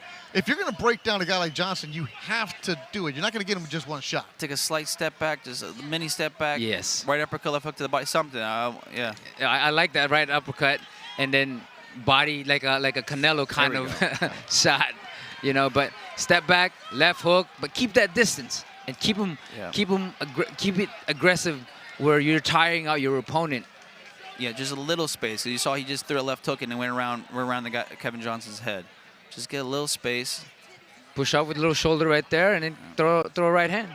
And you know, for a guy like Johnson, who we brought up early on, has never been stopped. That's a point of emphasis for him, right? Point of pride. Yes. You're not going to be the first one. You know, we saw him earlier, kind of losing his demeanor. Oh, good body shot. That was a beautiful body shot. Oh, he felt that. That took something out of a Johnson. Yeah. And if you want to stop a tough veteran, sometimes the head's on answer, sometimes the body's the answer. Especially a guy who got called this week, had to lose weight, had to come down. Felt that body shot. Oh, yeah, he felt it for sure. He's still breathing heavy. I would have loved for Joel to jump on him a little bit and just try something right there. But maybe he didn't realize he hurt him. Well, the demeanor of Johnson is he's going to survive. Earlier, we thought that there's a possibility of him falling, but right now he has the confidence. We still got 3 more minutes to go, and then in Saturday, August 2nd, Chicago is where Golden Boy will be back for the first time in over a decade. It'll be Oscar Duarte from Parral, Chihuahua, going up against the hometown fighter Kenneth Sims Jr. live on DAZN August 2nd. Well, he's got 3 minutes left. 3 minutes left to survive, so the odds are in his favor. Let's see if Iriarte comes out, or Joel comes out with a little fire. 3 minutes as he put it on the line. Ladies and gentlemen, this is the final round. If he wants his all knockout ratio, he gotta go. That's right. Can Joel Iriarte stop Kevin Johnson for the first time in his career? Johnson has been resistant and cagey. Iriarte controlling this fight. Hey, Johnson is seeing the light right now. Yeah. You know, he's controlling it. He's having this demeanor that I'm like, I got this. Yeah. It's the last round. Well, the first fight went the distance, and I came back to the corner. It was an 8-round fight, too, and they were like, what's wrong? What's wrong? I was like, I want to stop him. How do I stop him? Just, I was throwing a bunch of, so that's definitely in your head. Up next, Holly Holm and Yolanda Vega de Sonora, Mexico. Yeah, this is a good learning experience for young Joel Iriarte. Oh, body shot. Well, definitely that was one of the keys. Take a step back, another body shot. You've been saying that, Jordan. You want to see him pounce after he lands one of those. Yeah. Well, one thing that we see, like Jordan's saying, is that when you have him right there, just step back a little bit so that your counter or left hook or body shot, whatever it may be, is going to land stronger. But when you think you might hurt someone, and especially with someone, now everyone's damaged in boxing, but he hasn't thrown anything that bothered Joel or hurt him or nothing like that. Yeah. So in a way, I'm saying Joel is kind of safe. So when you throw, maybe you don't even know if you hurt him, but maybe you did.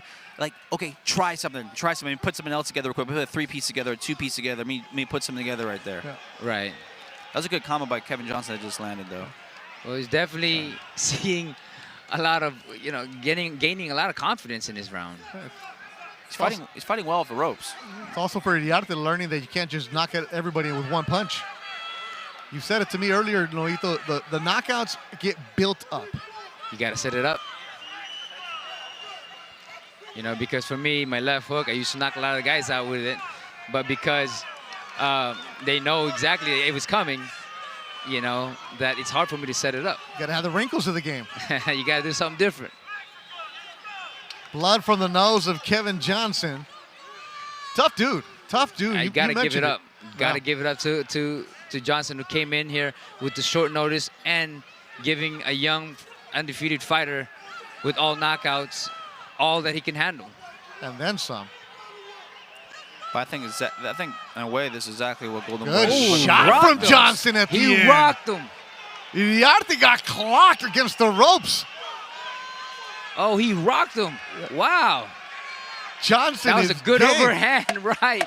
Best shot all night from both fighters comes from Kevin Johnson. Final seconds of the fight. Well, maybe that's the answer you were looking for, that he was wary of Johnson's ability, and this is why he wasn't kind of pressing forward like we wanted him to do. Maybe Joel's a little more tired than I expected to. It just doesn't look good. So, but yeah. But anyways, I think it's a good performance. I think Golden Boy got exactly what they're looking for to get rounds in. Yes. Joel a full round. I think exactly what he needed and what they're looking for. I think this is perfect, honestly. Right. Yeah, we love the knockouts, but the development of a young fighter is about these kind of fights. Oh, these are the most important fights. Learning lessons. Fight that elevates your skills. Fight that makes you think, and fight that gives you the second thought of questioning what you need to do in order for you to become what you want and the vision that you have as a fighter. This is where the matchmakers did great. I think matchmakers did a great job here. I think, this is great. DAZN is the official global broadcaster of the 2025 FIFA Club World Cup. We're into the round of 16, so don't miss some huge matches, all live on DAZN.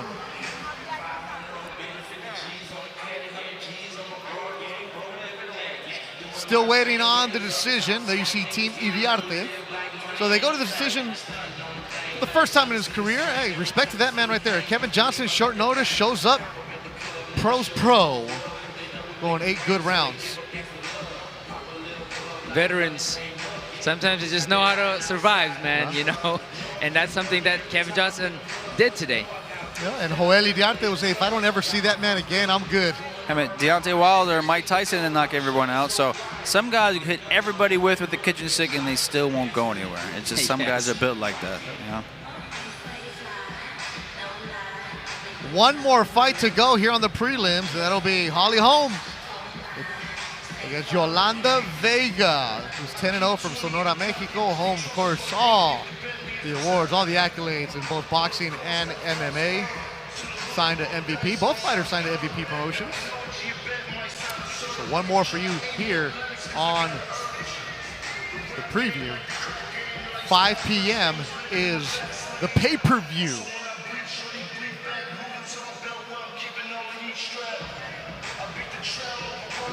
"22-year-old Joel Diarte." Coach Sanchez with him.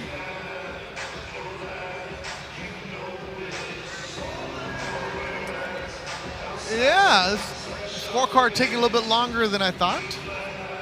You know, I'm pretty sure everybody looked at the record, saw what was going on, was thinking, hey, we're going to get an early stoppage here, which odds were on that side. You think they didn't even bring a pen? They had to work for it. Wait a minute, we were supposed to score this fight? Right. Well, good experience for him. Definitely is a fight that will elevate his mind, elevate his skills, and elevate his game going forward. Yeah. Yeah, he will grow from this fight. It's all about the development of a young fighter. Again, Oscar Dolo extremely high on Joel Diarte, who they signed before he even turned pro last year. Oh, Kevin Johnson right there is a man. So Kevin Johnson gives his hand to Ray Corona, another handshake. Big Mo is inside the ring to let us know who won this fight. Ladies and gentlemen, after 8 full rounds, we go to the judges' scorecards for the official decision. Judge Jerry Cantu sees it 78-74. Judge Fernando Villarreal sees it 80-72. And Judge Eddie Hernandez Sr. sees it 79-74. Declaring your winner by unanimous decision, and still undefeated, Joel Diarte. And congratulations to Joel Diarte for the first time in his career. Goes the distance. And he sweeps the cards. He's now 8-0 with the 7 stoppages. There you see one of those regional youth belts on his shoulder. So for Diarte, quality rounds for him. He'll learn from this, move on, and Golden Boy will have him back into the ring really soon. Let's look at the highlights of how he got this job done. 8 good rounds for Diarte against the veteran Kevin Johnson. There you go. In the beginning, Diarte was coming in there, no distance, just trying to knock Johnson out, and then try in the following round, he started to use the distance and counter. But Johnson was tough, man. The pressure, the uppercut, the body shots, I think were the keys right here. Him keeping on the ropes, right uppercut inside, and then those body shots took something that went out Kevin Johnson. And I think this is where the uppercut started showing up in the fight for both guys. But Kevin Johnson was good. He fought off those ropes, spent a lot of energy, put a lot of heart fighting off the ropes as well. Well, definitely a learning experience for Diarte of how to fight experienced fighters.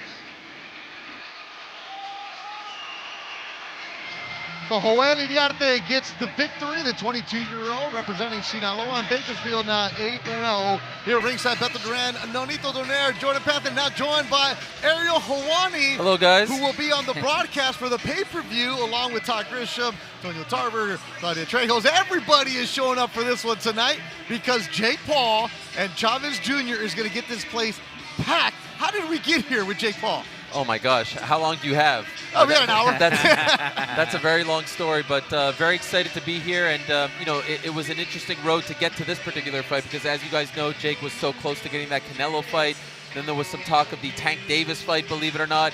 And here's Julio Cesar Chavez Jr. getting the opportunity. We were sitting right here just about a year ago watching JCC Jr. fight Uriah Hall, another former MMA fighter, and it was a very uninspired performance, if you ask me. I never in a million years thought that he would get an opportunity like this a year later, but as has been the theme throughout his career, it seems like he has 12 lives, not 9 lives. He's getting one more chance to show that he still has it at 39.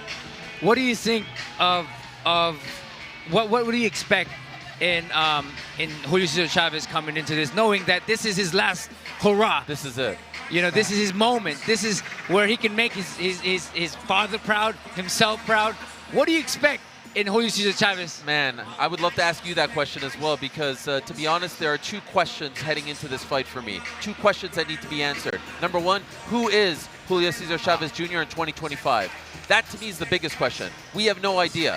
If it was the guy we saw last year, it's going to be a bad night for him. If it was the guy that we saw against Anderson Silva, it's going to be an even worse night for him. And then the second question is, can Jake Paul stop that version of him? Because I think, look, we all know what the Mike Tyson fight was, but the knock on Jake in the aftermath of that fight was he took his foot off the gas. It felt like he did not go for the knockout blow when he could have. I think tonight he needs to prove that he can finish guys, that he can stop guys. If he wants to get those big names, he can't be a pay-per-view draw if you're not stopping guys when the public thinks that you can. Yeah, let's keep it real for a second. Nonetheless, Chavez Jr. fought Javier Martinez back in 2013. Yes. Since then, he kind of been going downhill. So the asked me, he's been out of his prime for over 10 years now. When he was in his prime, he fought at 160, now he's fighting at 200 pounds. Yep. So we've seen Chavez Jr. have some bad nights, say no mas sometimes and some nights. So that's the real question you just said. That's what I'm saying. What version shows up? What work did he put in training camp? And honestly, no one really knows until we see it. We can talk all we want. We're not going to know until it happens or whatnot. But nonetheless, he's a 60-plus fight veteran. So if Jake Paul does get a W tonight, does get the KO in, which if he hits it with the right hand, he definitely easily can because he has the power. It still says something, but the Chavez Jr., we're not going to know what shows up until it happens. Yeah, and he's saying all the right things. He said that he's been sober for 18 months, that he's taking this seriously, that he recognizes this is his last chance.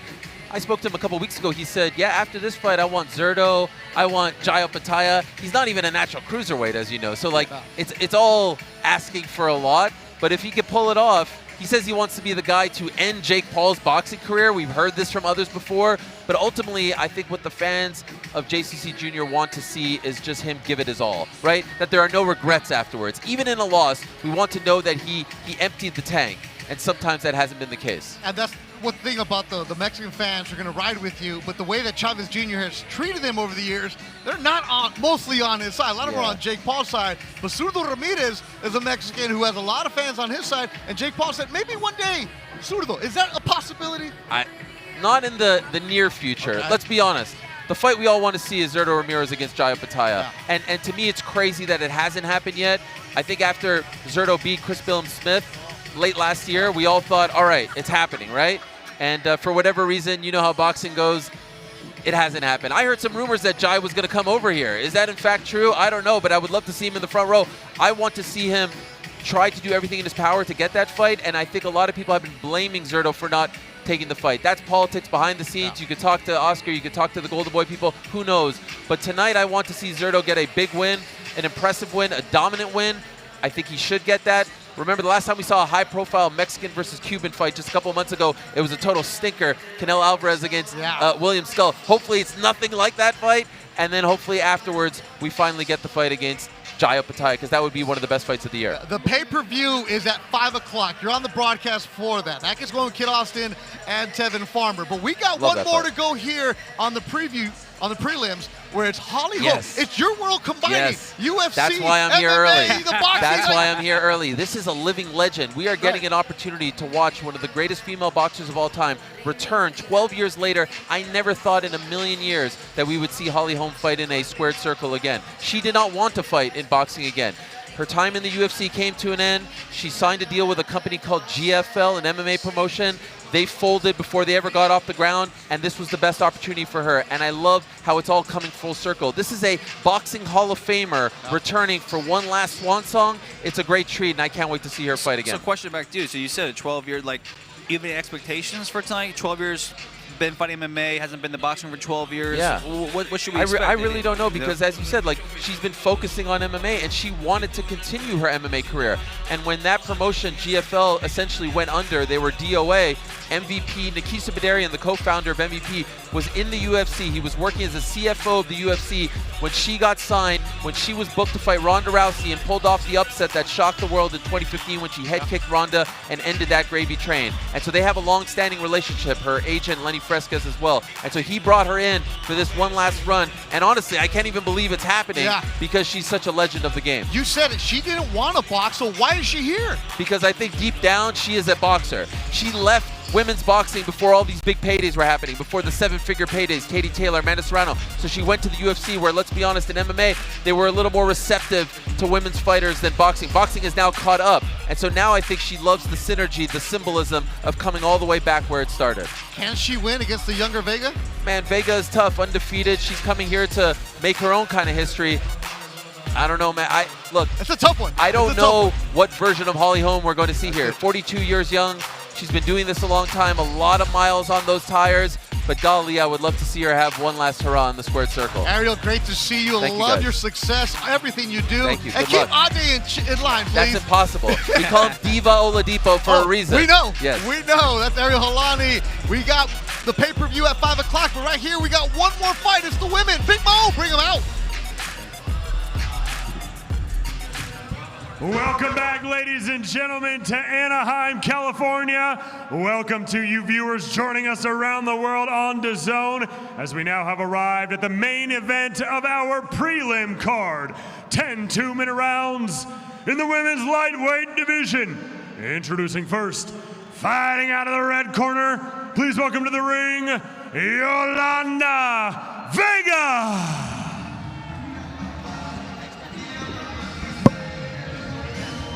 Ciudad Obregón, Sonora, Mexico, Hermosillo, Phoenix. That's where she's repping everywhere. And you see over her shoulder is Jose Benavides Sr., the father of David. He's been working with her for Yolanda Vega, a fighting family. Her brother Pitaya also fights. She knows there's a lot on the line for her. Recently signed to MVP. Been in great spirits all week long.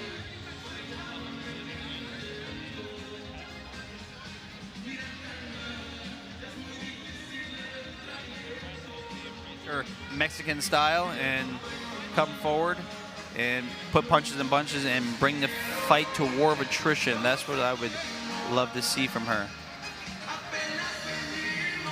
Enjoying the moment, the biggest stage for her, her first fight in the United States for Yolanda Vega.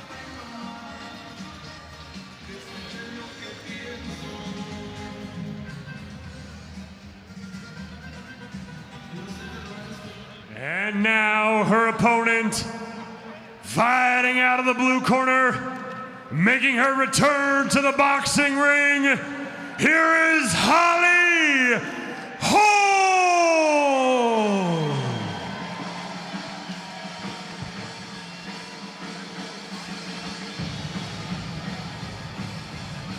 Yes, that is the preacher's daughter, Holly Holm, coming back out. And she's ready to go. It's a ring run for her. She's not walking Nonito Donaire. All right, she's ready to go. She's like, forget this. While everybody else is walking really slow, she's like running to get inside the ring. Oh, I feel bad for our camera crew trying to keep up with it.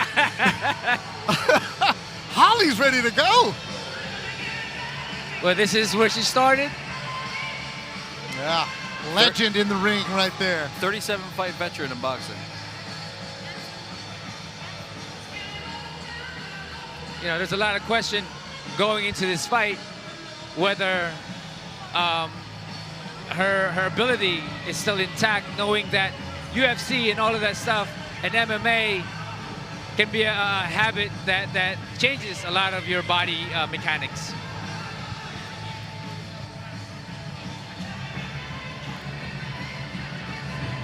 And now, ladies and gentlemen, this is the main event of our prelim card. Brought to you by Nikisa Badarian and Jake Paul for Most Valuable Promotions, and brought to you live worldwide on DAZN. 10 two-minute rounds in the lightweight division. Our referee in charge when the bell rings is David Sullivan. 2 warriors, 1 fight. Who wants it more? Let's meet the fighters. First, fighting out of the red corner. Wearing the white trunks with red and green trim, she stands 5 feet, 8 inches tall. She weighed in at 136.8 pounds. Tonight, she enters the ring with a perfect, undefeated professional record of 10 victories, opposite no defeats. And she fights out of Ciudad Obregón, Sonora, Mexico. Introducing Yolanda Pitaya Vega. And now her opponent, fighting out of the blue corner, wearing the light orange trunks, she stands 5 feet, 8 inches tall. She weighed in at 136.6 pounds. Tonight, she enters the ring with a professional boxing record of 33 victories versus just 2 defeats. And she fights out of Albuquerque, New Mexico. Ladies and gentlemen, she has 83 pro fights across 3 different sports. She is the former UFC bantamweight champion of the world and the former multi-time 3-weight world champion. Ladies and gentlemen, she is the most dominant 2-sport athlete in history, and she is the preacher's daughter, Holly Holm.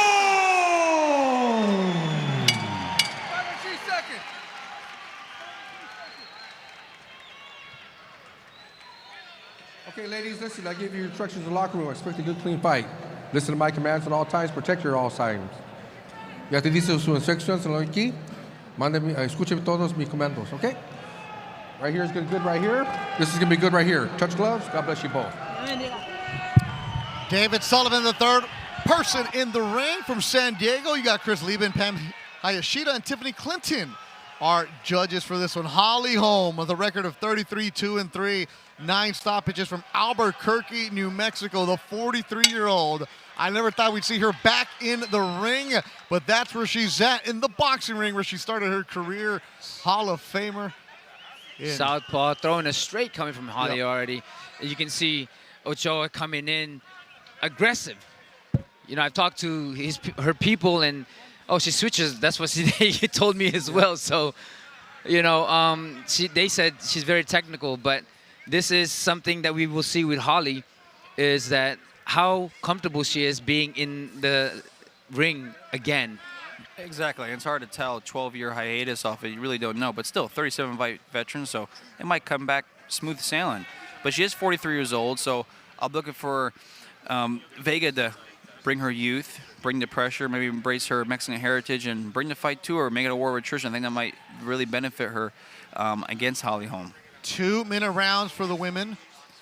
And you say 43, Nonito says 42, and I will tell you about that. Nonito, you took a couple years break, and it's harder to train when you're in your 40s, right? But if you have that fire, hunger and the desire, it's a different world. Now, to me, man, it's the mindset. The way you take care of your body, the way you take care of your mind, nothing really stops you from accomplishing anything, you know. For me, I'm outrunning all these young guys, man. So, you know, age ain't nothing but a number, and I can attest to that. And I'm pretty sure Holly Holm has the same attitude as you, because you know she stays ready. She stays locked in. Yesterday at the weigh-in, as Todd Grisham even said, the abs have abs. The six-pack was just all over the place. Well, one thing I like about Holly right now is she's boxing really well. Yeah. She's timing the step back. When Ochoa comes forward, she comes with combination. But that right there is Ochoa's counter. Yep. Yolanda Vega Ochoa's a given name. Say Yolanda Vega. Good round by Holly Holm, honestly. Good first round. Oh, Vega. Yeah, it's Vega Ochoa's the given name, but she's like, just go with Vega for me, please. Got you, Yolanda. Oh, okay, Vega. Yolanda. I'm just gonna say, you know what, Yolanda and Holly. How about that? Simple as that. But that was a good first round from Holly Holm. She did her distance management was really good. Although she did get countered a couple times by Yolanda, but Holly did really well in distance managing in that first round. Good job turning. She threw that 2-3, then turned right after. Kept it in the middle of the ring. She kept it simple, just right down the middle. Sometimes simple is all you need. Simple gets the job done. Oh yeah, that's what they always say. Stick to the basic.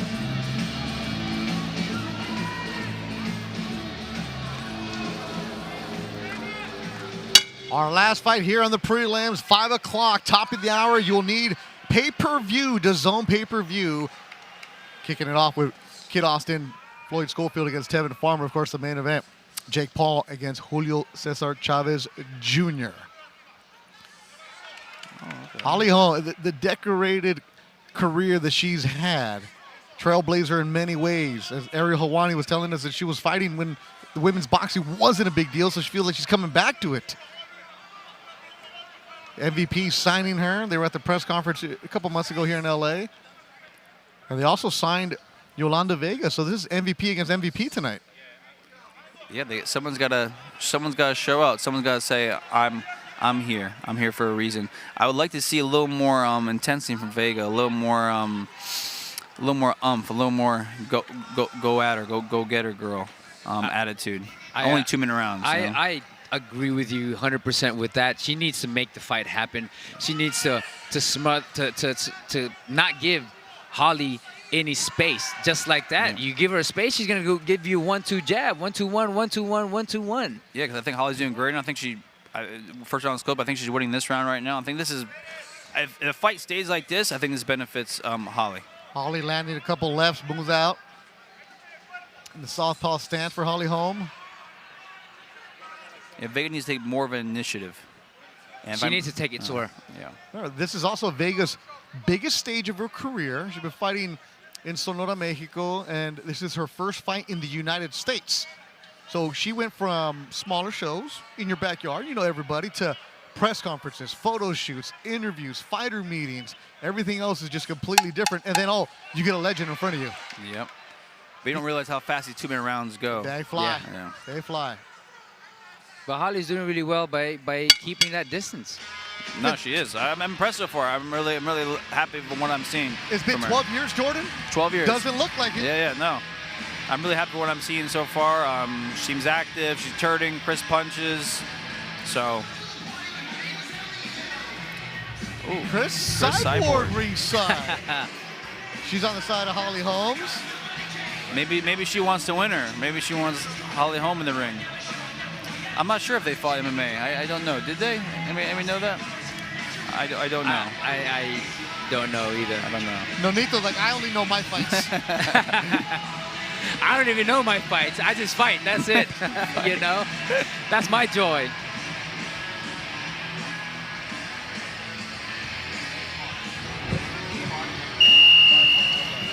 Like you said, Jordan. Ariel Helwani tapped me on the shoulder. They did fight MMA. So maybe they want to run it back in a rematch in the boxing ring. Holly Holm and Chris Cyborg. UFC 219 back in 2017.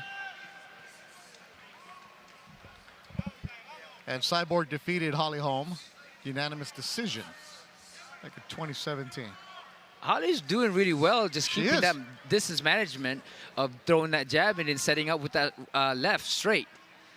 And then stepping back. Yeah. I mean, keep it simple. I like simple, boom, 2-3, boom, turn on your right side. I mean, she's doing great. Keeping a good space. Right. And Yolanda just need to go in there and just press. Yeah. There's no other way of beating when you're a step ahead, a step behind. You got to go and make the fight happen. Time is going. Two rounds already gone. Half of this round's already gone. Vega needs to put fire, needs to put pressure, needs to take the initiative. Hey, if I even get hit once or twice to get in there, so be it. Like, I need to, before you know it's going to be round 6 and you might have lost half the fight. So, I mean, I think the time for waiting is over. Well, that's something that Vega told Claudia Trejos yesterday at the weigh-in. Vega telling Trejos that Holm needed to just retire and get out of the way. Well, do something about it. Well, right now, Holm is doing really well. Holly is boxing really well. Yeah. And I think it's a detriment for Yolanda to be switching all the time rather than staying in one spot and one stance and press the fight. You switch. Unless you are cutting off the ring, then yes, that could be an advantage. But from what she's doing right now, you know, she's a step behind Holly Holm. And she's also stepping up in huge competition against Holly Holm. She may not have fought in 12 years, but the experience Holly has been definitely showing off in the first 3 rounds. No, exactly. 37-fight veteran. I mean, she's moving great side to side, punching and moving left, moving. She's not staying in one place. Her movement's been great, too. She's not being stationary.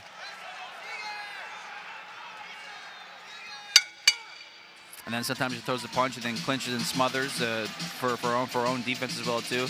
Yeah, she's doing really good. Again, good distance management and timing for Holly. Yep. As Yolanda comes in, she'll step back, but at the same time, she'll create those 1-2 jab, just right down the middle. Very simple, but effective. Yep. Got the whip Got the women going on right now. We got more women's boxing Saturday, July 26th. Clarissa Shields returns for the undisputed heavyweight world title fight against Lonnie Daniels. That's July 26th. I bet you there's two very different corner talks happening right now. Holly Holm's corner probably saying, you're doing great. Keep doing what you're doing. Having fun. If I'm this corner, I'm saying, go get her. Go for get her. it. It's round 4 already. We could be down 100%. 3-0 already. I mean, the fight's going to be going. And he's very fast, man. Yeah, Vega was on a podcast I was listening to that Marco Antonio Barrera has, Un Round Mas. And Barrera came out flat out. You know Marco, he'll tell you exactly. He's like, Yes. you don't have the experience. You haven't been in the ring with somebody like this. How do you win? She's like, I just need to stay confident. I need to stay within myself, and I need to bring her the fight. And Marco just, okay, that's good, but you're going against somebody, and right now we're seeing the separation from Holly Holm. Well, definitely the experience that Holly Holm is imposing right now. You know, even the distance management, even the feint, even the jabs. I mean, she's in control of this fight, and there's nothing that Yolanda is doing that derails all of that from changing it to her fight. She took 12 years off, and she's comfortable, very comfortable. And Yolanda's not making her be, or even try to make her any little bit uncomfortable. Yeah, there's levels to it, and we're seeing that Holly Holm is elite. That's why she's the Hall of Famer. That's why she has all the accolades behind her. That's why when she was announced that Holly Holm was on the card, people were, really? She's back? Oh, I got to check this out. I remember training with her back in 2004, I think, with Don House.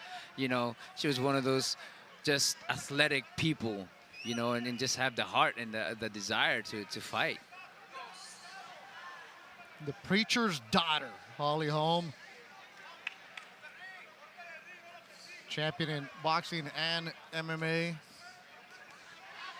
She's doing really well. She's doing really great now. For somebody who hasn't been in this ring, I mean, granted that she's been fighting in the MMA, Yeah. you know, but it's a different sport. It's a different mindset. But the way she's fighting right now and the way she's moving, she's very natural, organic. She's doing great with that straight left hand. One thing I would say, when Vega's an orthodox stance, I would love for Holm to sometimes throw that straight left hand and turn it into a looping left hand. There you go. Just play with it, but mix it up. Mix it Come all on the up. side, run the straight, because she's having success. But I mean, I think she's done great all 4 rounds. I'm not a judge, but I can see a 4-0 right now, Holly Holm. You wouldn't be wrong. She's doing really well. You know, again, Yolanda just need to, again, make the fight happen. Press it, make Holly uncomfortable, make it rough, make it tough for her. You know, that's what she needs to do. But Make obviously, Holly Holm work. Make her work. Make her dig. Like, don't. Right now, Holly Holm could do this for 20, 30 rounds straight. Yeah, the way she's doing it, the way she's making it simple, the way she's countering with that straight right there. Boom, Another one nice. again and stepping and back. then moving around. Yes. For me, it's the movement. Being out 12 years, don't forget how to punch or whatnot and this, but that. But hey, she's doing really well because of that. You know, like you said. Maybe it's the MMA stuff that she needs to get away every single time that's helping her fight. Yeah, you know, you never know. But one thing she's showing right now is somebody who's never left the boxing ring. Exactly. Her feet are doing her justice right now. Her feet are being great. Multiple-time world champion, defended her belt 18 times in 3 different weight classes. The Ring Magazine Fighter of the Year in 2005 and 6. Holly Holm back to the boxing ring for the first time in 12 years and looking like she never left. Yolanda now is coming in and being more aggressive and just, you know, just stopped. Slip, not a knockdown, a push. In 2008, she became the undisputed welterweight champion. Everything that she had in the boxing world, and it was before the time of where the women were really exploding how it is now. You know, Jake like Paul, that one of the big movement. reasons. MVP's going to be putting on the Amanda Serrano show coming up soon. That's an incredible fight. Yeah. Getting in and out is Holm. Holly's moving really well. Yep. It's also a lot to do, Jordan, right? The lifestyle that fighters live outside of the ring. Keeping your body in shape and staying in shape and not blowing up on weight pays you in dividends. You know, there's some fighters, prominent fighters who get away with it, but I believe eventually that will catch up to you. So being in shape you're on, taking care of your body, how you live your lifestyle will make longevity go. I'm sure that Donaire can talk to that himself. And you're seeing it right now, Holly Holm, right now. She's looking great. I'm telling you right now, if she didn't, for 43 years, if she didn't take care of her body for the last 15 years and her MMA career or not, she wouldn't be looking like this at 43 years old. No, not at all. She's bouncing on her toes, landing shots. 10 seconds to go in round number 5. Scheduled for 10. Our last bout for you here on the prelim show from the Honda Center in Anaheim, California. I'm very impressed with Holly right now and the way she's moving around and the way she's countering, the way she's moving, the way she's attacking, the way she's controlling this fight through distance and movement.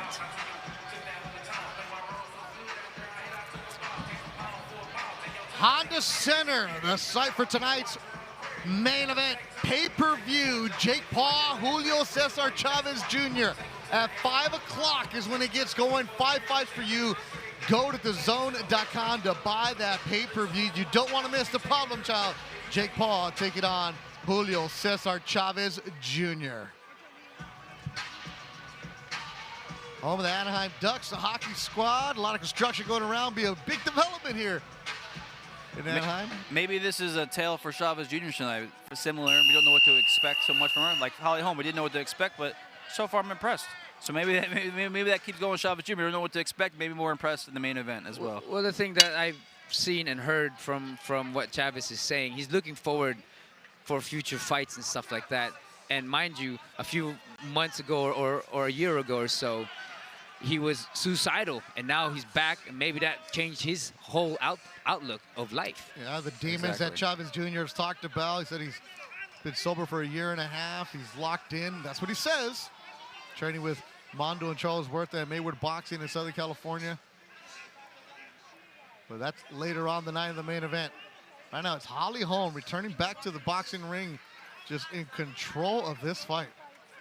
And by the simplicity of her punches that she chooses, is making it very, very effective to land against someone who just keeps coming forward. Keeps walking forward with no jabs, with nothing. No confusion, no feints, right. no mix-up, just nice and easy, the same rhythm coming forward. And Vega just trying to land anything flush. She's not. She's chasing Holly around. Holly Holm punches and turns, sometimes punches and smothers, and it's kind of like, if we go back to the middle, and again, and again. Yes, I really like her movements after each combination. She moves, but not moving backward, moving laterally. Yep, you know, there's so many discipline. Yeah, very, very disciplined. Exactly.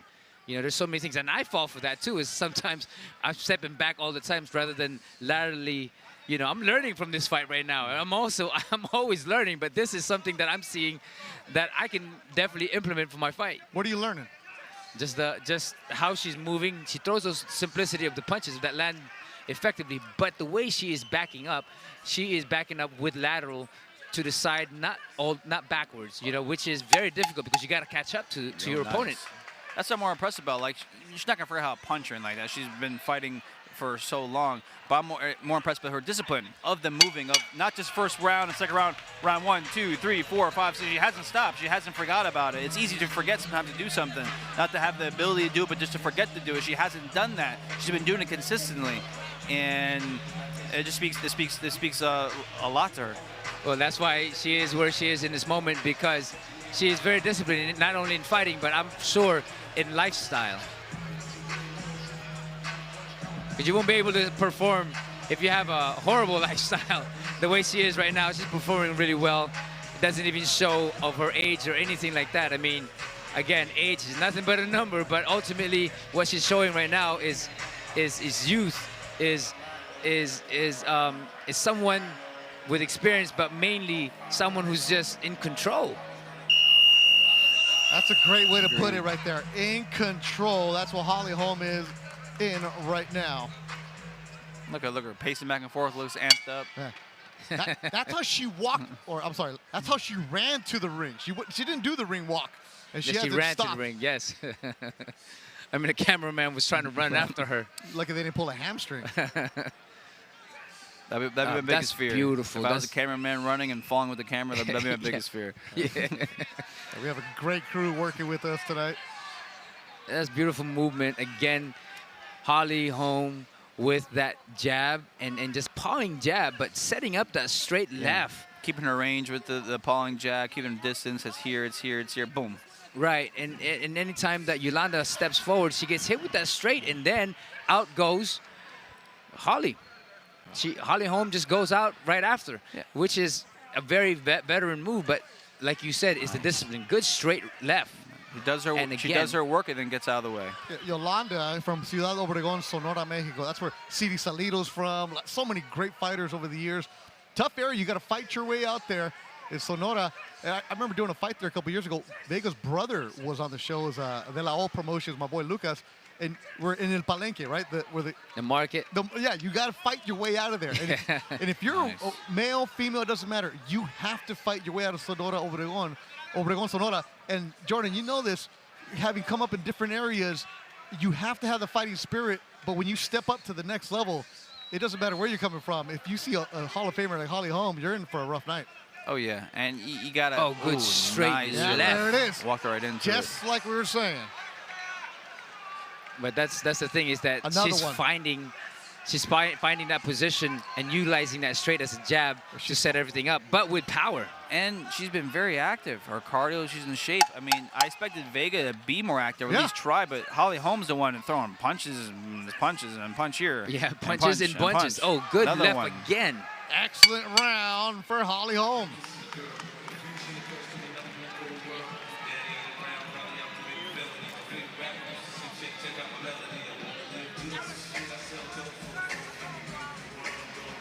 July 12th, the third Ring Magazine show, headlined by two massive co-main events. That's right, two co-main events. Hamza moves up to 168 pounds to take on Berlanga. The Shakur takes on Camarón Cepeda for the WBC World Lightweight title. Blockbuster night of boxing available to you right now at DAZN.com/boxing. That's the thing I'm impressed with right now with Holly Holm's cardio. I know she's boxed before, but again, it's been 12 years. The thing with MMA is that you get breaks when you lay on someone. You can have more muscle mass because you're not bouncing on your feet 24/7 like you are in boxing. So it's a different type of cardio and whatnot. But look at her. She looks fresh, throwing lots of punches, very active in the ring, and not slowing down. And you got to pace yourself because it's a 5-minute fight, right? Round. Yeah, MMA, 5-minute round. But right now it's a 2-minute, so everything has to be really fast. But the way she is, and the way she's setting that straight left, it's just landing automatically. But because Yolanda is stepping in without anything, without any jab, any feint, trying to counter it, coming something, nothing. She's not even blocking that shot anymore. Another left, that lead left from Holly Holm landing flush. The right hand from Holm landing flush. Everything from Holm landing flush. Very, very impressive. Yeah. Vega smiled right there. I wouldn't be smiling right now. Yeah. Holm getting stronger and sharper as the fight progresses. Second win is kicking in. And what Holly Holm's doing... Whoa, good left from Holm again. Another straight left. Well, she's doing good, too. She's not letting Vega settle. As soon as they separate or whatnot, she doesn't let Vega settle. Boom, and there's another straight left coming. And then she separates, and here it, and boom. Yeah, and then she throws combination right after that, too. So, you know, she just makes it very difficult for Vega to just come in. But again, jabs, and that's something that we don't see with Vega to come in, you know? Yeah, Vega's tough. She's tough. She has no answers. But Holly right now, although simplicity is the best key, she's landing it very, very effectively, and then she moves off.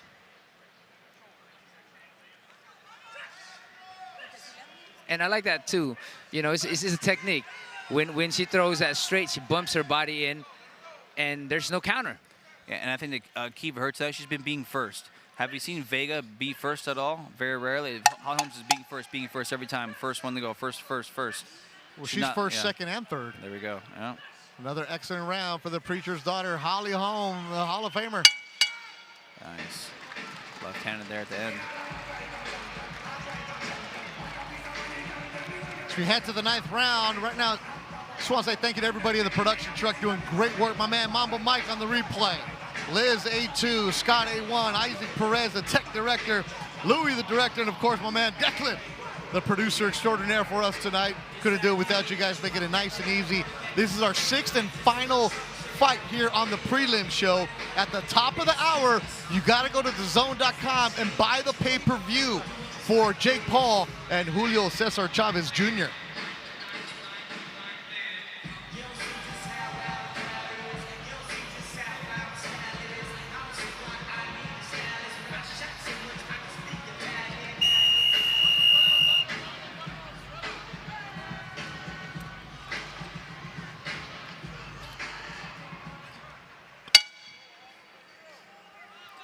It's all Holly Holm.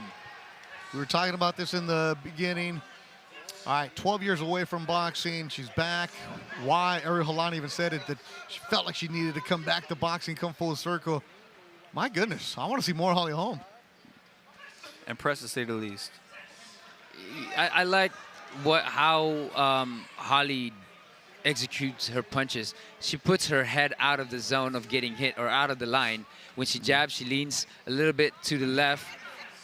Yeah. And then when she throws that straight, she goes to the right. So it keeps her head out from being countered with the same punch. Yeah. She's throwing punches offline. Offline, yes, exactly.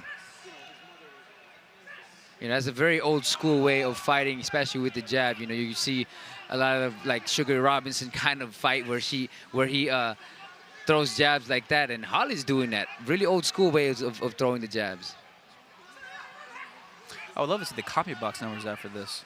So I'm just impressed too how many punches Holly's throwing as well. Yeah, no, I'm very, very, you know. Well, Dan Canobio's over here running around busy for MVP, so he's not going to get you any numbers right now, Jordan. But let me just tell you this: a lot to a little. Definitely a lot, man. This is a work of a workaholic, you know. And you can see her; she's giving her all. You could just sense that she's giving all. She's moving, she's punching, she's just there. She's focused on the rope. She's throwing punches, she's giving her all. And again, Yolanda Vega is coming to the fight. She's trying to fight. Like you said, if it's the second round, she's just a step slow, and has no answers. Yeah, I think speed. Yeah, you're right. I think speed is a big factor here too. Good feint. And good straight left. Yep. Again, over and over and over. Just Yolanda just gets hit with that. And that was great. Her being first with there. She's right in the ropes. She was right in the ropes right there. And Vega was about to go. And then Holly Holm said, nope, boom, straight left and smothered her. Right.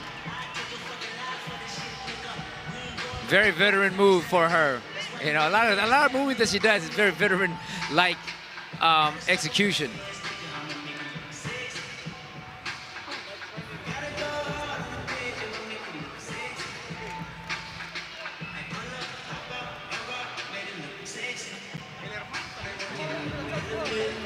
You can see she is very, very, very in shape, Holly. She's thrown as much as she did from power to output, and here she is, still ready to go.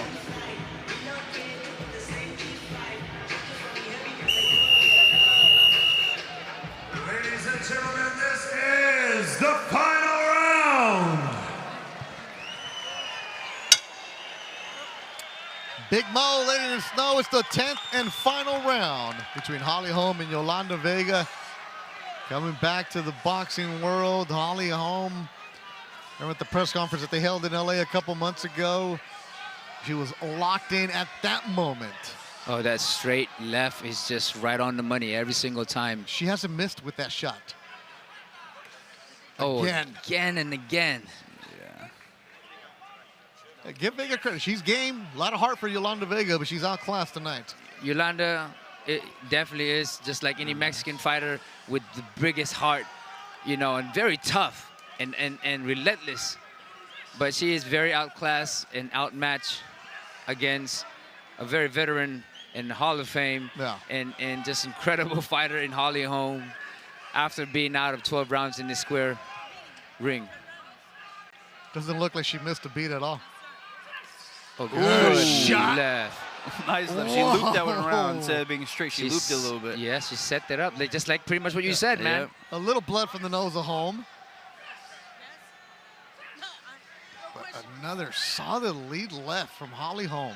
I mean, after all those shots that Yolanda has taken, you know, you got to give her a lot of credit and respect for showing up. Like But- that. I'm just impressed, man. Honestly. Very, very impressed. Very impressed. Just overall thing. I mean, very textbook too. Just the movement, the jabs, the straight. I mean, very, very impressive. I've been talking too much this round. I've been enjoying this round. Yeah. It's been a great round for her, too. Finishing strong in 10th round. Everybody's enjoying this fight, except for Team Vega.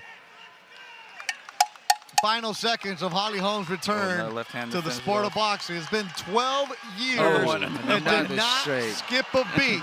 The preacher's daughter, the Hall of Famer of Ring Magazine. Wow. Impressive work from Holly Holm this afternoon in Anaheim. Incredible comeback and showing up the way she did. Well, we know in the sport of boxing, for the women's side, there's a lot more money from when Holly left it. Jake Paul's a big proponent of female fighting, putting on big shows. He signed Holly Holm for a reason. Well, she definitely showed up tonight, you know, but you got to give it up to Yolanda as well, who fought hard, who never stopped trying. So you got to give her that credit. You got to give her that respect. But Holly Holm looked fantastic. Very impressive night for Holly Holm. Exactly. I mean, honestly, you couldn't. If I'm Holly Holm, I couldn't ask for a better fight back here. I think it's 10-zip, 10 rounds, 10 rounds to nil. I looked great. I mean, what could you else ask for? I think it was a great performance. I mean, I'm super happy with Holly Holm and the whole team. July 19th, the rematch for the ages. Usyk, Dubois, Wembley Stadium for the undisputed heavyweight glory. Be part of this historic night of boxing. Buy now at DAZN.com/boxing.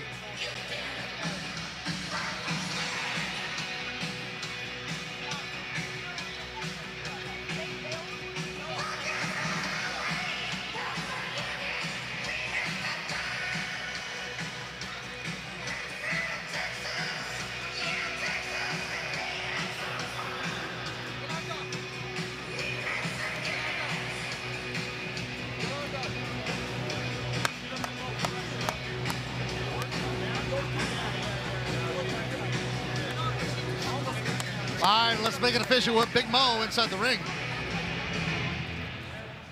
Ladies and gentlemen, another round of applause for these two women closing out our prelim card. After 10 full rounds, we go to the judges' scorecards for the official decision. All three judges see the contest 100-90, declaring your winner by unanimous decision, Holly Holm!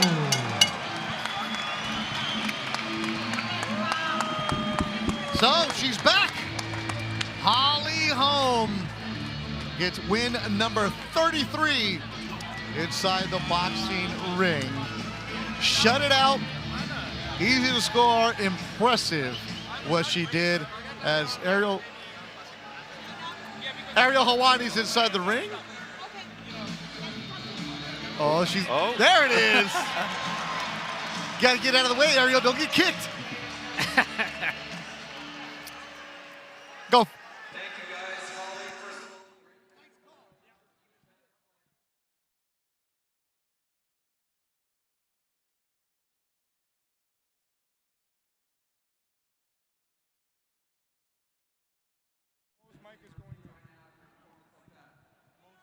So many emotions. You can switch if you want. I loved kicking so much that I just really loved MMA for a while. But then I started feeling this like growing pain to want to like box again. So it's been fun to get back and just kind of get that boxing my arms going again. I only sparred in actual like wrestling shoes 2 times. I was barefoot the whole camp. I was looking for my groin protector the day I flew out. I was in the bins in my garage. Like, I still train with my same team, my same coaches. I did my whole, I haven't sparred in a ring, I don't know how long, so this kind of feels cool. It's amazing seeing the same crew with you for all these years. Mike Winklejohn, Izzy Martinez, Lenny Fresquez. And so here you are in this sort of final chapter, looking as good as you did tonight. What is the actual goal here? What are you trying to accomplish? Well, I wanted to, I wanted to finish early, but also I didn't mind feeling 10 rounds, you know, because I do want to fight for a title, and I know that the girls are just going to keep getting tougher. So it was a great fight tonight. She's an undefeated, fighter, and so I was glad to be able to be up against somebody that's tough and put my skills to the test and just see how it feels again. It actually felt like you were getting better as the rounds went on. Did you feel the same? And if so, what are you most proud of your performance? You know, what I'm not proud of is I didn't listen to my coaches in the first two. Well, I heard them, but I wasn't doing what they said. Why not? I don't know, it's that mind block, I guess, but, you know, just the things they were telling me to adjust before the second half of the fight, and I finally started to actually do it. So I also want to do so much more. And so here we are, and MVP is signing all these women. They just signed a WBA lightweight champion named Stephanie Hahn. Perhaps that's an opponent that could be down the line. There's a lot of big names fighting on July 11th as well on their MSG card. Do you have anyone in your sights as far as who is next for you? I mean, Hahn would be great, and then I also, Taylor Serrano, and I have respect for all three of them. It's nothing but just, hey, let's all chase our dreams, so we'll just see where we go from here. Okay, last thing. Let's look into one of these cameras. To everyone who said Holly Holm was done, to everyone who said Holly Holm didn't have it anymore, to everyone who did not believe, what is your message to them? It ain't the first time. They've been telling me to retire since 2012. So I'll retire. You guys will know when I retire because it'll come from my mouth. Well, you are a long ways from that. Boxing Hall of Famer, soon to be UFC Hall of Famer, back in the ring. It was an honor to watch you compete again. Congratulations. Thank you, and I'm so thankful for MVP and this opportunity to kind of come back and still continue this dream for boxing, so thank you. Congrats, Holly. Anaheim, make some noise for the preacher's daughter, Holly Holm. She's not retiring. She wants a belt. Holly Holm back in the sport of boxing. Oh, what a night we have ahead for you. Beto Duran, Nonito Donaire, Jordan Panthin. Jordan, all right, our main event. What's happening? What's happening? God, I hate picking fights where I'm not super confident. This is what you say. It's going to be a good one. It's going to be a good one. It's going to be a good one. There we go. Well, you have a lot of things, right? You got Julio Cesar Chavez Jr., the reform, right? How is that going to be? And then, of course, you have the momentum of Jake Paul, the way he works out, the way his mind is built, the way he creates that frequency of success and winning. How will that collide into this fight? And I know it's going to be a hell of a fight. And that's how you sell a pay-per-view. 5 o'clock is when you got to go to DAZN.com to get the pay-per-view. It's going to kick off with Floyd Schofield against Tevin Farmer. Griffin Rodriguez don't like each other. Yuniel Rodriguez getting personal. Zurdo Ramirez against the KO doctor from Cuba. Yuniel Dorticos, of course, the main event. Jake Paul, the problem child, against Julio Cesar Chavez Jr. That's what's going to happen to you. Top of the hour, go buy the pay-per-view. That's what you got to do right here on DAZN. For everybody working behind the scenes, thank you so much. For Jordan Panthin, Alexis Rocha, and Nonito Donaire, I'm Beto Duran. Thanks for watching. 5 o'clock, Jake Paul, Chavez Jr. on DAZN. Only on DAZN, June 28th. Jake Paul versus Chavez Jr. Everyone's got something to say. There is a new king of violence, and his name is Jake Paul. But with every comment, a fighter grows stronger.